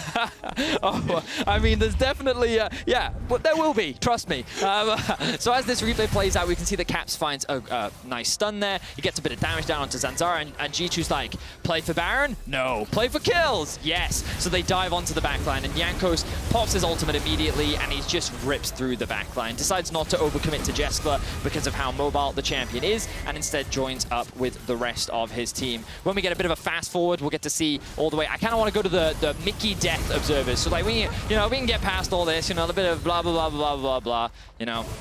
There it is. And now we get to see Mickey here with Wonder. So he's like, okay, I can actually support my top laner here, right? And then it's at this point that Wonder realizes, you know what? No, it's not worth it. This play, this isn't it. I need to get out of here immediately and disengage from the fight. So they're going to back off of that one, and then they're going to reset and look to go for the Baron. There you go. Mickey running a little bit. G2 taking some risks. They didn't necessarily need to, but Astralis now looking to contest. Zanzara has Flash and Smite available. Potentially risky as Mickey Hex flashes over the wall. Body block there is big. Zanzara now walking towards the pit. 3K remaining. Wonder trying to split the rest of the team. Reckless gets a good ult across the side, but there's White Knight in the midst of everybody. Cap snapping back on the flank. Jessica trying to find an opportunity to deal some damage. If he can get in with that ultimate, he can heal. But there's Nuke Duck over the wall. Maybe they can get it. Maybe they can get it. They get it! Astralis, they steal the Baron. Jankos trying to move his way through the rest of the team. Astralis now on retreat. Caps on the flank, trying to herd them back, trying to stop them from utilizing this Baron, but Promise keeps by a bit more space. But now it's Caps in trouble. Astralis, for now, they've won the day. If they keep this fight going, they will surely come out on top. That's Caps down as well. They steal the Baron, they get out alive, and now they want a little bit more. White Knight starting to chase. That's going to be 3 on the Hyperproc. Stridebreaker used. Chasing, but he's tired. He can't stack that rage quite yet, so he's going to have to back off. I never thought I would say he's tired is a legitimate play-by-play call, but I guess that's just what it is. Wow, okay, well, this was exactly what Astralis were looking for. Now, if they can look to contest the Elder Drake as well, then there's a real chance that they can come back into this game. I think that G2, they got a little bit too loose. They made a couple of too many poor plays, and like, you just look at this Baron setup, like, it's just poor, ultimately. They don't have control of the mid, they don't have proper deep vision. Caps is kind of coming in from the flank, but the engage from Wonder doesn't land on the Jeskla. Then the immediate exhaust down onto Caps zones him away as well. And then you realize, okay, well, Jankos is solo on the Baron now, but the combo of Nuktuk and Zanzara, no one or nothing is stopping these two from getting into the pit. And that combo, like, the smite wasn't even used, just... Well, it was used from the Olaf, but it didn't come out in time, and Nuktuk was able to secure it with the Shockwave, so they walk away with the Baron. They get the kill onto Caps as well, and that gold goes onto the back pockets of Jeskla, which means that Astralis now in a much better position. They're going to have so much more gold in their back pocket. You can see 2 items fully completed. Problem is, you then look at Reckless, and you're like, that's 4 items and a QSS. Yeah. So it's definitely not going to be easy, but Astralis looking for another pick. Nap on to Mickey trying to pick for the support. Promise Q now the dunk on Reckless, but the cleanse out. Running the safety, QSS taking him out, Mickey alive as well, but big damage coming in. So you can clearly see that Astralis' game plan here is just group fight, group fight, group fight. And they're trying to take advantage of the fact that G2 is split across the map right now. Of course, the real risk of this is that Caps is slowly setting up that wave in the top lane. The Elder Drake is spawning soon. And it's a matter of, can G2 buy enough time for Caps down on the back line, and what's Jankos going to do? Trying to get some work done. Nuktuk has to flash, but no, Jankos is still going to take him down. Olaf just does not care about any of this. Jankos going to get knocked back, though. That's going to be the 2-man. Jeskla now pushing for the follow-up. Spin, spin, spin. Samira on the way forward, but still, Caps Wonder stepping in. Reckless off to the side. Remember, 4-item 80 carry. It might be a Senna, but she's still going to hurt. Jeskla healing up, but he can be stopped in the end. The spin will be denied, and White Knight has to retreat. Stridebreaker, blast cone out to safety. He's going to walk away, but G2, they've won the fight. They'll probably take the Elder, and they are set to take the game. Whew, wow, that looked like a really good fight initially for Astralis, especially with the fact that Reckless had no summoners, but no one was on Reckless. He was just freely sitting in the back line. He wasn't taking any real threat, and G2 just come out ahead on top of another huge team fight. They definitely kept this game exciting. Dracos, they definitely got a little bit loose with it, but you know, even though they lost the Baron, Jankos was just like, yeah, I don't care. 1 versus 3, just runs Nuktuk down. Even after the flash, there's nothing he can do, and like single-handedly, Jankos is just winning that team fight. And props to Jankos here.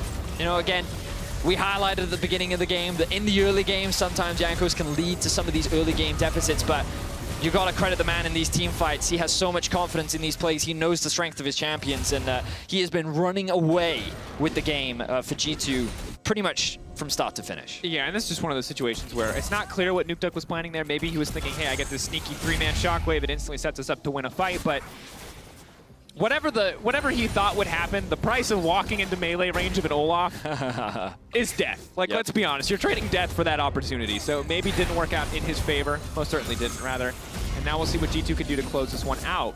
Not super aggressively trying to push in here, respecting Astralis a lot, actually, so maybe we do get another fight, maybe we do get another Baron. And we have the Elder. I think the G2, though, is going to look to try and end it now. Caps is going to move to the bot lane. He doesn't have TP, so this could be a small window that Astralis look to use while they have the numbers advantage, especially with no Baron. But the thing, of course, that they are very scared of, he's just standing on that ward, and he's saying, do you want to come clear this? No? Okay.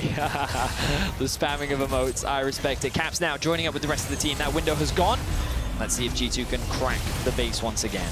Our setup to do. Astralis will not pick this as their final fight location. Instead, looking to fight in the base, looking for better opportunities. Promise Q, though, forced to ult early. The true damage coming in from Olaf.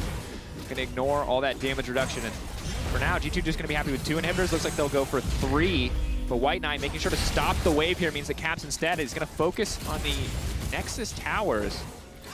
But you can tell that G2 are giving respect over to Astralis. That said, it's going to be the double sleep. No follow-up, no real follow-up there. Zanya's going to come out. Trading the Zanyas for an ult, but he's going to get knocked back. Flawlessly timed by Wonder. Mickey now pushing in, is going to manage to find stun. The follow-up is instantly there. Oh, this is where the buff is just too powerful. Nuktuk running for the hills, but the Dragon is executing left and right, and Jeskla can try to spin all he wants, and it might be enough. He's turning it back. He's walking right into the stun, and he doesn't know it. The leap forward, that's going to do it.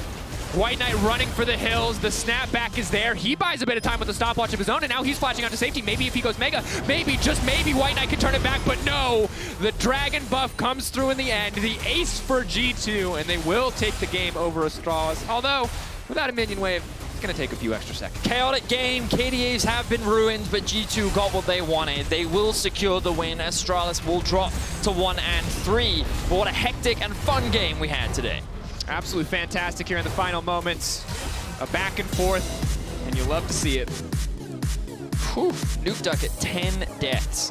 It felt like that there was just never an off switch, you know, between these two teams. Constant skirmishing, but it felt like that every single time G2 was coming out on top. And again, I really want to praise what we saw from Danzar. I think that he just showcased really good awareness of what was going on the map, where they had pressure, what they were doing, and he was clearly communicating with his team what Jankos was doing and where he was on the map. But unfortunately for him, I think one of the biggest differences we saw was just how well the team enables Jankos as well. And while I think that sometimes in the early game, to Jankos' detriment, he plays to support his laners, they then make it back up to him later on into the game where they work with him, they help him get deep vision, and they're just constantly supporting him and they help him snowball the game. So like, huge game from G2 and a very impressive performance from Jankos especially. Yeah, and obviously at a certain point he was also just feeding himself money. He said he was very strong. They got to a point in the late game fights where he was just running in 1v9 and just killing everyone. The nerfs were not enough, Mark Yetter. Knock him down another peg. Make Olaf unplayable. It's what everybody wants. Non-interactive champion. You just RuneScape duels. He just walks in. Jankos, Caps, and Reckless are your key player of the game. Options at LEC on Twitter. Reckless also played super well. Reckless I think it's also had a good between Reckless and Jankos for me, but of course you guys get the choice, but you have to go on Twitter and vote. Otherwise, it doesn't count. After this, though, we're going to have a clash between old teammates after the break as Vander faces Rogue for the first time since his departure.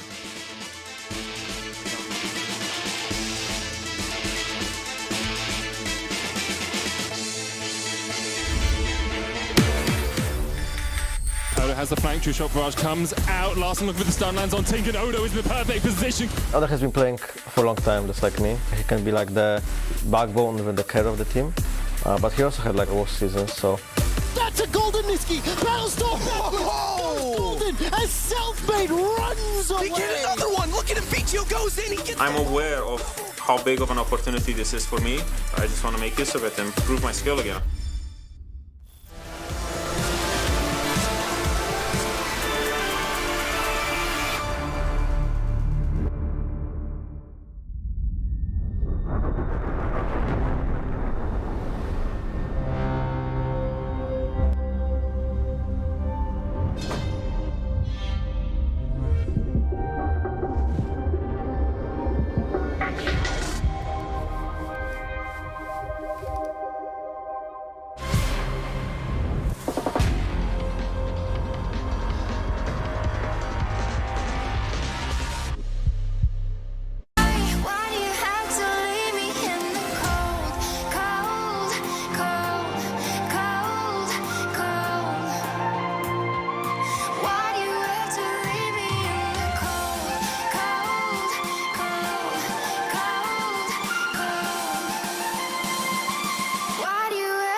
everyone, welcome back to ELEC Week 2 now. Before jumping onto the next game, there's an important chat I would like to have with Fly. How are you, Fly? It's been ages on the broadcast. Yep, it's been quite a while. Feeling a little bit nervous after 2 years without broadcast interview, but ready to tackle it on. You shouldn't. Ready to hear the knowledge about Rogue because the team has been so successful so far. And I remember Odo Amne last week telling in Postgame Lobby about the philosophy at Rogue. So I'm interested now. I want to know more. What is this philosophy? So I'll start a little bit backwards from the philosophy. When we went into the LEC, when we got the franchise slot and everything, we came without the options that G2, Fnatic, Mad Lions, and all those teams had, which was already established, really good top players being under contract with them. So our only path to basically have a hope to be on the top of the table at some point was to find those diamonds in the rough and develop them. So our strategy from the very beginning was actually developing those people. And we've had quite a bit of success, I guess, with those. There's no proper coaching on how to develop a rookie in esports. We can compare it a lot to sports and what they have, but it's really different because over there you start with from really young age to develop those people, while we don't have over here. A lot of the rookies come directly from home, from high school, and be thrown in the LEC. So we build a plan around 3 tentpoles, as we call them over here, that how to develop those people. Those 3 main things are, we look at all the first one is we look at all the angles around a player, what he brings to the team, what was the interaction since his previous team to jungle, to others, what was the reason why he's good and what he brings to the team. The second one is a big thing for us. It's that support structure that we have behind the team. We've had a joke years ago where the manager is supposed to make sure that the player is only focused on his game and nothing else. Now we can actually do it with a lot of more staff than just the team manager, with cooks, physiotherapists, with psychologists, mental training, the strategical coaches, and everything else. I can talk a lot hours about this, but there's a good interview from this week that you did with Odo Amne. If people want to know more about it, they can jump and watch it. But the support staff is the second tentpole.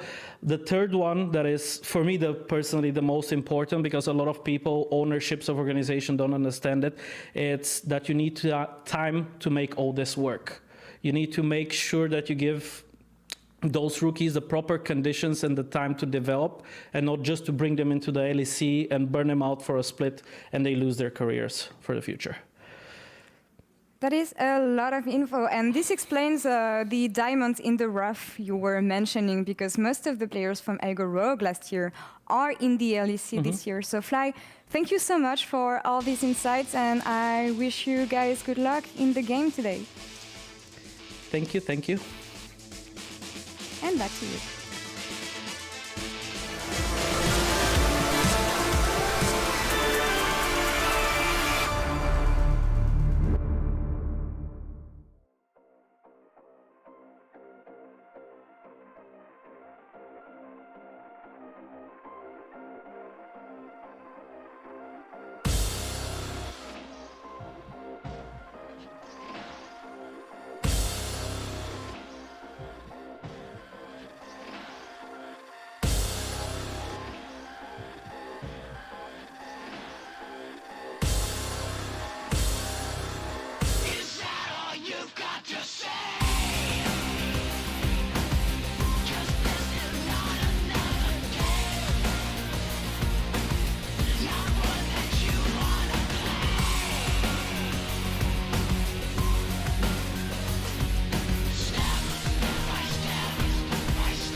Welcome back, everyone, to the LEC studio for our match of the day. I'm coining it Misfits Gaming versus Rogue. These were two of our standout teams in week 1 as they got off to a flying start with their new arrivals. So let's start by talking about Misfits and maybe someone who didn't get talked about as much but had a wonderful week 1. Hear it popping off in the top lane. Yeah, especially on the Renekton, right? You saw his flashy plays, although he did have a good lane phase as well. This is the flash plays. There was one on bot where he had that 3-man dive. There was this one as well where he just turns the play when Vander's behind him. I just think that him and Vethio together have just had a really good showing when it's their first time in the LEC. Yeah, and I was just excited to see sort of a new rookie top laner come into League because he's a guy that's been around the ERL scene for quite some time. And especially when like players like Alfari or Going, Kabush are not in the league anymore, there's sort of a new wave that we can start seeing. I think here it got absolutely off to a phenomenal start. He did, and maybe Korean Renektons do get a pass. That's usually just the native European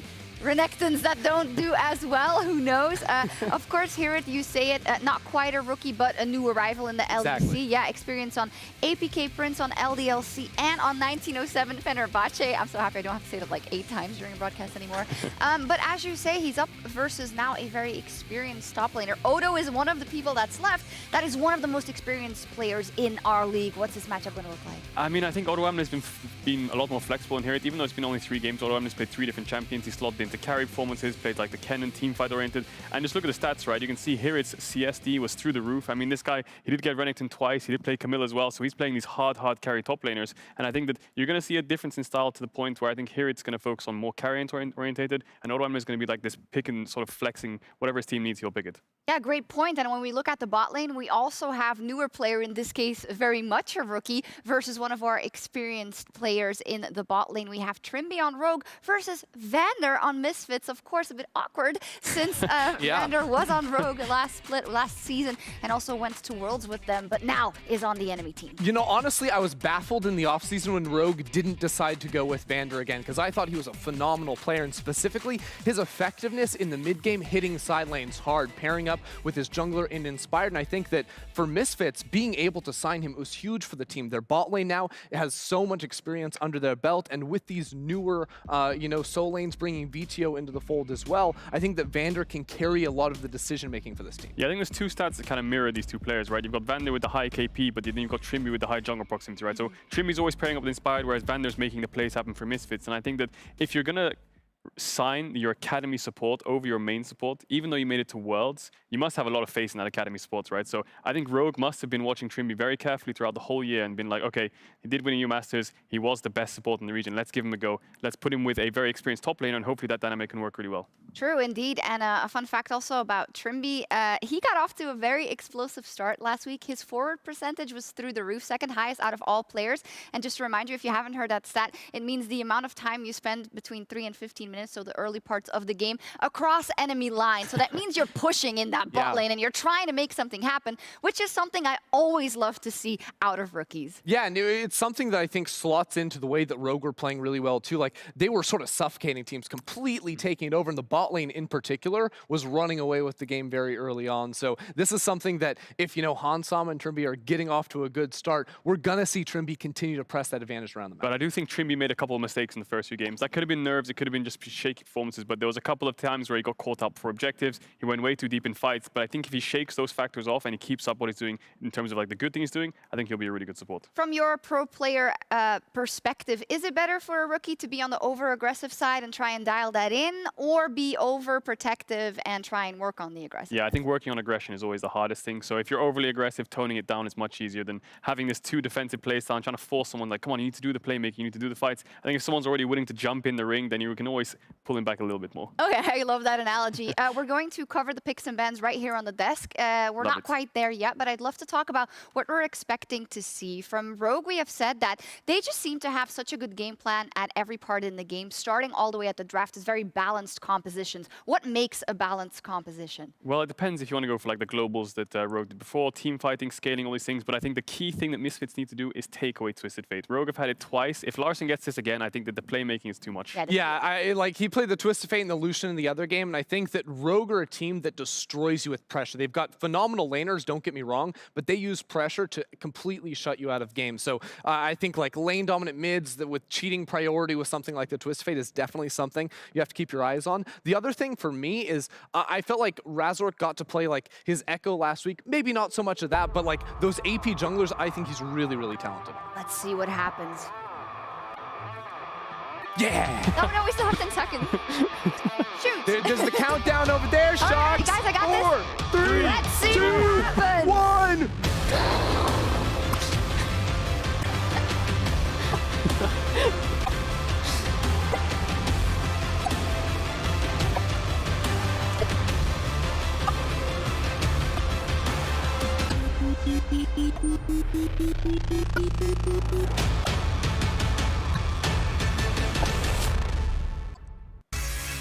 Well, I'll get it right next time when we do picks and bans. There won't be a next time.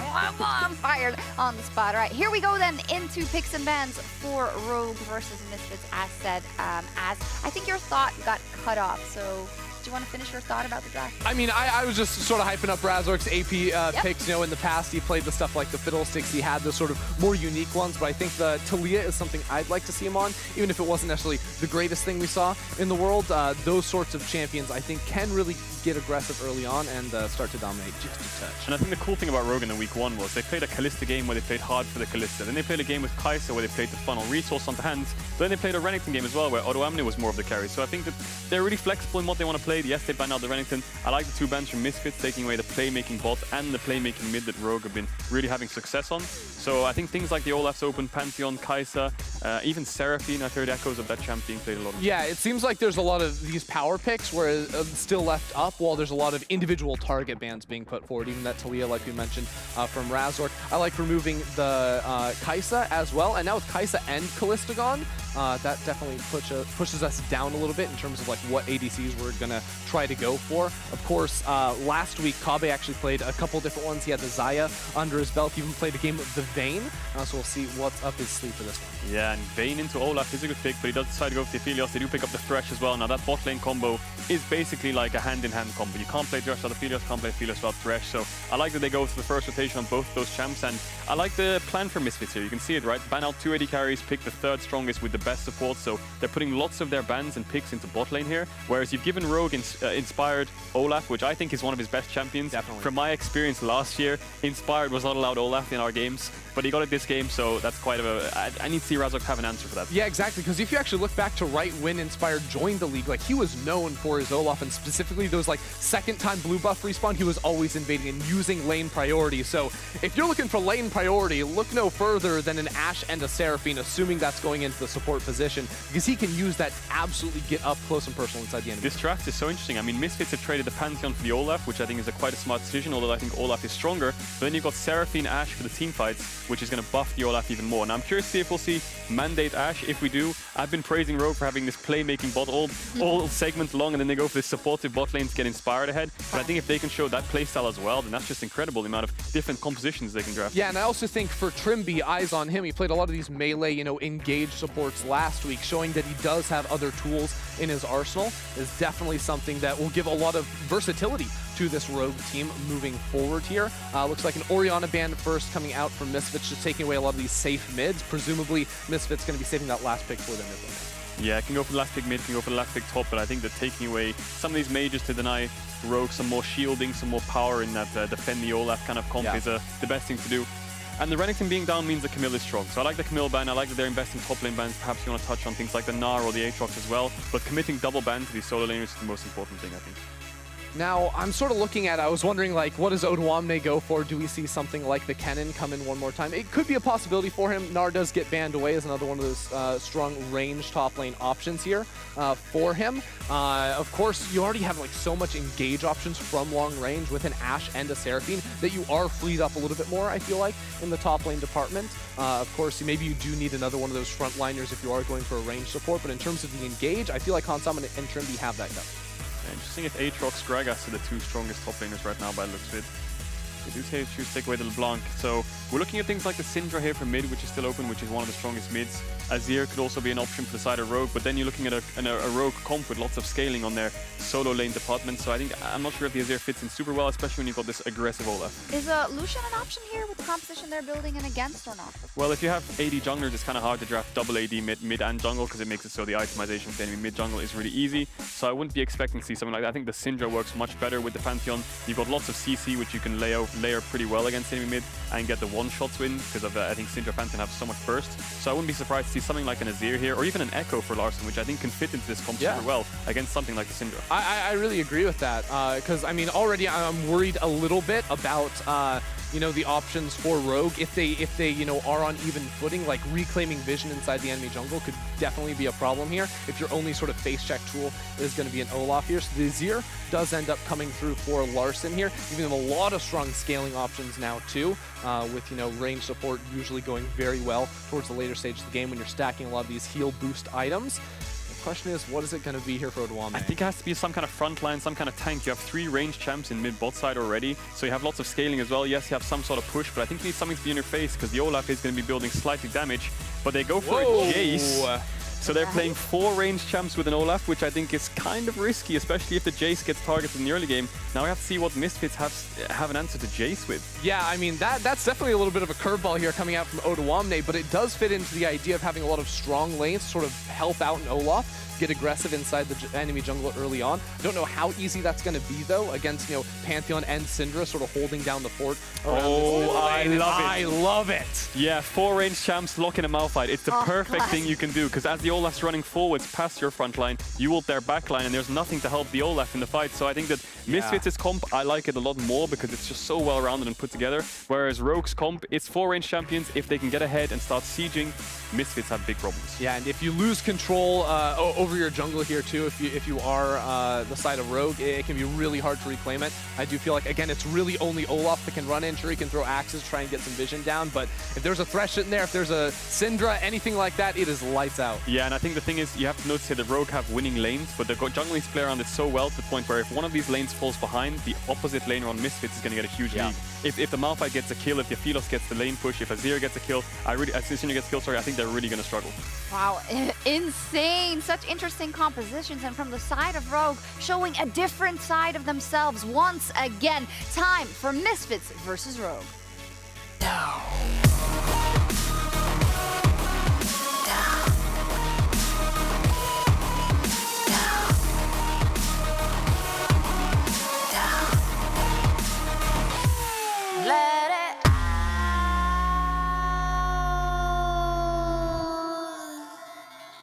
And here we are into Rogue versus Misfits. And we'll hold whatever thoughts we had otherwise, because that's a 4-man invade on the bottom side, keeping our eyes there. As it looks like, just checking to see if Misfits wanted to fight for a little bit of lane priority at level 1. 2 very interesting compositions. Heard a ton of insight from the desk. But Vedius, I want to know, where is your eye drawn to immediately as we enter this game? Okay, well, I really want to talk about Seraphine. So I have been spamming that champion in mid lane. And I know that Captain Flowers, if he hears this, he's just like, what? You betrayed the brethren? But I think that this champion is like really strong. And I think that the way her passive works is ultimately what gives her a lot of power, and it's very easy to stack too. So the difference between mid lane Seraphine, which is what I permanently play, and support Seraphine is that support Seraphine puts a lot of emphasis onto the E, which is the root. So when you land the first one, it's a slow. If you land another one, it's a root. And if you land another one onto a rooted target, then it's a stun, right?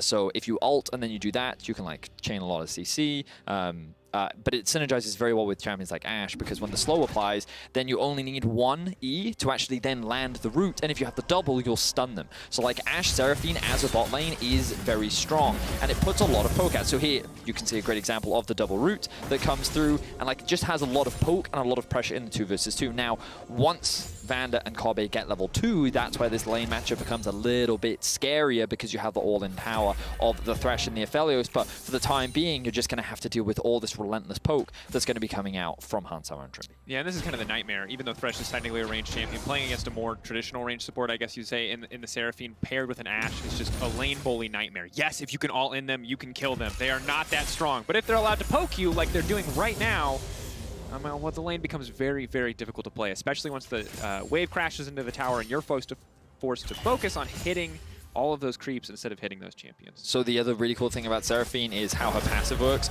So I think a lot of people don't appreciate that, right? So you saw those little like stars hitting the enemy team in the plate. Those are notes, and they stack every time you use your abilities in front of your teammates, and they can stack up quite high, right? And the more abilities you use, the bigger the stacks, but also increases your range, which is where so much of her poke comes from as well.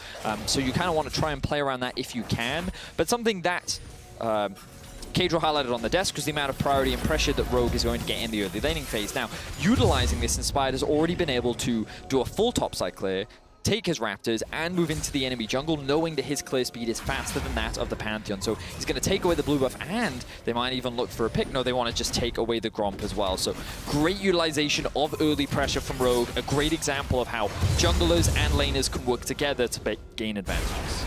This is a little bit as to be expected, although VTO getting a solid trade there onto Larson in the mid lane, but gonna have to see what Misfits can do to kind of disrupt what Rogue are trying to pull off here in the early game, because we expect, you know, mid lane being pretty even at this stage of the game, bot lane pushing and probably should continue to push in the favor of Rogue. Top lane for Odoamne as well should be pretty easy until Malphite's able to stack up some armor. So Rogue are in the driver's seat of this game for now.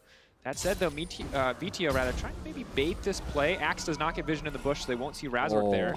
So I like this a lot because Inspired, he realizes that, you know what, I'm not going to bother doing red for now. Instead, I'm going to prioritize on getting the double scuttle, and I also know that topside camps are respawning, so he can then do a clear through topside again into his bot side, and then he can secure red and maybe get his Krugs rather a little bit later on. So like really smart pathing here coming out from Inspired, and I think this also just kind of highlights how he as a jungler does like to play. I think last year, even when Rogue weren't having a lot of success, we as a broadcast were really trying to say, this guy's really smart, and then Rogue kept losing, and we're like, no, but like, please, he's really smart about his pathing and what he does on the map. And obviously as Rogue found more success, and largely to Larson, like his kind of name fell to the wayside, but I think that what he does as a player has kind of stayed the same, where he is just very aware of what he can do and how he impacts the map. And look, he's already level 5, he's at 36 CS, like the guy is just storming through the jungle, hasn't even had an opportunity to base yet. And the question is, will he look yes, okay, I like this. So he's going to base now so that he can do a bot side clear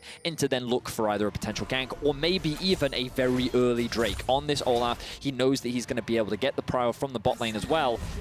So I'm going to assume that Trimby hasn't disconnected. Yeah, we're all good. But yes, it's I like what we're seeing from Inspired right now. Well, and I think overall, when we look at this composition from Rogue, when you and I looked at this game, Betty, we talked about a kind of a clash of styles, right? When we look at Misfits last week, when they were winning games, they were scrappy. They were the team finding so many kills, but also so many deaths. They were fighting tooth and nail, whereas Rogue were much more steady, much more controlled. The only time they were really taking fights were when teams like Fnatic said, hey, even though you have an advantage, we're going to try anyway. We're going to try to force these advantages. And with this composition, if Misfits get a lead, they're going to get to play their game, but it is so hard for them to get any kind of lead early on. Well, the thing is, I think what they're relying on is, well, I wanted to say a scaling advantage, but I don't think they really have a scaling advantage. I think that if they just straight up fight 5v5, Misfits definitely have the edge with the comp that they have drafted for themselves, and I ultimately think that's what they're waiting for. They perhaps think that they can't out-macro Rogue, they can't outsmart them, so you know what, let's just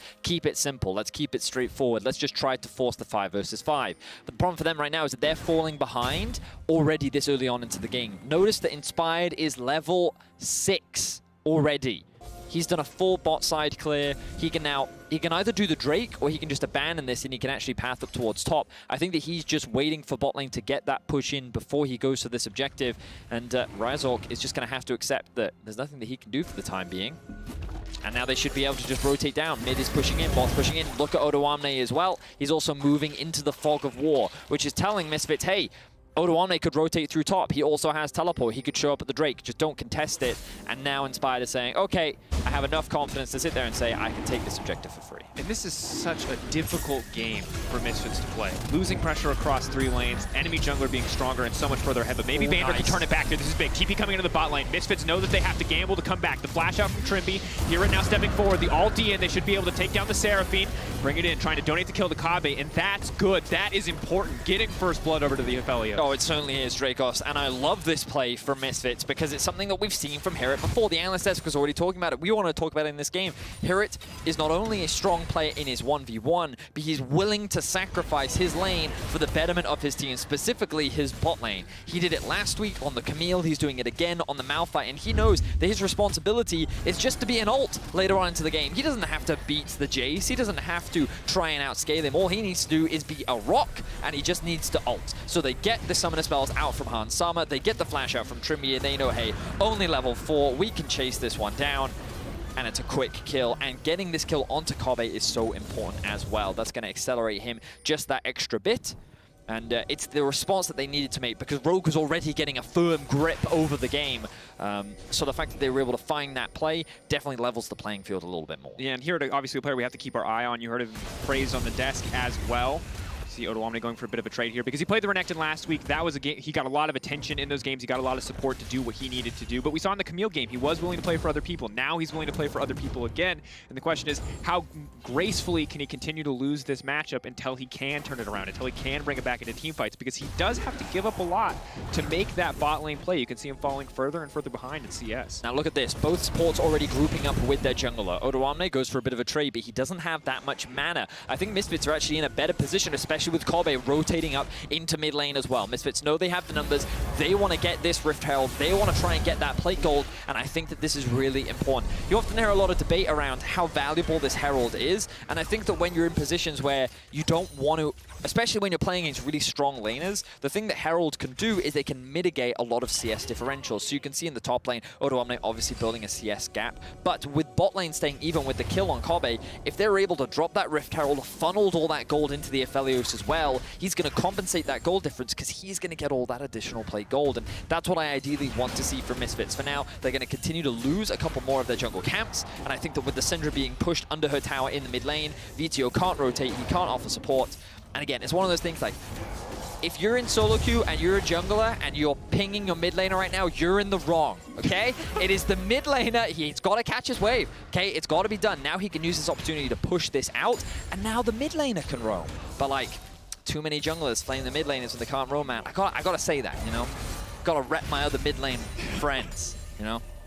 It's important. All right, man. All right, just let it out. I don't know who hurt you in solo queue, but let it out. I'm sure they said many mean things, and they did, Daniel. We disapprove of that behavior. Follow the summoner's code, kids, and respect your wave states. Respect the wave states. And there it is. And Vedi, I think when we look at this matchup again, it's so interesting to me to see Rogue try to pull off a comp that I think is very technical to execute, and obviously it's set up to do very well early game, but it's also very fragile. You look at it, and it's like, yeah, it's a gun.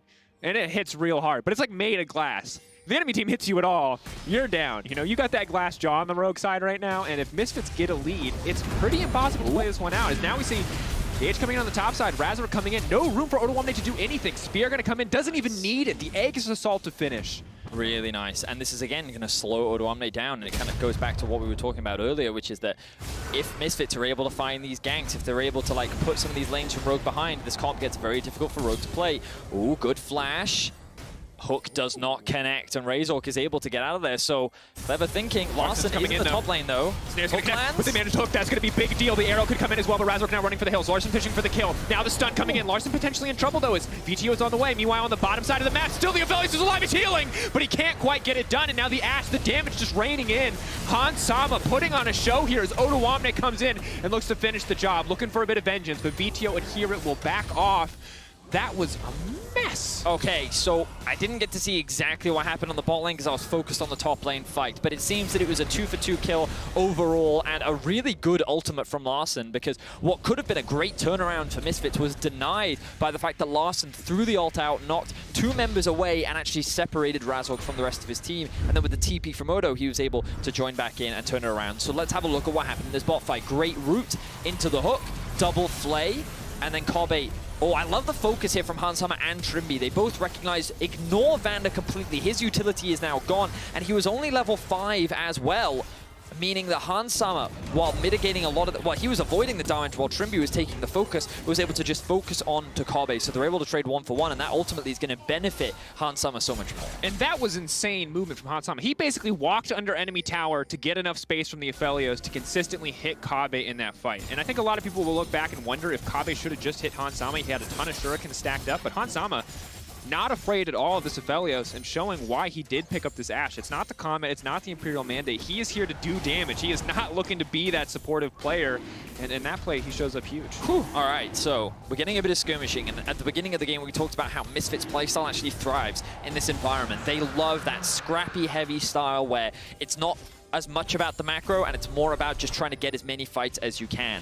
Now, going back to what you were saying about the compositions, Dracos, it's really interesting because I think Rogue showcased that their understanding of the game is at such a high level, they can use lane priority so effectively to be able to balloon gold leads in the early game. And I think that's one of the main goals of this comp. You give a lot of comfort picks and you're able to just balloon this gold lead. And you can see that with all the advantages they've gotten with the Olaf, double Drakes, a 1k gold lead already. That was 2k prior to this Rift Herald being dropped. That, like, yeah, okay, you can see where this plan is coming from, where it's coming together, but I think Misfits are doing a great job of taking every opportunity that they can. RDYCHK, when he has his ultimate, he's looking at the top lane, using their TPs to practically make plays bot. I want to keep seeing this from Misfits because they can't allow the game to go into the way Rogue want to play it, because if it does, then they're in their comfort zone and they're going to be dictating the pace of the game. Big arrow.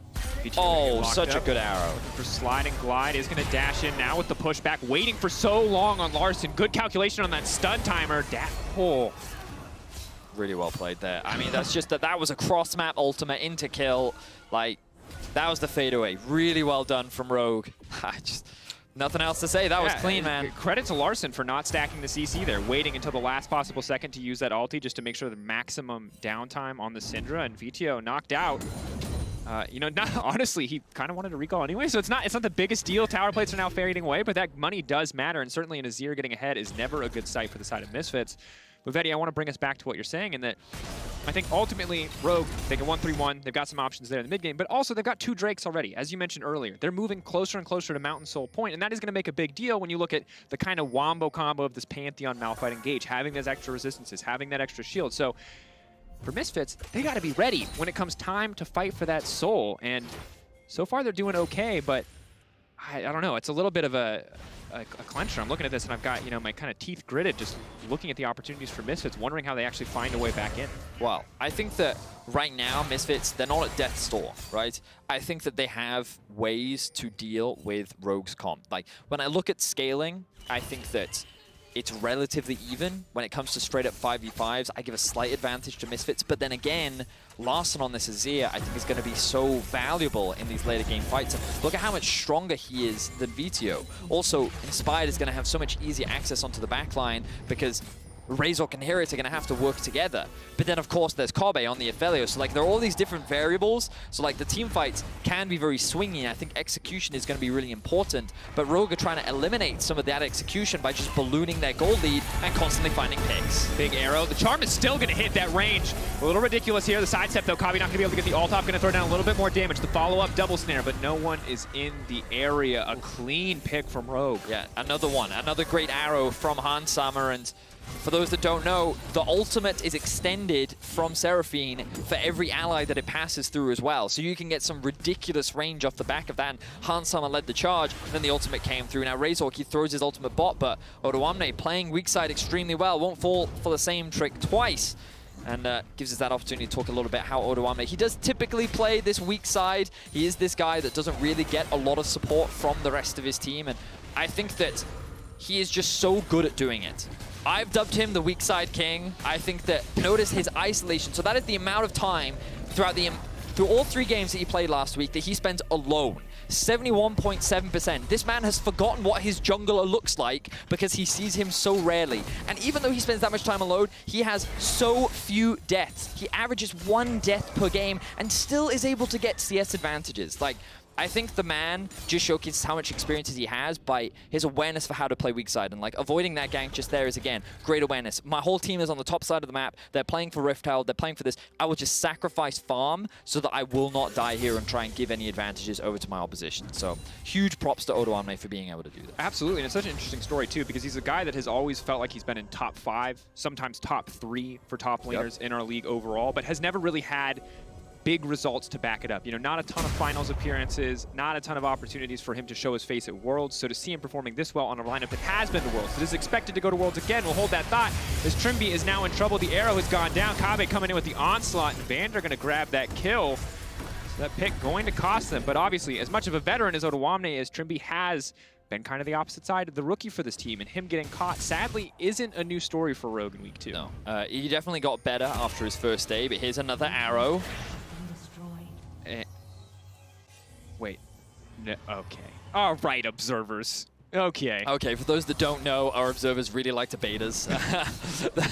They like love Ezreal ults and Ashe arrows, and they're like, oh, is it going to hit? And I assume that it's going to hit. But we do it every time. We do it every time. We fall for it every time. Oh, where's it going to go? No. So for now, contesting this Drake, though, is a big deal. This delays the soul win condition. Ult available, though, and now going to have to walk away. Olaf not that tanky yet, does have the Gore Drinker if he can get into melee range, but since he's already half health, it might be a little difficult. Razork, let's see if he can get the steal. TP coming in. This could be a big fight. Off to the side is the Cinder. Here comes the Malphite off to the side. Larson is going to be in trouble. Trimby going to be in trouble. Here, where he's going to go. He's taking his time on this one. They get the Drake. Already a big win. Now the ult over the wall. RDYCHK in, but Seraphine trying to turn. The charm is there. Trimby's still alive. But here comes Razork. Big damage. Now blocking the follow-up on the Aegis Assault, and that is a win for Misfits. And these are the situations that Misfits are looking for. The map state was horrible. They had a pushing wave in top. Mid was being threatened by a Rift Herald. Misfits were being attacked on all sides. Like, look at their bot wave right now. Like, Rogue had a better setup to be able to contest this Drake. Misfits said, you know what? Screw it. TP in. Let's just fight them. Let's just get that 5v5 we were looking for. And Inspired in a position where he felt that he should have had control given the state of the map. He was not given it. Misfits did not bend. And again, I'm just going to very quickly highlight the minimap. Look, mid is being pushed in, top is being pushed in, everything is being pushed in on the side. I'm sorry, it's not happening right now. Okay, I'm trying to bring the minimap up. I'm trying to showcase, look at the minimap, but then they're like, you know what, screw it, just TP in. All guns blazing, get everyone involved in the fight. And Hansam was actually cut off. He was pushing that bot wave, but now he realizes that he's separated.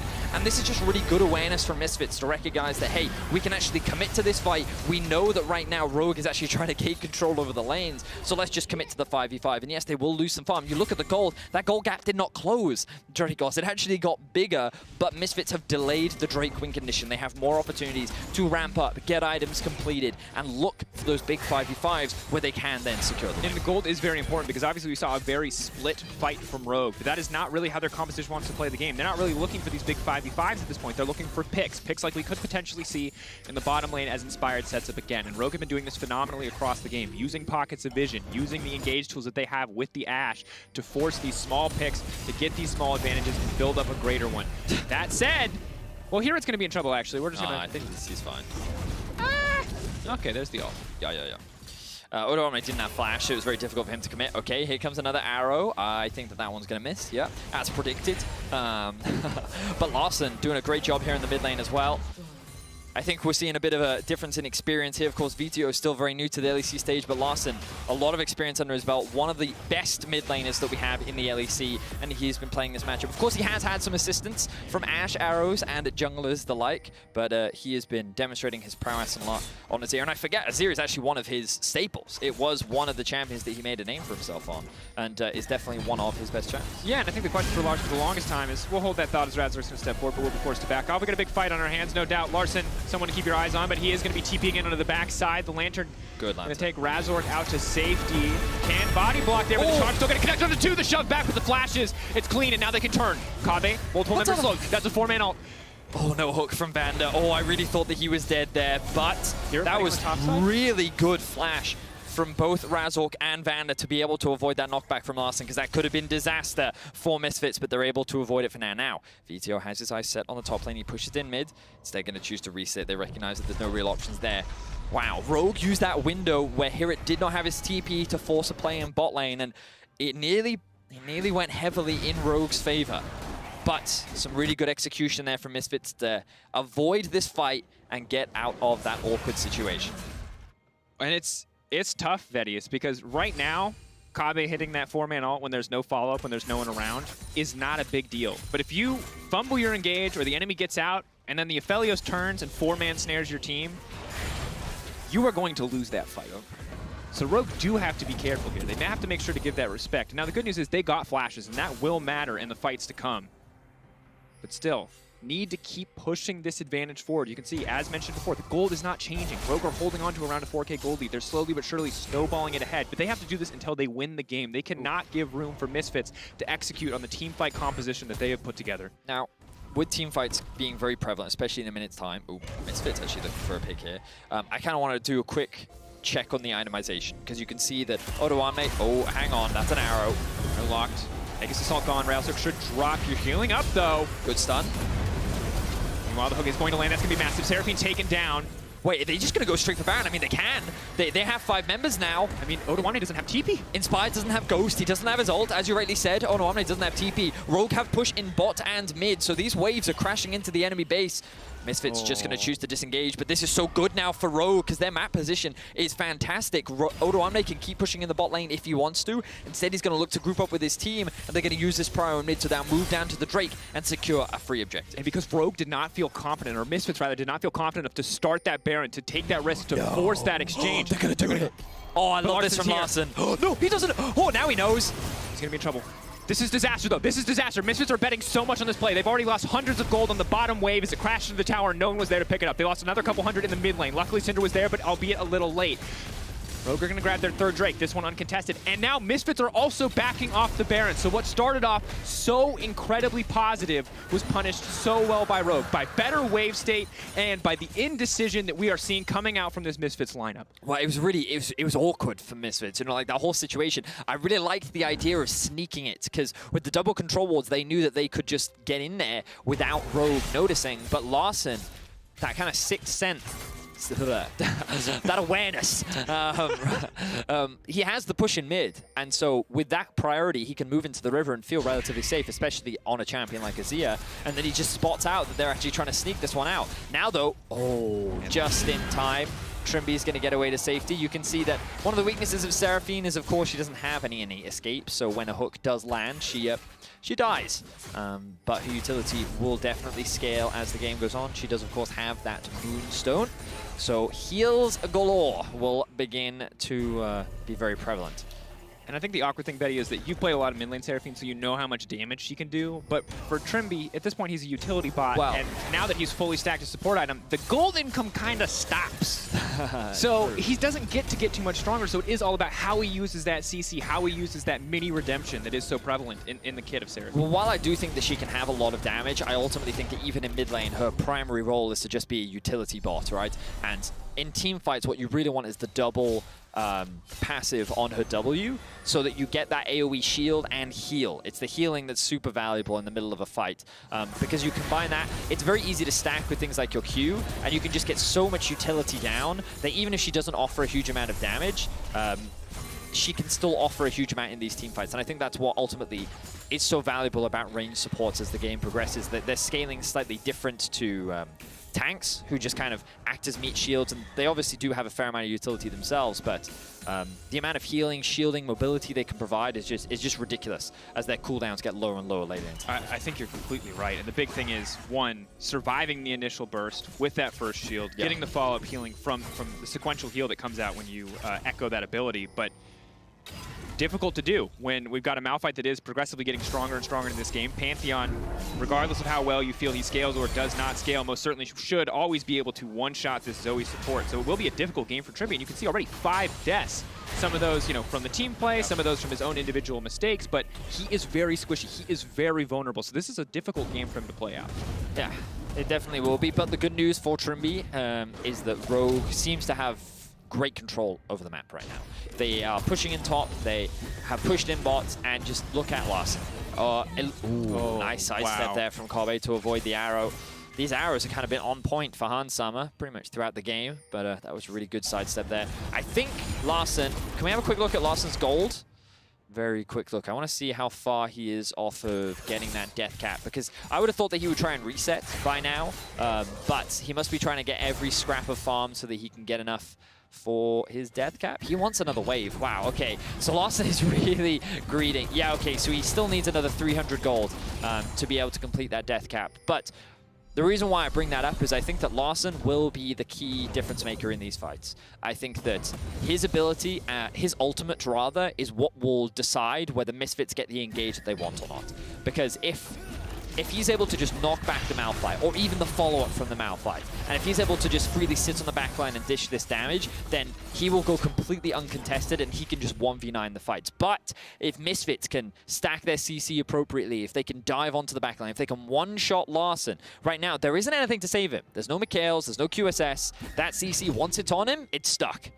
So I think that if they can shut him down, the Misfits have a really good shot of winning the fight. Of course, you still have to deal with Inspired, Odoamne, and Hansamah, but in my eyes, if Azir is dead, then that is the best case scenario for Misfits to come out on top. Well, and so often when we talk about Azir, we talk about how he likes to control space, and that means often setting up 2, 3 Sand Soldiers in a fight. So if Malphite comes in, you set up those Sand Soldiers, and he doesn't kill you, you shred his entire team, and that just is what it is. But for Larssen, pivoting away from the Death Cap, taking a bit more farm, giving us the thumbs up and saying, Void Staff and Death Cap, that's what I need. He just insta-bought the Void Staff, and I think this is going to help him just shred through Heroes as well. So I don't hate the buy at all. I think at this point in the game, it's definitely really strong. The problem is his counterpart.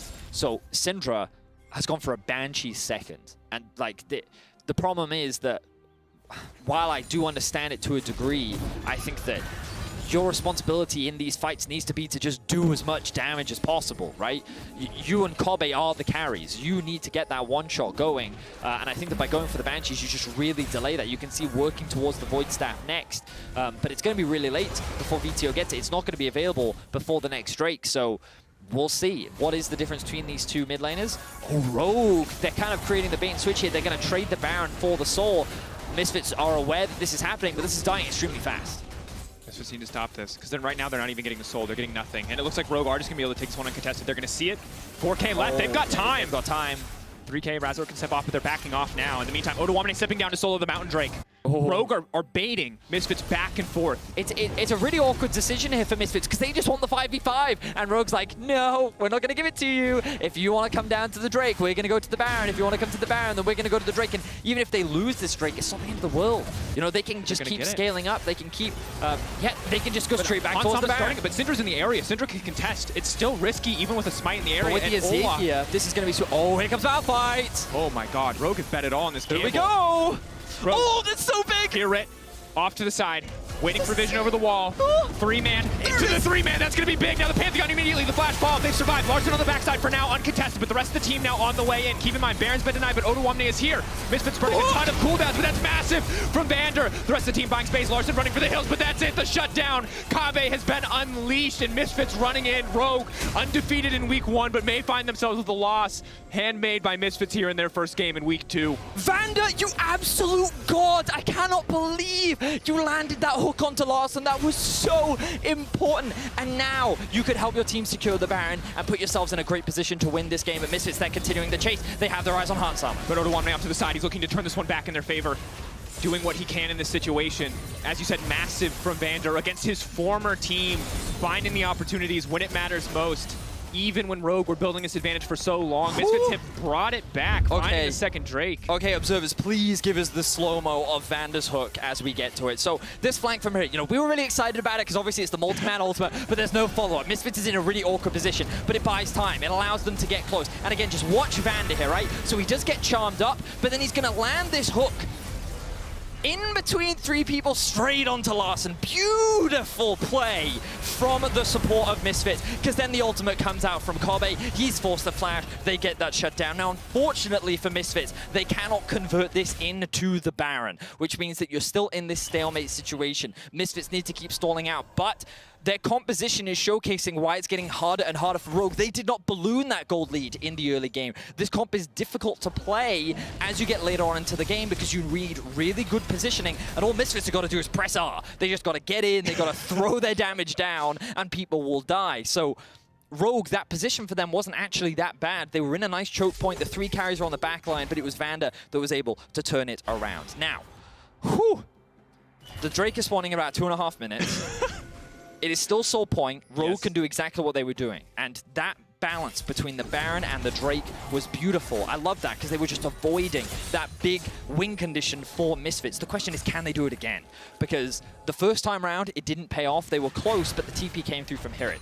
That TP is going to be up available for Hirit once again. Oh, but they may have caught VTO. Caught out. So much damage. RDYCHK just one-shotting him. And we've seen this before, Venus, and RDYCHK is just another name. Again, just getting absolutely obliterated here. He's going to throw out the Aegis Assault, but that's it. Rogue finding 2 quick picks back-to-back. Meanwhile, frantic pings in the mid lane from Misfits, desperate to get something in return. That was so big for Rogue, and like this whole team fight now just disappeared because 2 massive picks. The young rookie for Misfits faltering. Very similar to what we saw last week, getting caught out while the arrow will come through. They will be able to get away, but it doesn't matter because that's still 25 seconds. VTO has the teleport. RDYCHK still has his ultimate. Misfits, they're just trying to stall, but let's see if Rogue will let them. Good damage coming in. Really good damage from Kobe. Holy moly. Look at Odo on the flank. This is big. That's massive shock blast in. Vander needs to peel as much as he can, but already there's going to be the spell shield there. RDYCHK, now Kobe trying to fire back the ult in, but there's no one there for follow-up. Hira trying to buy space for the rest of the team to move in, but ooh, good damage. Not nearly enough, and now Rogue. Undenied Baron access. They're set up to take this one, but the TP, VTO wants a little bit of redemption. Kobe's waiting over the wall, but he has no ultimate available. Maybe, just maybe you can get a steal. Look at the picture-in-picture. Pantheon on the way in. 5K getting lower. Big stun across the entire team. Oh, he's going right to the pit. That's a little bit too early. The Aegis is all buying a little bit more time, but there's no more burst. There's no more follow-up. He can't do it. RDYCHK, he has it. Gorging early. He's alive, but no. Larson, he takes it. Kobe on the side. Knocked down where he stands. That's the shutdown as well. VTO running for the hills, but it's too little, too late. And when it matters most, Rogue make the right call. Oh my word, that was so close, but just enough for Rogue to be able to secure the Baron. And now, with the kills in their back pocket, they should be able to run it straight down mid and look to end this game. Incredible game. Rogue not quite able to play it out 100% as cleanly as they like, but when the chips were on the table, they came out on top. They found their opportunity, they found their fights, they found those picks on the bottom side of the map. Here good damage coming in though, but sadly it's only Vander. The sidestep as Trimby leaps in. Maybe they can get something done. 6 seconds counting down. If the Euphelios is alive, maybe, just maybe they can get it. Look at Hansama, he's so incredibly low. The Malphite does good damage with the E. He's stepping forward, but no, the Nexus is getting shredded. They get it. Rogue on a knife's edge there for a moment, but they will come out 4-0. Whew. Misfits made Rogue work for that one. What an impressive performance from Misfits. Like, from the draft to the play, I loved what we saw from them. You know, it was a shame that at the very end, what was decided was it was just like, Rogue found a pick. VTO was just out of position, and then off the back of that, Rogue was just constantly forcing Misfits into very difficult situations. But it was so, there are so many great takeaways from that game, from the team fights to the teleports to like the execution. Like, wow, I'm really impressed with what we're seeing from Misfits. Because again, my expectations coming into the split was this was not a team that would be challenging the top dogs. And their 2-1 last week, I thought was just, you know, like, okay, it was a good start, but it wasn't necessarily that impressive. But now seeing them play against Rogue, with time, I'm really excited to see what this team can do. And really fantastic to see how some of these newer players are faring on the stage, whether it's VTO or Hirit or Trimby there on the bottom side of the map, to see how they develop week to week. But at the end of the day, it is going to be a Rogue win, and that means you need to vote for Kia Player of the Game. At LEC on Twitter, Odo, Larsons, Hansama. Whew, I don't know. It's actually really tough because so many of those fights came down to little in the moment decisions. RDYCHK kind of had that final pick. It's up for you. You can decide for yourself. We're going to talk more about Rogue's win in just a minute as they remain undefeated in the LEC.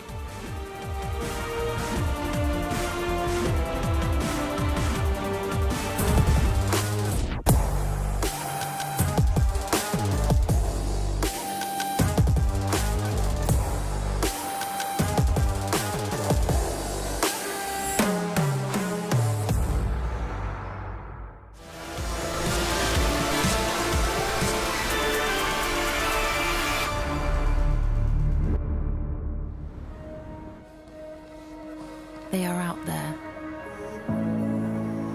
waiting to be discovered. Some of them are big, and some of them are small. But that's the thing with ideas.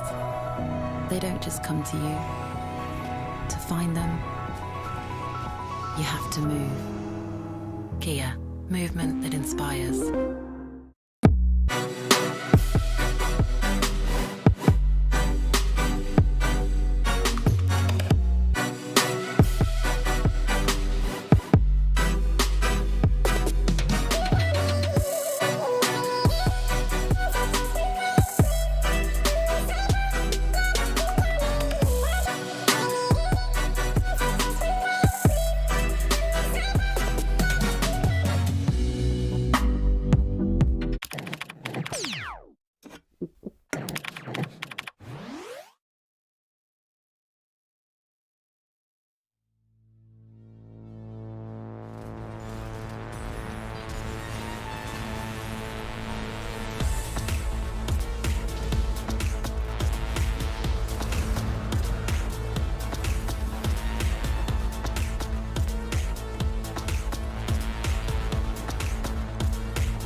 everyone, to the analyst desk. Ooh, fancy move there, where Rogue managed to keep the streak going after a hard-fought victory from the Misfits. Oh, I mean, I just can't help but think about Vander and how close they actually got in a lot of those moments. He must have been...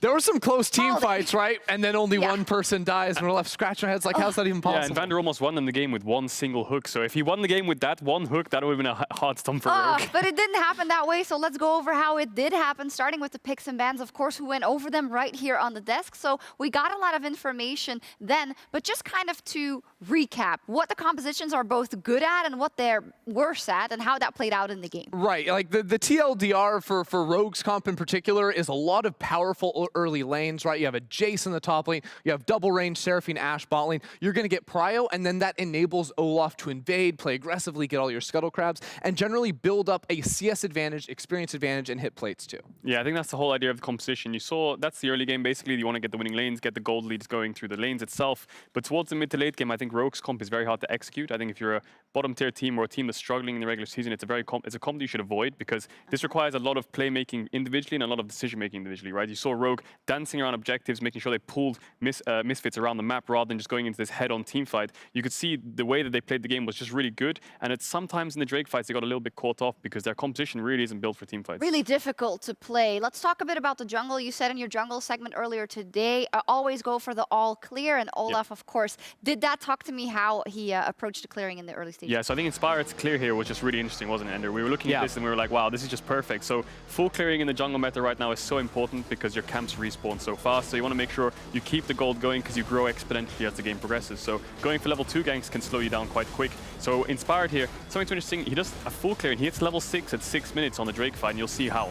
Yeah, he just blitzes through it, and primarily what Inspired's signature move is on this Olaf is to use his lane priority and get in the enemy jungle. And this is like a play I saw from Inspired 2 years ago, you know, where bot lane's going to be pushing in, right? He's going to do his Raptors first, so already you see his clears faster than Pantheon's. He does 4 camps in the same time Pantheon clears 3, and the ward that was in the river has now timed out, so they don't actually know that Inspired is going to be walking in here, but they should expect something is up because now the bot lane has left. Yeah, and this is basically how you play around your priority lanes. You bring your bot lane after they've crashed the wave to make sure it's a numbers advantage while the enemy bot's catching the wave, and you can use that to stop the enemy jungle getting camps. Now, Inspire takes away 2 camps, which is 8 CS, and basically RDYCHK loses 2 camps, which is 8 CS, so it's a net positive of 16 in terms of jungle camps. He gets the crab as well, and the other crab, and he does manage to do a full clear on second respawn and go to bot side. So insanely good clear from Inspired in the early game, just really, really well played around his early prior lanes, I think. Yeah, and of course, because Inspired started on his top side, it wasn't like RDYCHK could decide, oh, once you've invaded my bot side, I trade you top or something like that. He's just lost so much time running around the map, and it snowballed into that level advantage, the level 6, and the very easy Drake take to start snowballing towards that. Well, I love that. Thank you so much for highlighting that. It just shows again how there is the team working, or the team composition working with the jungler and the other way around, on the fact that those lanes were pushing, giving the jungler that opportunity. And I think it's important to note, if Rogue doesn't do these kind of plays, Misfits just wins by default. Yeah. You know, you have to be active with these prior lanes. Invade, get in their face, start Drakes, try to snowball the game. You saw Rogue had 2 Drakes going into the 3rd one, and I think that that's really important because if you don't do these proactive plays, I think Misfits just outscales you towards the mid game. Fantastic adaptation by Rogue, but let's take a look at some team fights and how they eventually played out, especially this 3rd Drake fight, where in fact Misfits cleans house. Yeah, and if there was going to be a turning point in this game, it was going to be for Misfits. Notice that right now, no river control at all for Rogue. Hansama's isolated down bot side, there's a wave pushing in against him, so really it's just Inspired trying to cheat his way into taking down this Drake because Rogue feel like they're very far ahead, and with this TP in, they think they can do it, but again, Hansama completely zoned from the fight. Yeah, Rogue think they can take this fight because they have mid prio, but Misfits have the bot prio, so it's an even game in the river, and you can see Inspired loses his ult early, gets picked off, and then Misfits can just chase you down with a numbers advantage, and the fact they have Malphite, they have Thresh, Pantheon ult, they have so many ways to keep the fight going on and on and on, and Rogue have no engage, they have no way to turn, their whole comp is being able to run at you, but if Misfits get the engage first, it's so hard to find a re-engage. And in fights like that, where it's a battle of like one team has prio over mid and the other has a battle over bot, the question is like, who can split up the enemy team? And because Misfits were able to like basically group his 5, get Malphite coming in and sprint at the 4, and there's an Ashe on the other side. If it's Camille, it's a different story. She can flank, but an Ashe cannot do the same. This is a very common thing you'll see through teams who are either a little bit behind going to mid game or need to fight the Drake. If they don't have mid push, they'll drop it and get the bot push, and you can basically base race each other until one decides to go Drake. So when one goes Drake, you collapse, and it's an even state in river. It's just both teams looking at each other saying, let's fight, because if you did decide to go through mid and you didn't have the push, you're face checking, and if you face check, you lose the fight. So it was just really smart play from Misfits. Well, my brain is just getting bigger just listening to these two guys on the desk. But as you said, Misfits, great fight, looking to get into that game. And then it becomes very, very scrappy. There are times where they get the Malphite engage off, but maybe there is no follow-up. A godly hook from Vander. But unfortunately, they drop the ball and get caught out in the side lane. Yeah, I mean, it's a pretty disappointing mistake in all honesty, because it felt like the game was evening out just a little bit, and, you know, there hadn't been that big fight in just some time. And then Vitio, he's stuck down in bot side. The rest of this team is pushing down. No one is close to be able to support him. It's a big mistake. Yeah, it's just a huge mistake. They have no vision top side, no vision bot side. The whole river's dark, and I think he did this on Victor as well in one of the first games of the week. He got caught out on the side lane. The enemy team managed to get the Baron. Now, Misfits did try to buy time to stop this Baron from being taken down, but they didn't buy enough. And I think that there was just miscommunication here from Viteo and RDYCHK. I think they can look to finish the Baron, but Viteo kind of has some spells up. But where's he going? He needs to throw his spells on the Baron. He does join it too late, and I think that if they bursted it together, they probably could have stolen it and the game would have progressed. But you can't get caught out on side lanes like this. This is just too much of a mistake in the late game. Yeah, absolutely. And I think often we think about, okay, how many mistakes do you want to call out on an analyst segment or whatnot? But this is one of those where it's also, hopefully, pretty easily to kind of look at the VOD and say, okay, right, we have to be more careful in those stages of the game. And I think that the only reason Misfits in this game is because their composition was so strong as 5, even though they are down in gold. But I think that getting caught is the nail in the coffin for them. I think if they managed to hold on, they could somewhat pick and prod these fights. You saw them being able to win even on gold deficits, but getting caught and making a mistake like that kind of seals the deal in the game and gives the Rogues just a huge opening on the map. That it does. They were still very competitive in this game, but Rogue is just playing so good right now. And the Kia player of the game was Hansama with 36.5% of the votes, which is Odoan is going to be so pissed. I love it. It's 0.7% ahead of Odoamne. That's really, really great. Thank you for voting for Hansama. And yeah, Hansama and Trimby, that bottom lane is really showing up. And you said it, if you as a team take that rookie support that was on your academy roster to go to the main lineup, then he really has to deliver, and he is together with Hansama. I think they played a great game.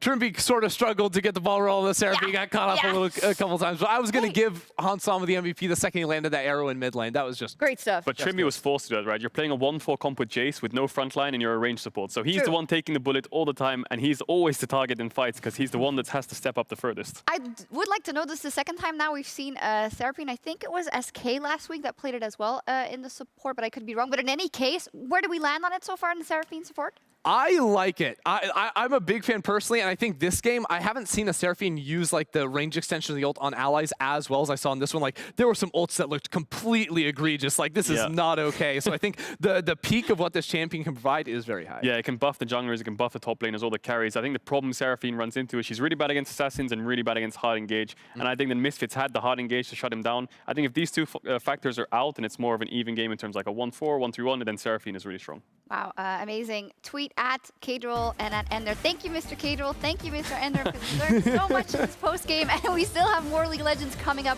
Vitality and Fnatic face off in Game 5. Lovely.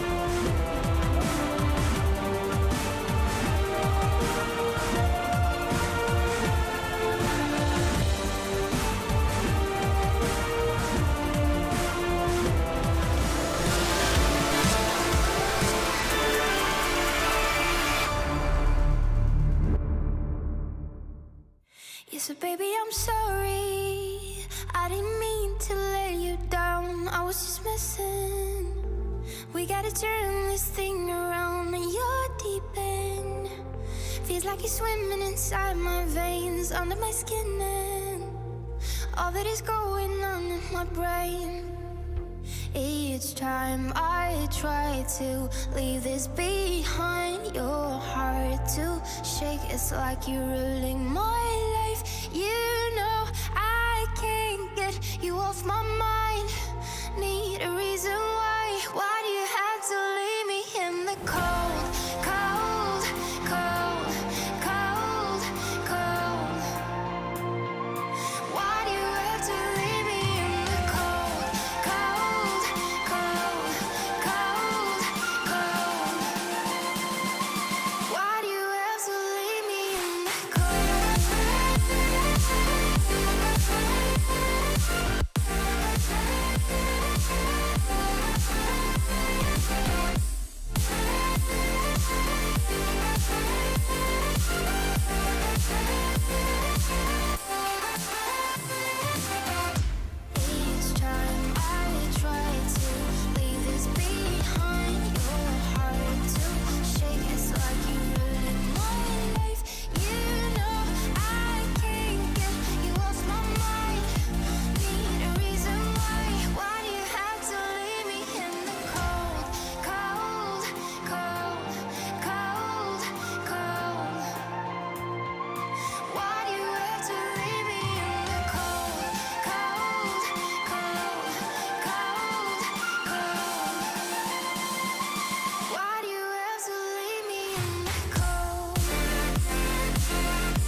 Hello and welcome back to the LEC for Fnatic versus Vitality. We should name them at some point. I don't know what it is. Let us know on Twitter at LEC. One is named Bert. I don't know what the big one is named, but we'll... They're trying to look better than us. Obviously, you guys are good at voting because Odawamne lost that last poll, so clearly you can also help us decide the name of the caster poros. We have a minute or so. We didn't vote Odo, just the record. We're impartial. We didn't vote. We don't, yeah, we're sure. We wash our hands, so don't blame us, okay? Blame yeah, blame whoever voted for Hansan. Right. We love everybody equally. That's just... It's true. Overall, of course, we are waiting for Fnatic versus Vitality. We're about a minute out from the game. And I think this one is going to be interesting because it's an opportunity for both these teams to show us a little bit more. For Team Vitality last week, there were some good moments. There were some bad moments. I loved the Ashe-Taliyah combo with these like huge cross-range engages. And a similar story for Fnatic on the opposite side where they had two games that were, I don't want to say Clown Town, but kind of Clown Town. They just fought all the time. Kind of, yeah. And then game 3 where they played really, really well. So what version of both of these teams do we see this week? Well, I think also one of the biggest things is we'll have a clear separation in the standings because the winner will move into 2 and 2, the loser will move to 1 and 3. And I think that this early on in the season is also really valuable just because of how these early matches can heavily impact the things like tiebreakers, especially later on into the season. And I think that when you're super close to people like a team like Fnatic, I think it's really important for them to separate themselves from the rest of the pack, right? I think that for a long time they have always been considered a top 3 team in Europe just because of the pedigree of players that they have, and that doesn't really change for this roster either. So I think that, as you rightly said, for Fnatic, right now we're looking to see a little bit more of the precision, some of the little more restraint that we saw from last time, because I was actually quite happy with a lot of their drafts. I thought that the decisions that they made were fine, but it was just when it got into game, it felt like that their foot was on the pedal and it just didn't come off when we saw them play in the first and the Rogue game is a perfect example of that, where Rogue had way more globals and or semi-globals, and Fnatic would fight with like a one-man advantage, not respecting that 2 people could show up in a moment, and they'd fight anyway, and they'd trade, 1 for 2, but not really something you can afford to do, because over time, those little 1 for 2s, they might look nice when your Aphelios is getting some kills, but ultimately you are losing out over and over, and those differences do add up. That said, on the Vitality side, it's going to be interesting to see, I think, overall, how well this team continues to grow. Because remember, Vitality, despite having difficult season, despite having a difficult placing, even though they did show some good things, have basically doubled down on their roster from last season. They've added Sagenda in the top side of the map, and this is a guy who I think we're kind of waiting to figure out where he works overall in the bigger scheme of things. But I am excited to see how he stacks up against Bwipo. Yeah, I am as well. I think that Vitality have a lot of good players, and I think that they have already showcased multiple times that they can compete with some of the best teams that we have here in the LEC on an individual level. Where they lack is ultimately their macro, their objective setups, their wave control, their vision. Like, so much about this is what they ultimately lack, which you hope can be built with time, because now that they have more time with this roster, it's obviously easier to develop and grow. But the problem is, how long will it take for them to get to that point? Because the caliber obviously exists. And usually as a workaround, when you don't have the strongest macro, you just draft straightforward compositions, right? You make it easier for you to execute upon a game plan, which is just a lot more straightforward. And I think that when we saw that Ashe comp, it was very straightforward. The way in which it executed was very easy to do and very easy to play. So I think that while Vitality are still developing and learning these skills, I want to see something a little bit more straightforward from them, like the more 5v5 focused comps, because I think that best sets them up for success. And I agree. I like it overall. And sad to see Team Vitality ban Taliyah away after Skeens had such a fantastic performance on it. But Everyone of course, is leaving Olaf up.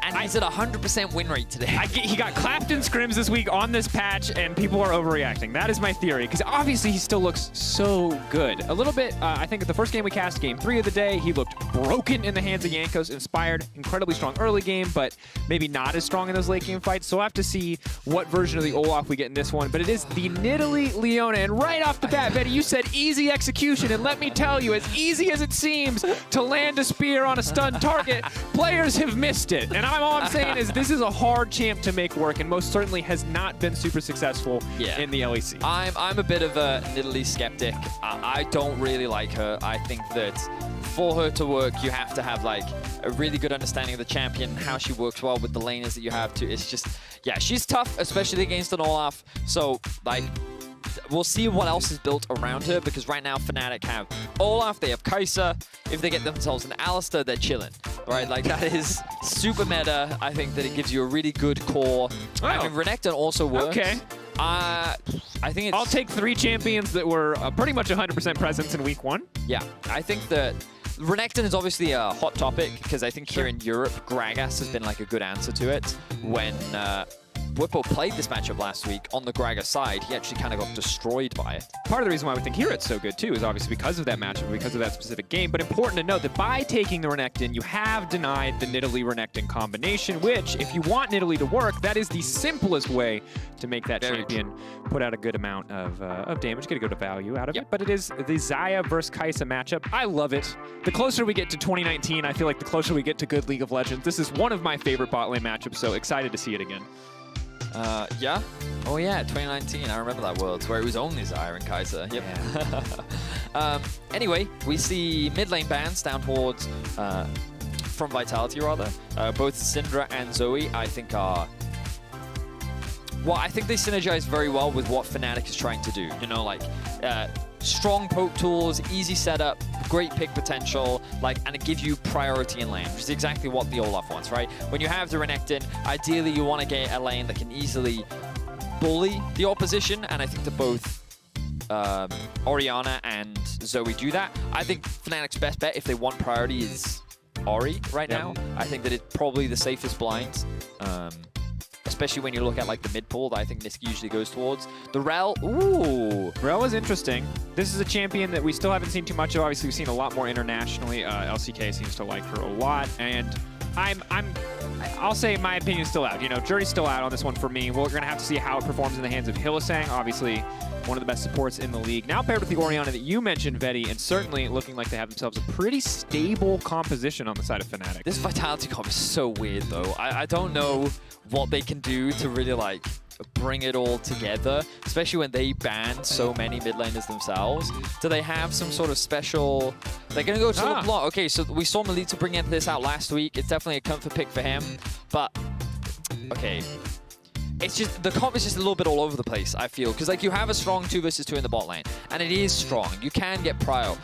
Remember when we saw an Ezreal Leona play into a Kai'Sa Rel, and they died at level 1? It was Rogue's bot lane that actually ended up dying at level 1. Yeah, for sure. So, like, I think that Xayah can also offer a very powerful early laning phase.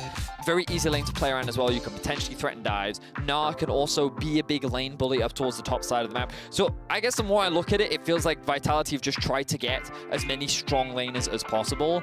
Now, obviously, the Gnar Renekton debate is a very contentious one. But either way, I think that what we're seeing here is Vitality have just tried to draft themselves not only comfort, but also a way in which they can just dominate during the laning phase. We're going to have to see how it works out as we get into our final game of day 1 here in week 2. Fnatic versus Vitality. No.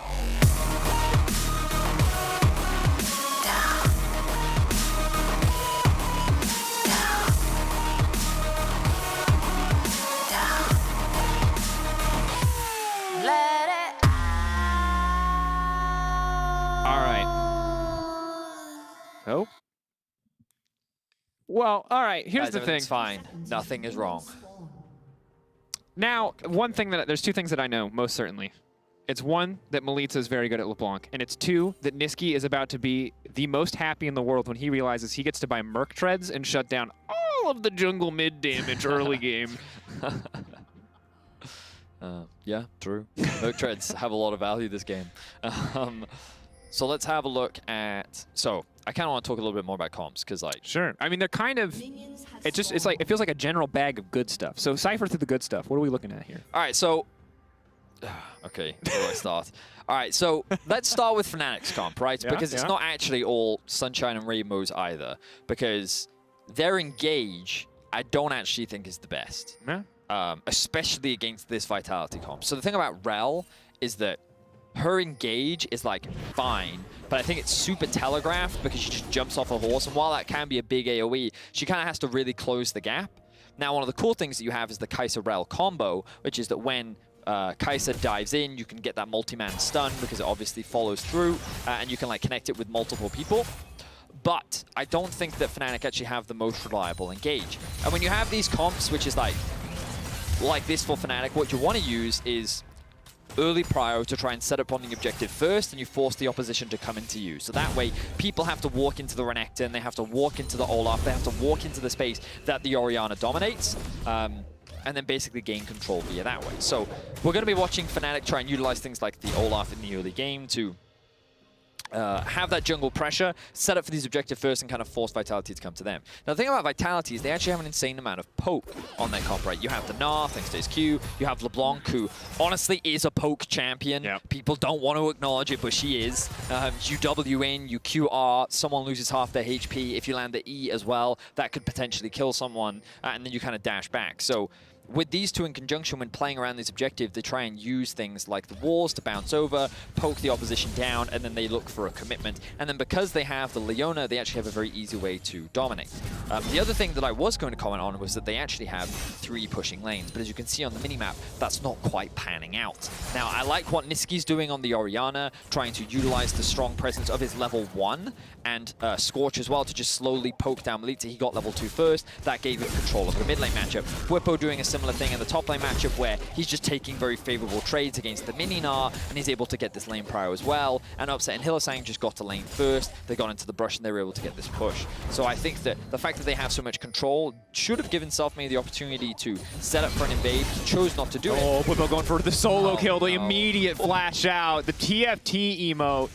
That is not good for Vitality. That is not good at all. Bwipo, he had a rough week last week, definitely redeeming himself here in week 2. So not only is he going to get most likely a TP advantage here, he'll be down a flash. Maybe Syngenta tries to extend this one, but that was a massive play. And the big thing to note here is that Gnar, obnoxious, difficult to get your hands on. Really annoying when he turns into Mega Gnar at the optimum time for him, but very, very squishy early on. Fleet Footwork's supposed to keep him safe, so the fact that Bwipo got multiple trades where he took out a third or half of Syngenta's health before Syngenta got locked into that tower is just a death sentence, and that's credit to Bwipo for knowing his window of opportunity to really dominate this matchup. So, for the record, I personally am not a massive fan of Gnar into Renekton, right?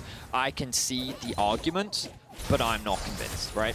Now, I know that there are people that stand much stronger on the side of Gnar is a terrible champion into Renekton, sure, and now they've just been given the greatest evidence and that Renekton players can really abuse this 1v1 matchup, and now that he's ahead, it becomes that much harder for the Gnar to actually play out. So, things are not going to go that much better for Syngenta as the lane progresses. You'll notice that this wave is not in a good state for him either.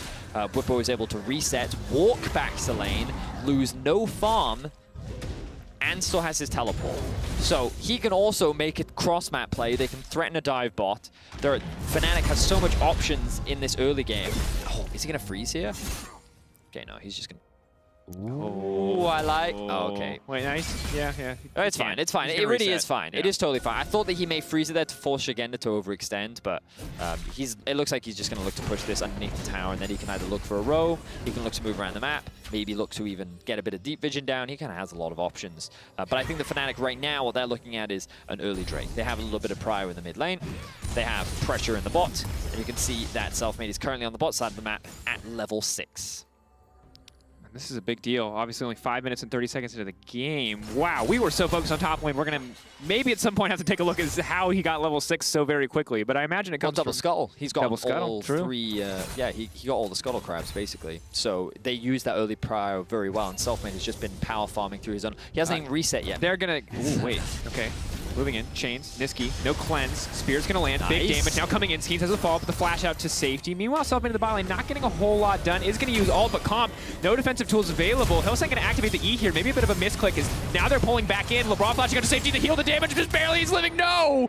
Hylissang gonna take it in the end. I won't say it was clean, but at the end of the day, Fnatic get the kill. Yeah, they certainly do, and I wanna see what the decision-making there was from Lebrov, because he chose to re-engage, and I wonder if he tried to freeze them underneath the tower, and then he kind of got locked up where he did not want to get locked up. But either way, Fnatic find themselves with another early kill.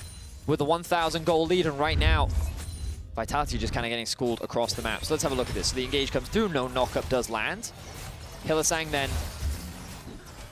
Okay, so Selfmade just hard commits to it. He's like, okay, I landed the slow, we can go for this. Doesn't get stunned. Heal comes through. Hylissang does not land his stun. Clearly wants to connect it onto the Olaf, but doesn't. Yeah, and then Labrov, I think that he wants to try and route either Hylissang or the Olaf underneath the tower. Yep. And then he ends up connecting all the way through onto Selfmade, who's on the backside. And yeah, that's not the position that he wanted to be in. So Fnatic get themselves another kill. Yeah, and normally, as I said, I'm not the biggest fan of Rel, but when you strap her to a level 6 Olaf, who is very strong right now in the game, giving him a stun or two seems like a surefire way to make sure that Nidalee doesn't get to play the game. We'll see if Skeens can make it out of this one, because he could be in for a brutal surprise. That's going to be a big stun. The immediate follow-up, Skeens has to get out of his own jungle. And here's the thing, yeah, he survives, but he's losing 2 camps. He's already down a level. Things are going to go from bad to worse. This is Niski trading even with Malitza so far, but Hylissang coming into the mid lane as well. And this is the Fnatic show right now, Vedius, because there's the TP we talked about earlier. Bwipo now on the way in, Comp still level 5. Bit anticlimactic, I'll be honest. Anticlimactic, yeah, he did pop the ult. He was looking for the dive, but oh no, here comes the rest of Fnatic. They still want to commit to this. The boys are here. The boys are here.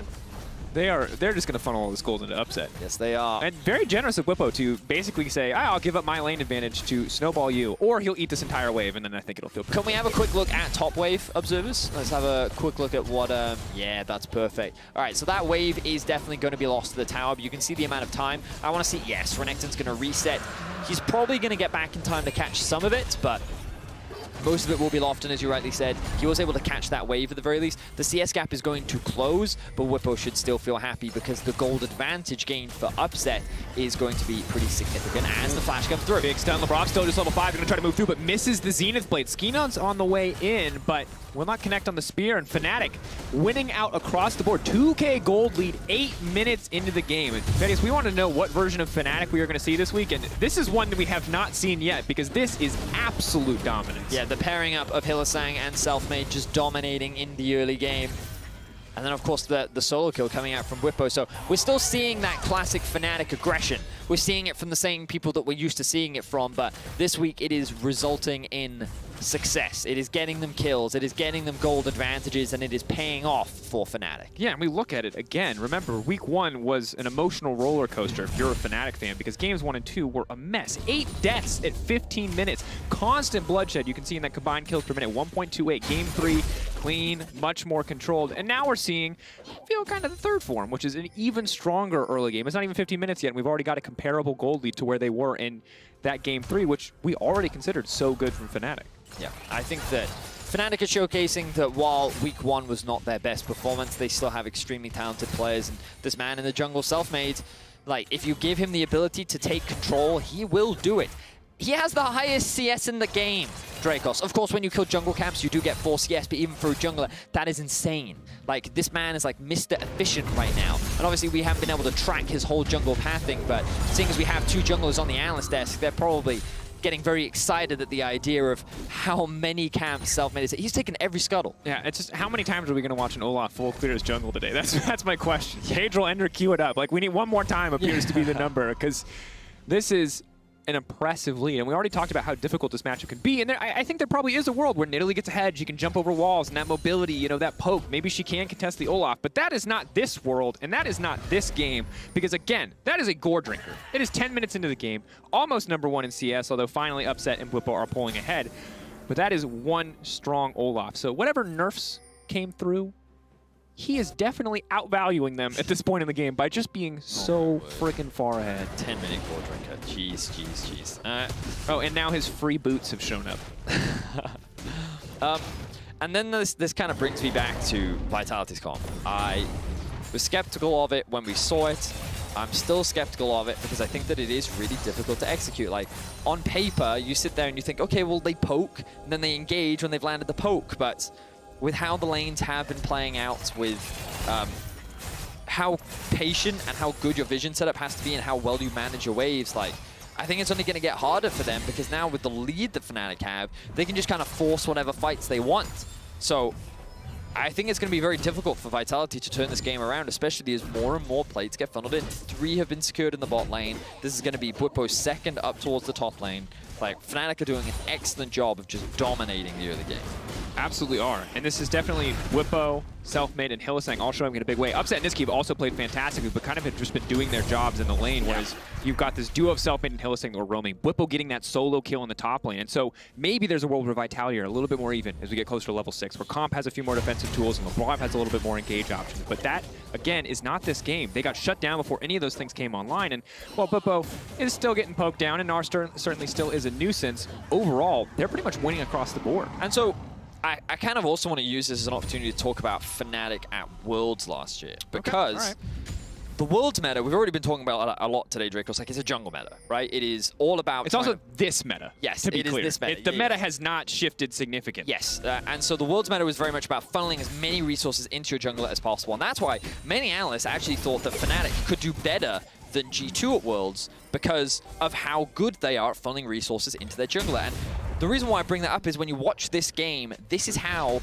you want to optimize in the meta. Like, laners are independent. The only place Selfmade ganked was bot, and that's because there were no camps left for him to take.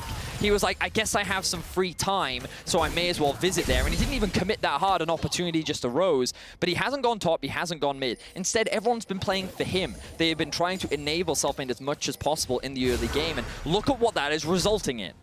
Yep, it's past that point now. He no longer just needs to power farm as CC's coming in. The follow-up CC there from Hylissang too as he pops the bond. Sajenda running for his life, and Bwipo going to grab that kill there. So again, the lead further snowballing as Labrov going to try to just get a little bit of vision back in exchange. Not a good trade overall. Look at this. They know that Drake is spawning, but they don't care about it. Instead, they're going to funnel as many plates as possible, you know, into Selfmade, right? This Olaf is just going to continue to snowball. Of course, the Renekton's going to get some gold as well, but this is a more than worthwhile trade for Fnatic. And I just really want to highlight again how, like, Fnatic's playstyle is optimal for what the meta currently is, which is funneling resources into your jungler, the roaming support style that helps cover Fnatic. And look, Hylissang is helping his mid push out that wave right now. It's not Selfmade. It's a joy to watch Fnatic, and I think it's a big step in the right direction, especially compared to what we saw last week. Definitely a good look. And hard to be critical, right? In a game that is this much one-sided. And I think for Vitality, they will look back at this game, and they won't look now. They won't look at minute 8. They will look at minutes 1 through 5 to figure out where things went wrong. Because at this point, the gold lead, it's not insurmountable, but you're grasping at straws. You're taking risks. You have to do stuff that is putting you in a disadvantageous state just to find any kind of advantage in the end. Yeah, I know. Again, like, it's one of those situations where it's already so early in the game, and I'm like, well, good luck, Vitality. That's a 4K gold lead in 15 minutes. That's it's rough. It's reminiscent of what we saw from Rogue last week, you know, when they just funneled all those resources into plates. And what I think is super fascinating is how we have seen a huge increase in priority in Rift Herald because of how quickly it can snowball the game. Obviously, teams have prioritized plates for a long time. They've always been considered valuable, but this, for the first time in a while, have we gotten to see European teams successfully get early gold leads and snowball. For the longest time, we talked about how G2 was pretty much the only team in Europe that could, like, turn a 2K gold lead into like a 6K gold leads. But now we're seeing so many more teams here in Europe successfully do that. And like we saw it from Rogue, we're seeing it now from Fnatic. And to me, this is super exciting because I think it's really hard to do, but if you do it well, it can be very effective. Yeah, that said, what Hylissang is doing here is unclear.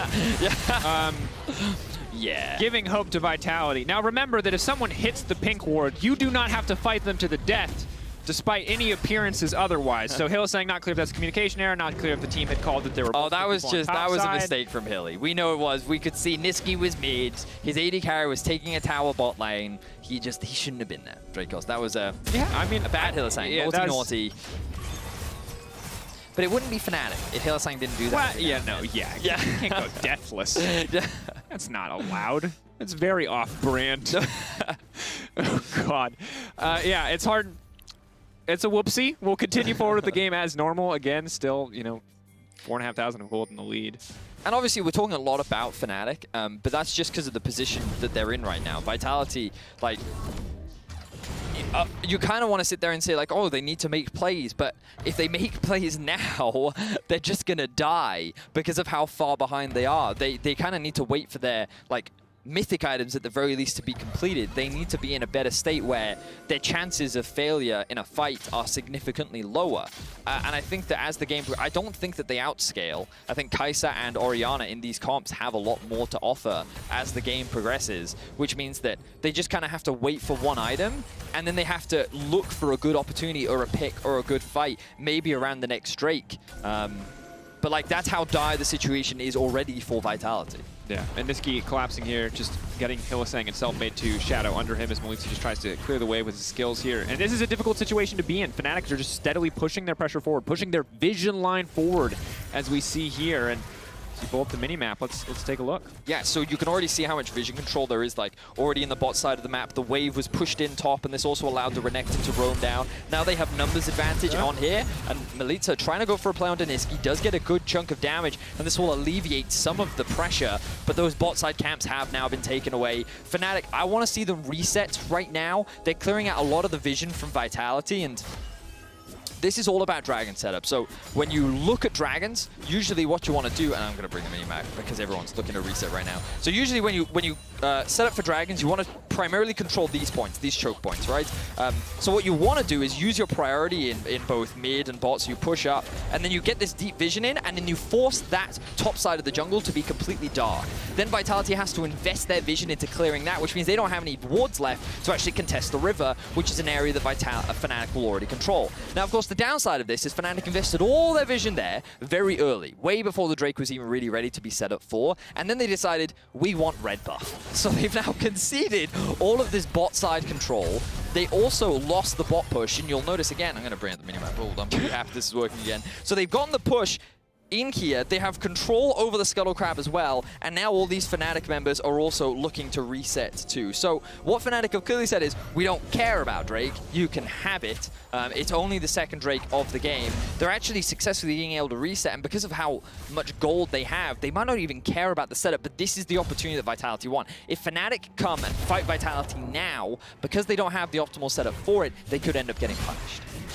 And see what Vitality do here. Will it just be... They're just going to concede everything. They're going to say, yeah, hello, Fnatic.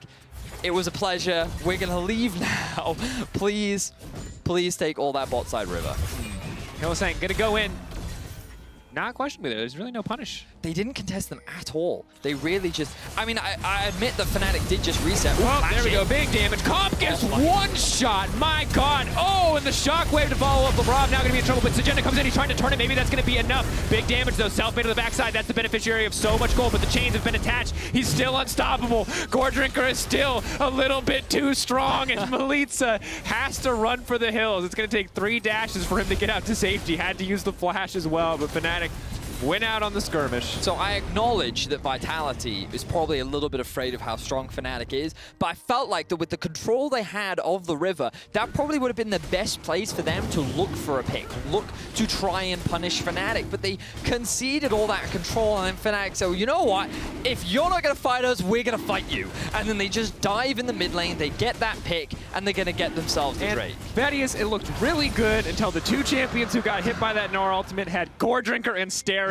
before 20 minutes. And then reality hit, and reality hit hard. Now, still able to find opportunities. Hylissang, of course, going down again as Bupa's run for the hills. Maybe Sajena can get some more damage here. Bupa's actually going to be in trouble. He should drop here. TP coming in. Yeah. That's one. Skeens is here as well. This could be a massive turn because that's the Ori. That's the follow-up. That's the knock-up. But no matter how strong the Olaf is, Niski isn't. And that's going to be big money onto Skeens. Okay. Right, Vitality. They're able to find a couple of poorly made plays by Fnatic.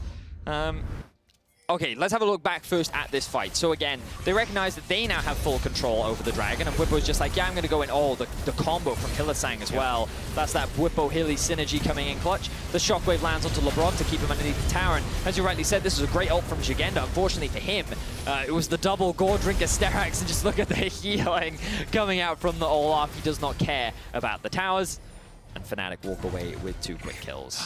And it's brutal. And the good news is Nidalee now has the Oblivion Orb. She has the That's the good news. I mean, at least it's something. At least you got 800 gold from that play so you could buy it. Because normally when you're this far behind, if you have to delay your build to go for healing reduction, you're just putting yourself further into the hole. So it's something, Vedius. Yeah, and they did get those 2 picks in the bot lane. And I will admit, so, you know, we said how the the Gnar haters will have that footage of the Renekton solo kill. We got footage on both sides, Now there's baby. footage on the other side. It's just like, see, this is how Gnar should play into the Renekton. Of course, the Renekton didn't have ult. He doesn't have ult. He doesn't have his Joram's fist or his whatever cooldowns, and there's no way for him to dash through. I win the 1v1. So yeah, good punish there from Shigenda.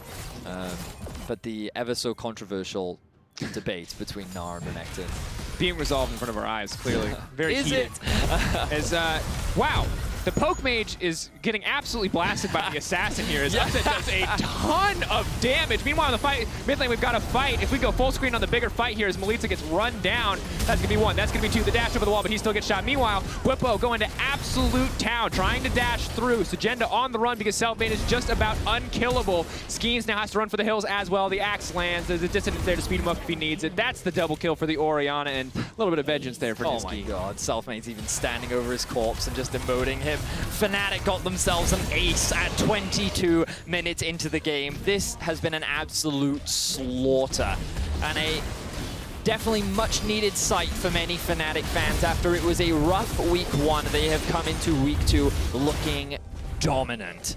So let's have a look back at this replay.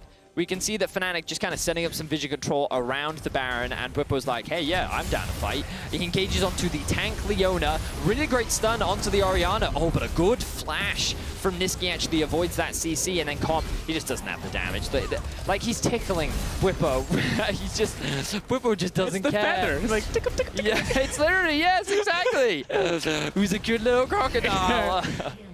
Whippo's a cute little crocodile. Or scary, depends on which side of the coin you're on. And now, as we look back, this Baron buff should most likely be the death sentence for Vitality. That said, it is, all things considered, relatively early in the game. So Fnatic have to be really willing to dive or split the map to find greater advantages, or catch LeBron, as he's going to dash out to safety, pulled back immediately by the ultimate. Now maybe the follow-up from Sugenda, though. He needs to stack this rage if he wants to keep this going, but with the Olaf ult down this early, maybe they can turn. That's the Steric. Scoredrinker trying to heal up just a little bit more. The rest of the team now moving in. Hylissang fishing for the stun.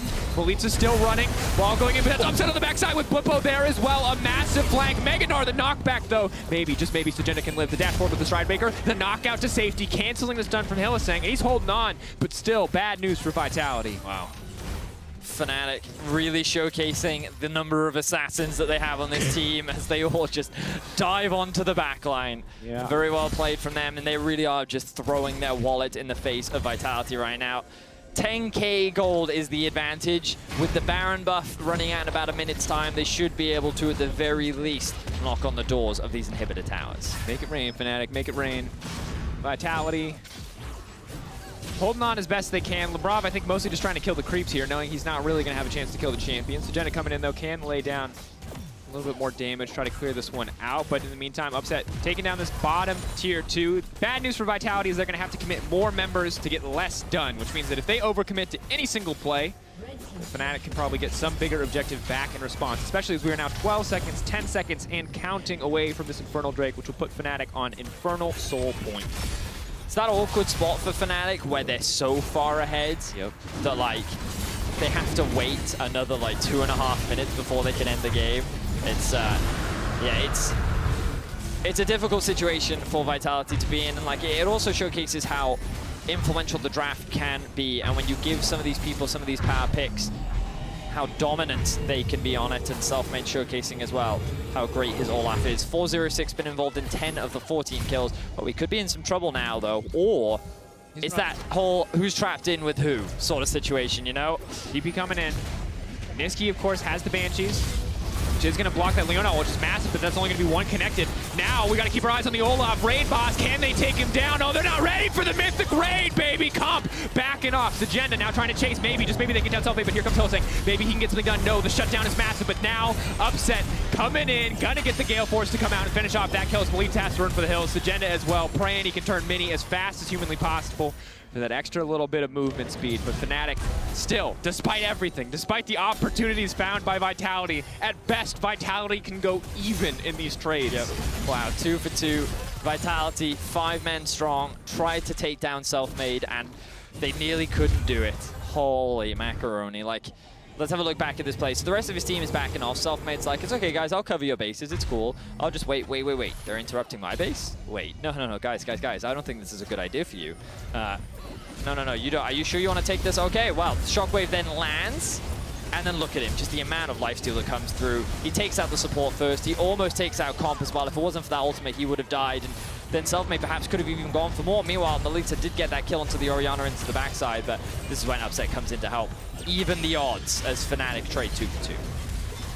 Oh, and overall, very close to disaster there. I think good that Vitality played it as well as they did. The rest of Fnatic showing up certainly made it a much more difficult play for them, but at the end of the day, Selfmade almost killing multiple people, but not quite able to do so. And Niski, despite using the teleport, does still go down in the play, loses all those Magi stacks, which is a big deal. And I think overall, credit to Vitality for finding a few opportunities here. But sadly, I feel like 10 minutes ago, you were about to talk about how, hey, they're going to get their first Mythics, and they're going to have this window of opportunity where they've got some CC, and maybe they can one-shot people. Sadly, right after you said that, there was about 10 minutes of Fnatic just raffle stomping. Yes. And that means that this window that we could have talked about, this opportunity that Vitality could have had, has kind of passed, and now desperation is the best word we have for what Vitality can do to come back and win this game. They have to flip some coins, and that is never where you want to be. Yep. Maybe they need to invest, you know, take that gamble. Hold, baby. GME. I do find it quite funny that both Whippo and Selfmade have the identical build. It's literally exactly the same, you know.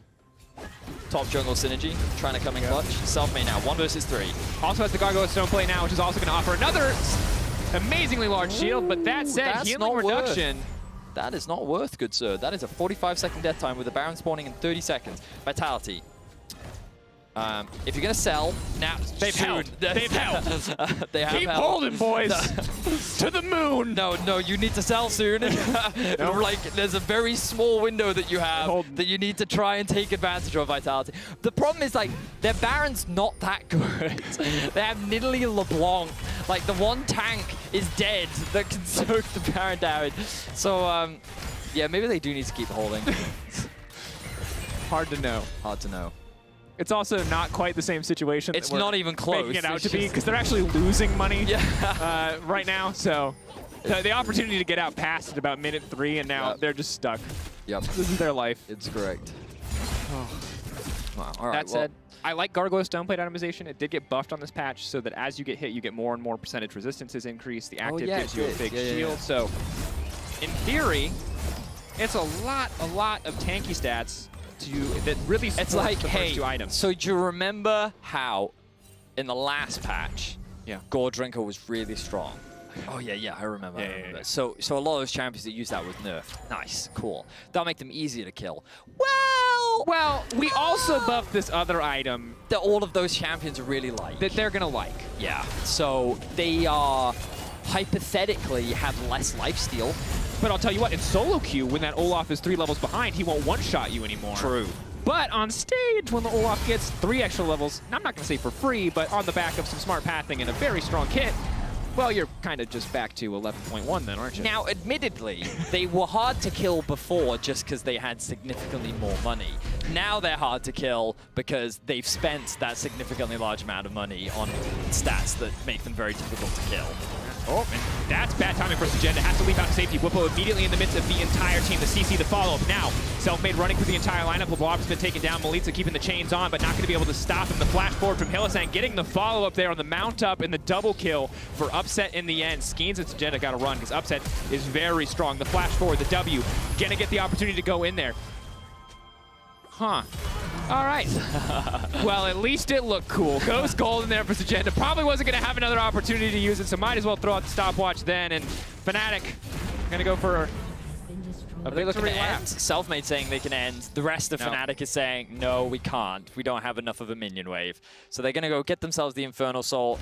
They can also maybe do the Baron at the same time. Hilly can group up with Upset. Yeah, I think they're going to split their focus. Yeah, 3-man on the Baron.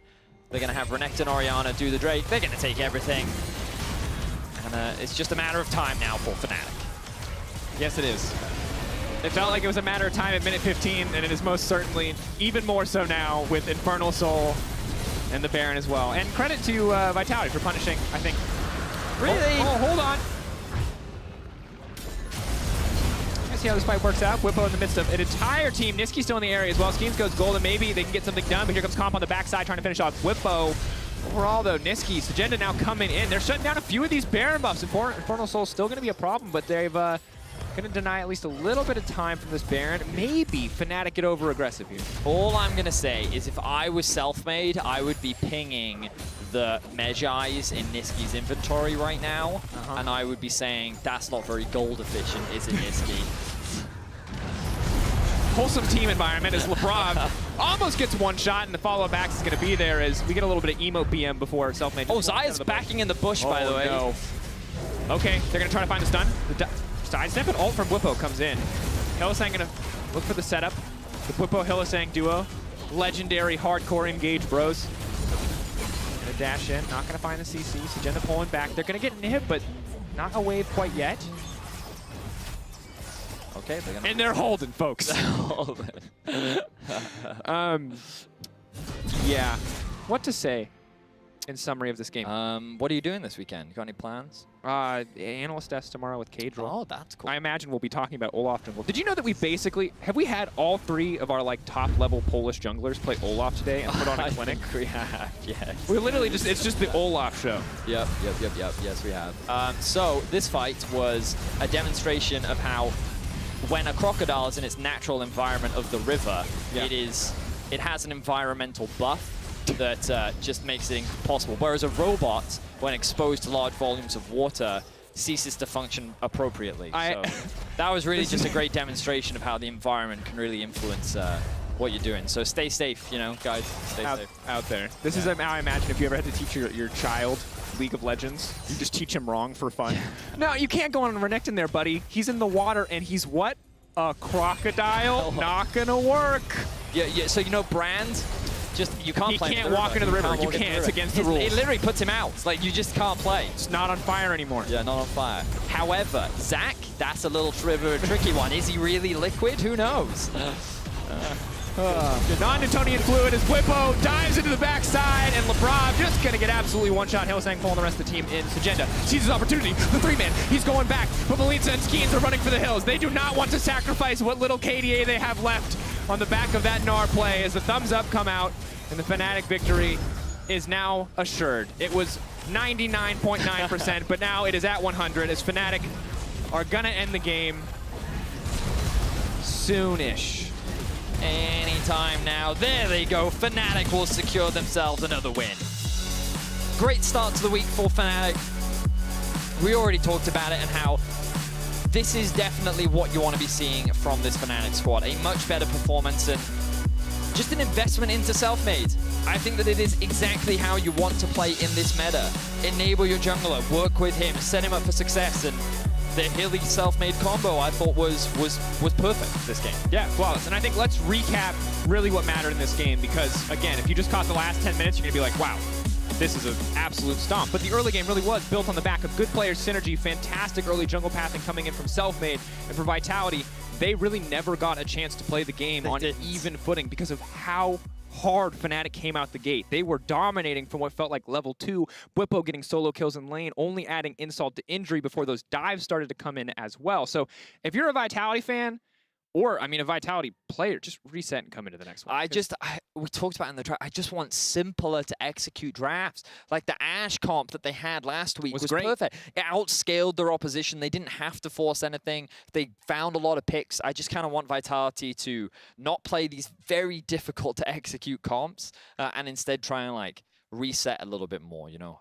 This Olaf also needs to kind of have another look for many teams, not just for Vitality, because it's been getting through the drafts, and as you rightly said, Jankos, Inspired, Self-Made, the 3 Polish junglers are clearly dominating on this champion, and I think you need to be careful when handing that champion out. Whereas Nidalee, as much as I'm sure Skeens, you were smashing scrims with it, very hard to play on stage, I think. Very, very difficult. That said, LEC on Twitter, Whippo, Self-Made, upset. Vote for who you want. Self-Made might be leading in my books, though. But we're soon going to hear from Hylissang before Niski joins us in the post-game lobby, so don't go anywhere.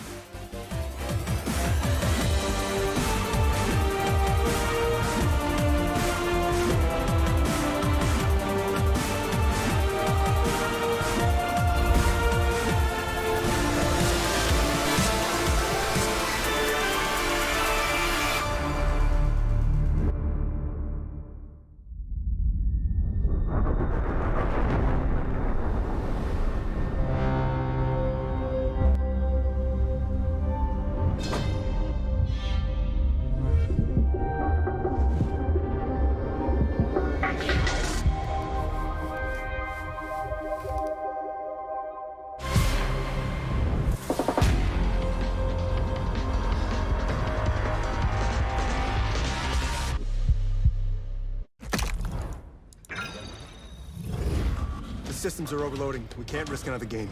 We need to take a break and regroup. We're starting to lose our mind. Captain, we cannot go back to Elo Hell. Last time it took us months to get out of it. Initiate break protocol. Hurry up!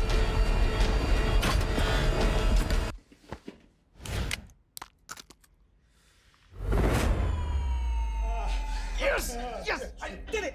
We did it! We did it! Even the biggest champ needs a break.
Welcome back to the LEC. Laure here, and Fnatic start on the right foot here in week 2, and I have Hilly Sang with me to talk about the game, because Hilly, that was not even a close game.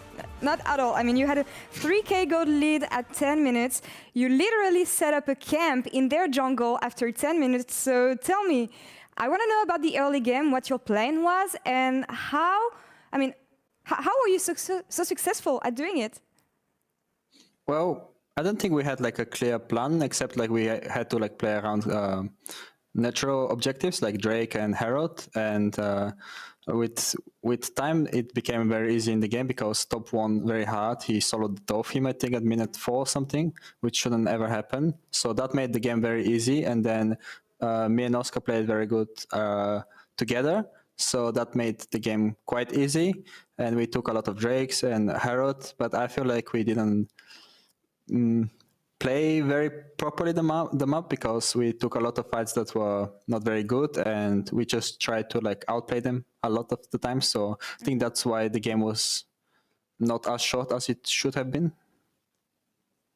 Still, I mean, a way better face than the Fnatic we saw during the first two games, and obviously, first week being what it is. Still, what do you attribute this success you had today compared to the flaws of last week, if that makes sense? I think we're just getting used to playing on stage. Like the comps and everything is very different than in scrims, and in general, the environment. Maybe everyone feels a bit more pressured when it comes to like LEC stage, and I think we just are getting used to it. It's also our first games with the new coaching staff and with the new players in the team, so it's just a bit different, and we need a bit more time to like get used to like how it is on stage and how we should be performing. But we're learning from every game that we play, so we just need a bit more time, and we will be like the team that we expected to be, I guess. I think it's super interesting because Odo said something similar during an interview, the fact that he was nervous doing week one. And I find this interesting when you have experienced players such as Odo, such as all of you, I mean, with Fnatic getting nervous, even though you have a lot of experience. So how do you explain the nervousness outside of you guys having to adjust with the new team?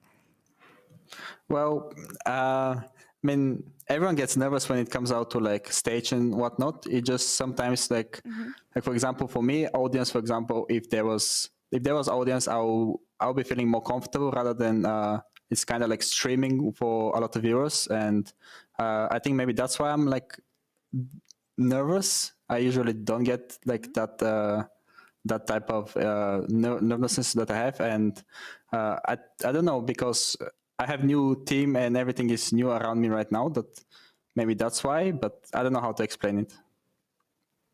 Okay, Healy, I'm with you here. I cannot wait until we have you guys back at the studio. Honestly, it's been so long now. But you were mentioning the new team. Obviously, there's a lot of question marks around Fnatic, the new players, the new coaching staff, the new synergy you guys have. So how has it been working with these new players, and what do they bring compared to the Fnatic we used to know last year?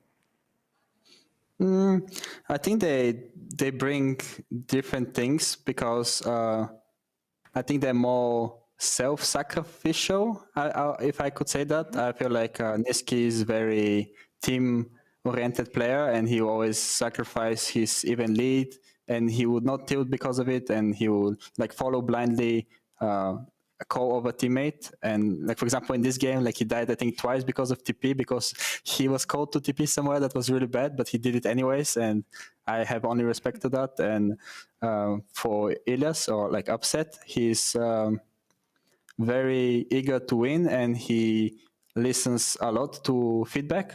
And we are learning from each day and each game that we play. And I am pleasantly surprised of what type of person he is, because I expected something else. Because when I played with him in solo queue and duo queue, it was way different expectations than when I have him in my team and just talk to him every day. And I really enjoy having him in my team.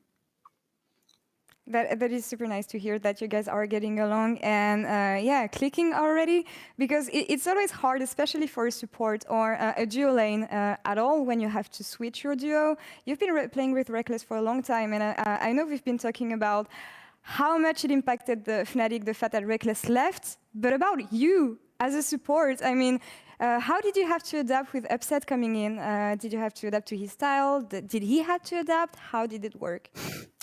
Honestly, we still haven't like fixed who and why and how we should be playing, because it's we are very like each other, but also this often doesn't work because we are too focused on killing the enemy rather than playing the map or playing around jungle or around many things in the game. So it usually ends up either like 10-0 game or 0-10 game. So I like, this is not good, but we're working on it, and we are like very open to like improving, even from like if people tells me like you guys are doing this wrong, then we will both listen and we will like take it serious and improve. And I really enjoy having this in my team. I think it's very unique, especially for like support, to have somebody that really respects you and listens to you, and to just listen to you and to play like you as well. And okay, less blood and more macro maybe for this bot lane and Fnatic in the games to come. But maybe that's something your coach can help you improve upon. Yamato, I know he's very famous and successful for the teams he's worked with. How is it working with him and what does he bring to Fnatic?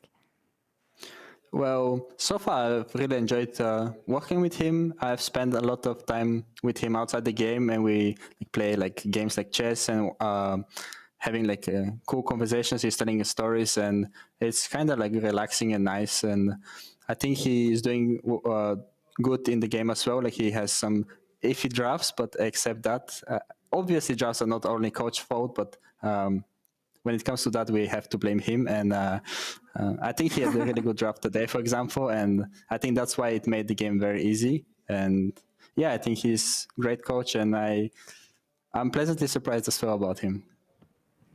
All right, well, that's great. I mean, we went through all the team aspects, building aspects, everything. Now focus, match of the week tomorrow, Mad Lions. How do you beat them?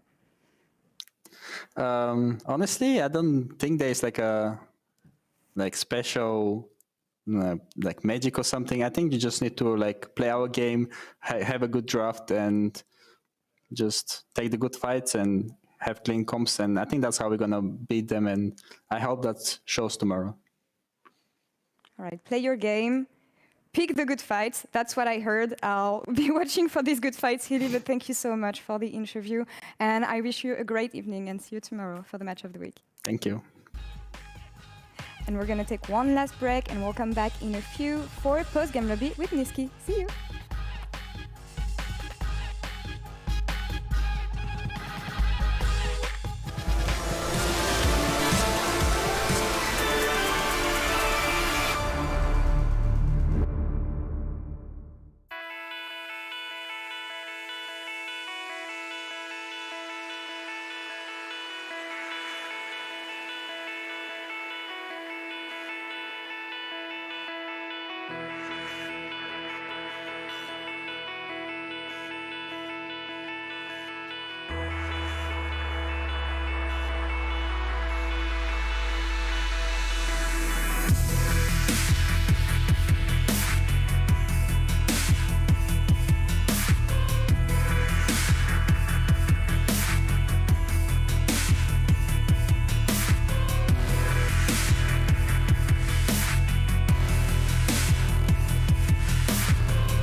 everyone, and welcome to the LEC post-game lobby. I'm Shox, and I'm joined by Kadril and by Niski. Hello, Niski. Hello. Hi. It's so cool to interview you again. I mean, it's been like so long. I guess it was at Worlds or something last time, probably something like that. So welcome back home, also from me. Yeah, true. I mean, yeah, being back in Europe is nice. You know, it feels more like my home, I guess. Yeah. Mm-hmm. Yeah, I'm glad that it's still your home. Of course, you had a wonderful time over there in the US and a very successful time on Cloud9 as well. So I'd love to talk to you about everything pertaining to changing over back to EU, but maybe let's start with the game because you guys absolutely crushed it. And we saw such a big difference compared to, I guess, most of the games last week where you found your footing at the end. What was the main difference in the way you approached the game today in comparison to last week? I'd say compared to last week, we play more map, more objective focused rather than going for solo plays. And everyone kind of knows on like what's going on the map. I think everyone trusts each other. So for example, if someone makes a call, then it's instantly followed compared to last week where we made some calls. We're kind of hesitating. But right now, I feel like we're getting on the same page, and it shows how strong we can be, I guess, if we're all on the same page. Yeah. Yeah, and I think week one, the first couple of games you had, there was so much aggression. It felt like you guys took every single fight, even when you're ahead or behind. Do you think that you guys have come together more as a team, and is that the reason why the games are looking a lot more cleaner and the fights are a lot better? Yeah, I mean, after our talk last week, we agreed that, I mean, we took 20 fights, unnecessary fights, even if there were like no objectives, tried to punish enemies too much. And right now we just fight when it actually matters, you know? We sometimes go for plays that we shouldn't go for, but most of our plays today, for example, I thought were pretty good, you know, and it had a meaning behind it as well. So I think that's the big difference, yeah. And I think, talking about big difference, how are you finding the EU solo queue compared to NA solo queue? Is it a lot different from what you remember? Is it much better than the NA solo queue? How are you finding it? I mean, for me, I like it way more just because I think the people that play in it are just better individuals. So it makes the practice easier. For example, if I need to practice a matchup and I pick it in solo queue, in NA, usually it's either a one-trick playing it or out-of-field support. But in EU, it's like either a national mid that plays it or an LEC mid, you know, because I feel like people play way more in EU compared to the pros in NA. So yeah, for me, it's just way better. I'd love to know from yourself and then maybe from Kadril also after, what's kind of the percentage that you think solo queue is important compared to the scrimming and the reviewing the scrims? And do you even review your solo queue games as well, or is there no point in that? And how does that work? What's kind of the division? I mean, for me, I feel like solo queue is mostly just for mechanics and getting to know the champions and how they interact with each other, and then for me, scrims is mostly kind of, how can I say this? Making sure that what you know about a champion actually works. Because sometimes you try stuff in solo queue, it works, but then you go into scrims and it's really different, you know?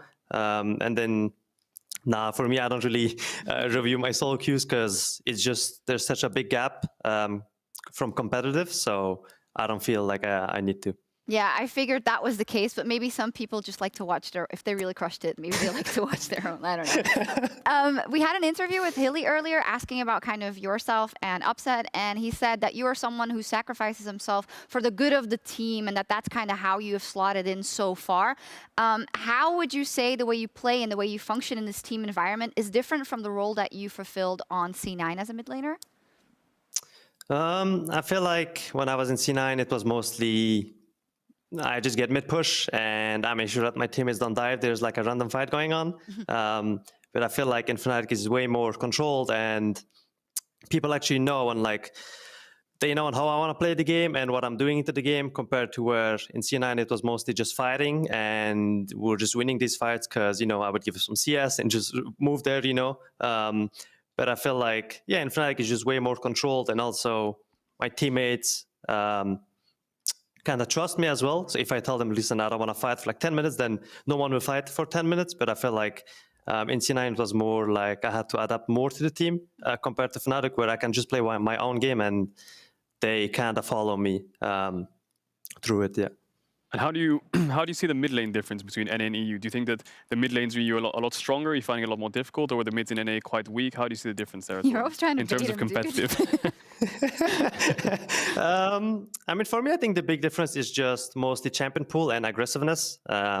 I think when you play in NA, you don't really get punished. For example, if you don't have flash for 5 minutes, then you will still lane really easily. But in EU, you will probably get ganked by like their top or their support, stuff like this. So yeah, I think in EU it's just way more aggressive, and also people's champion pool is just way bigger than NA mids.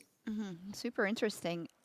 Yeah, because you give yourself up for the good of the team, I guess you don't get noticed that much for the Kia Player of the Game awards in this Sad. case. Sad. Maybe, you know, it's like justice for the supports, justice for Niski. But now it is Selfmade. He has 58% of the votes. And yeah, Selfmade is just such a great guy to see in the jungle, especially in the current meta and what he can do with it. How have you found playing with him so far? I didn't expect him to be this troll. For example, this game, he took my blue when I was you know, and I was like, why the fuck? Like, why the hell would you take my blue, you know? And then, but I mean, we do that all the time, you know, like sometimes I take his Raptors, all that stuff. And I feel like we're kind of getting used to each other. It was not that easy in the beginning because his play is way different than what I had in C9 with Blabber. And I feel like my role kind of changed as well. So I'm just still adapting. And yeah, for now, I think we're doing pretty good. If he ends, then I will go follow him and int as well. And if he does great, then, you know, I can just chill and kind of get carried like I did this game. I mean, there's always time for that. Can you elaborate, or I don't know if it's secret information, but I don't think it is, in terms of kind of the differences in playing with Selfmade? Is it in terms of, you know, how much he hangs around your lane, or how much he calls, or how aggressive he is himself, so you have to cover? What's the main differences? I think Selfmade plays actually more selfish than Blabber, which was really surprising to me. I thought Blabber was like the most selfish player in the universe, but I guess Selfmade is up there as well. But also I think the difference with Selfmade is that we share opinions a lot on what we think is good for mid-jungle and how we want to play stuff together. And I think that's something that I kind of lacked with Blabber. And yeah, for now we're just still figuring out, for example, what's best for us and how I want to play the game together. But I feel like it's slowly getting together, and yeah, I think we're doing pretty good. So. Yeah, I think you guys have been synergizing really well together. I think your playstyles mesh really well. And just going back to yourself, just a curious question about your personal goals. How have they changed from last year to this year? You know, you've been on C9 and now you're on Fnatic, two of the strongest teams in either opposite regions. Have your goals changed personally? Like, do you want to win Worlds now with this roster? Where do you see yourself going? For me, first of all, I want to be a top European mid. Feel like I know that I can be at the top. And for me, it's important to be at the top if I want to do well at Worlds. So that's my main focus. And then for sure having a good run at Worlds, because I didn't have that yet. So yeah, I think that's pretty much it, you know. And also, I mean, winning a LEC title, I wouldn't mind it, you know, if I can. So definitely. Yeah, we don't mind those. As for the team environment, we've heard that it's pretty good, and we've heard that you're a very funny guy and that you're gelling well with everyone. But I do want to ask you about something specific, and we're going to get the picture up. It's the curious case of Upset's mouse mat and like his screen and like the situation. So, you know, you must look over and be like, what the hell? So what's going on here, Niski? Nah, but like this guy, like the first day he arrived, you know, and his first request was that he needed another table, and I was like, why do you need 2 tables, you know? And then when he put his monitor so far away, I was like, he's inting me, you know, like I didn't know it like this before, you know. But yeah, I mean, it's very strange to me. I don't know why it's better. For example, me, it's like right in front of me, you know. I felt like it's way easier to see everything happening, but. Yeah, I don't know, like, it's just really, really weird, you know? And then, yeah, I don't know, his mouse pad is, like, huge as well, you know? So he's just a weird guy. We're going to have to ask him personally, but it's fun that we could get your opinion as well. So let's take a look at the standings. G2 and Rogue, they are still undefeated after 4 games. Really crazy, actually. Fnatic is getting up there now at 2-2. I'd love to know your opinion about Rogue specifically, since that has been the team that some people expected to do well, but maybe not this well. Where do you land? I mean, I think Rogue is actually doing pretty well. I feel like they still have the basics of what they were doing last year, where like their team play is pretty good. You know, it's their games are usually clean, and also I think Larsen has been adapting a lot to the meta. For example, I didn't know that he could play TF, for example. You know, I thought he was more like a control mage player, but I mean, he's proving that he can play kind of anything. And yeah, I think Rogue is a pretty good team. You know, also I think Odo being in that team makes them also better because he can play weak side, he can also play strong side. So yeah, I think it's just a good team overall, but yeah. And how do you see the meta evolving specifically in mid? You know, TF still 100% win rate in the LEC, I believe. It's looking like the strongest champ, if not the best champ to first pick. Is Globals the best thing? Supportive mid, scaling, we've seen Azir, Syndra, we've seen so many mid picks. Where do you think the mid sort of meta is evolving towards? I feel like people right now are mostly just picking the mages, just because the games on stage are pretty slow. And I mean, when the games are slow, then mages are just always meta. But I feel like the more people get comfortable on stage, the more aggressive it will get. So I'd love to see some melee mids and less of the boring control mages in play, if possible. You know. But yeah, for now, I'm just kind of following the trend of just playing control mages because everyone does it as well. But for sure, there might be some spicy picks if I'm allowed to play it in the next few games. Yeah. Oh, we definitely hope so. It might be our chance tomorrow because we'll be closing things out with our match of the week, which is Mad Lions versus Fnatic. And maybe we can do this way today because both teams won today. So I'm going to let Kadril give his honest and harsh analyst opinion about the matchup, and then Niski can see if he agrees or not and what is okay. I like that. I like that. I think seems good. I think Mad Lions' early game is good, but their mid to late game is bad. You know, you saw that today as well. Just lots of mistakes. Whereas I think Fnatic, just the last 2 games they played especially, they have a lot of aggression and they're going to get in your face, and self-mid especially is going to walk into your jungle. He's going to force the early game to be in their favor. I think the mid to late game of Fnatic is just overall better, mainly because obviously Bwipo, Hylissang and self-mid are so good. They made it to the World's quarterfinals, almost made it to the semis, you know. I think they're so strong as a team. So I think I would give this to Fnatic, in my personal opinion. I think Mad Lions have a little more growth room still. They still need to fix a lot of their mistakes in the mid to late game, but they have good fundamentals. I love that you was like, yeah, Fnatic's for sure going to win, but I'm not going to mention Niski at all. Like, he's not part of it. Well, Niski does his job. Like today, Niski did his job. He did what he needed to do. His team around him did well. And then when Niski's on more playmaking, perhaps he can do more of his job when he needs to be more aggressive or when he needs to kind of reel his team in whenever he needs to. All right. Maybe a final question if the fans want to know. Have you watched any of Cloud9's games so far? Do you keep in contact, and what's your verdict? To be honest, I'm not watching too much of NA. That's what happens when you come back to EU, like you don't want to. It's not that they're bad or anything, you know. But for now, I've been just watching LCK and LPL mostly. I haven't been watching NA too much, but I've been talking a bit to Sven and Vulcan.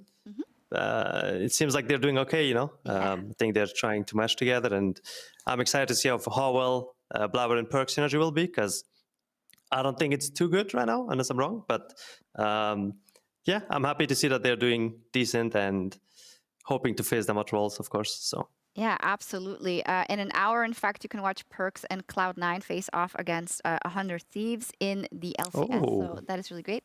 And do you mind if we take a selfie? It's fine with me. Yeah, I mean, I like to ask, you know, some people don't. So, here we go. Boop, boop, and then Kadril. Lovely, awesome. Thank you very much, Niski. Great to have you back, and congratulations. Thank you. Bye-bye. We'll be back tomorrow for more League of Legends. See you then. See ya. Bye-bye. Bye. Love it. Thank you.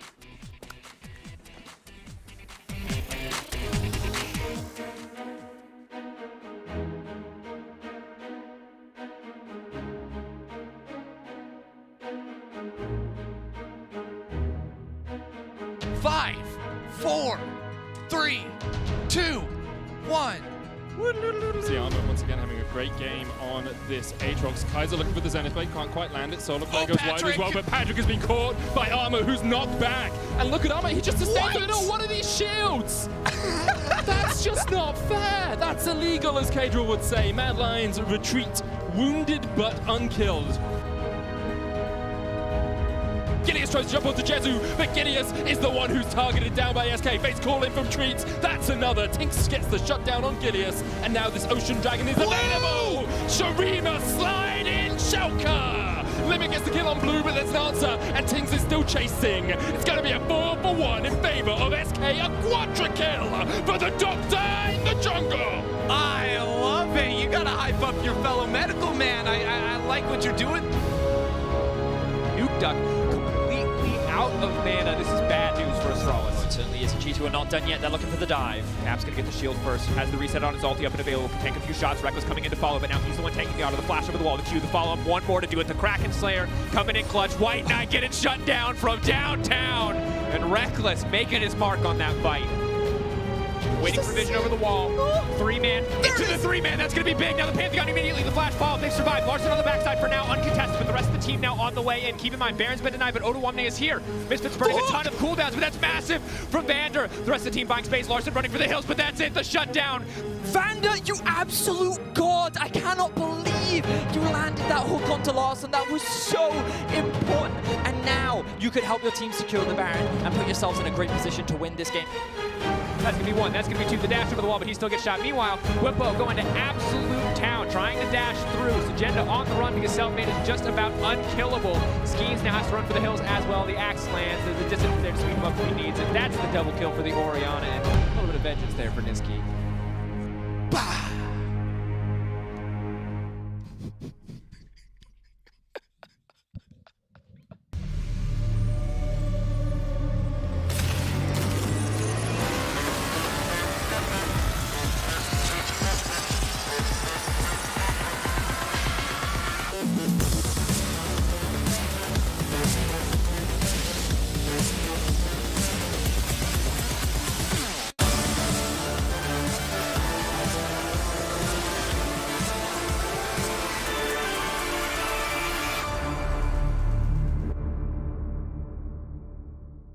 Yes, baby, I'm sorry. I didn't mean to let you down. I was just messing. We gotta turn this thing around, and you're deep in. Feels like you're swimming inside my veins, under my skin, and all that is going on in my brain. Each time I try to leave this behind, your heart to shake. It's like you're ruling my life. You know I can't get you off my mind.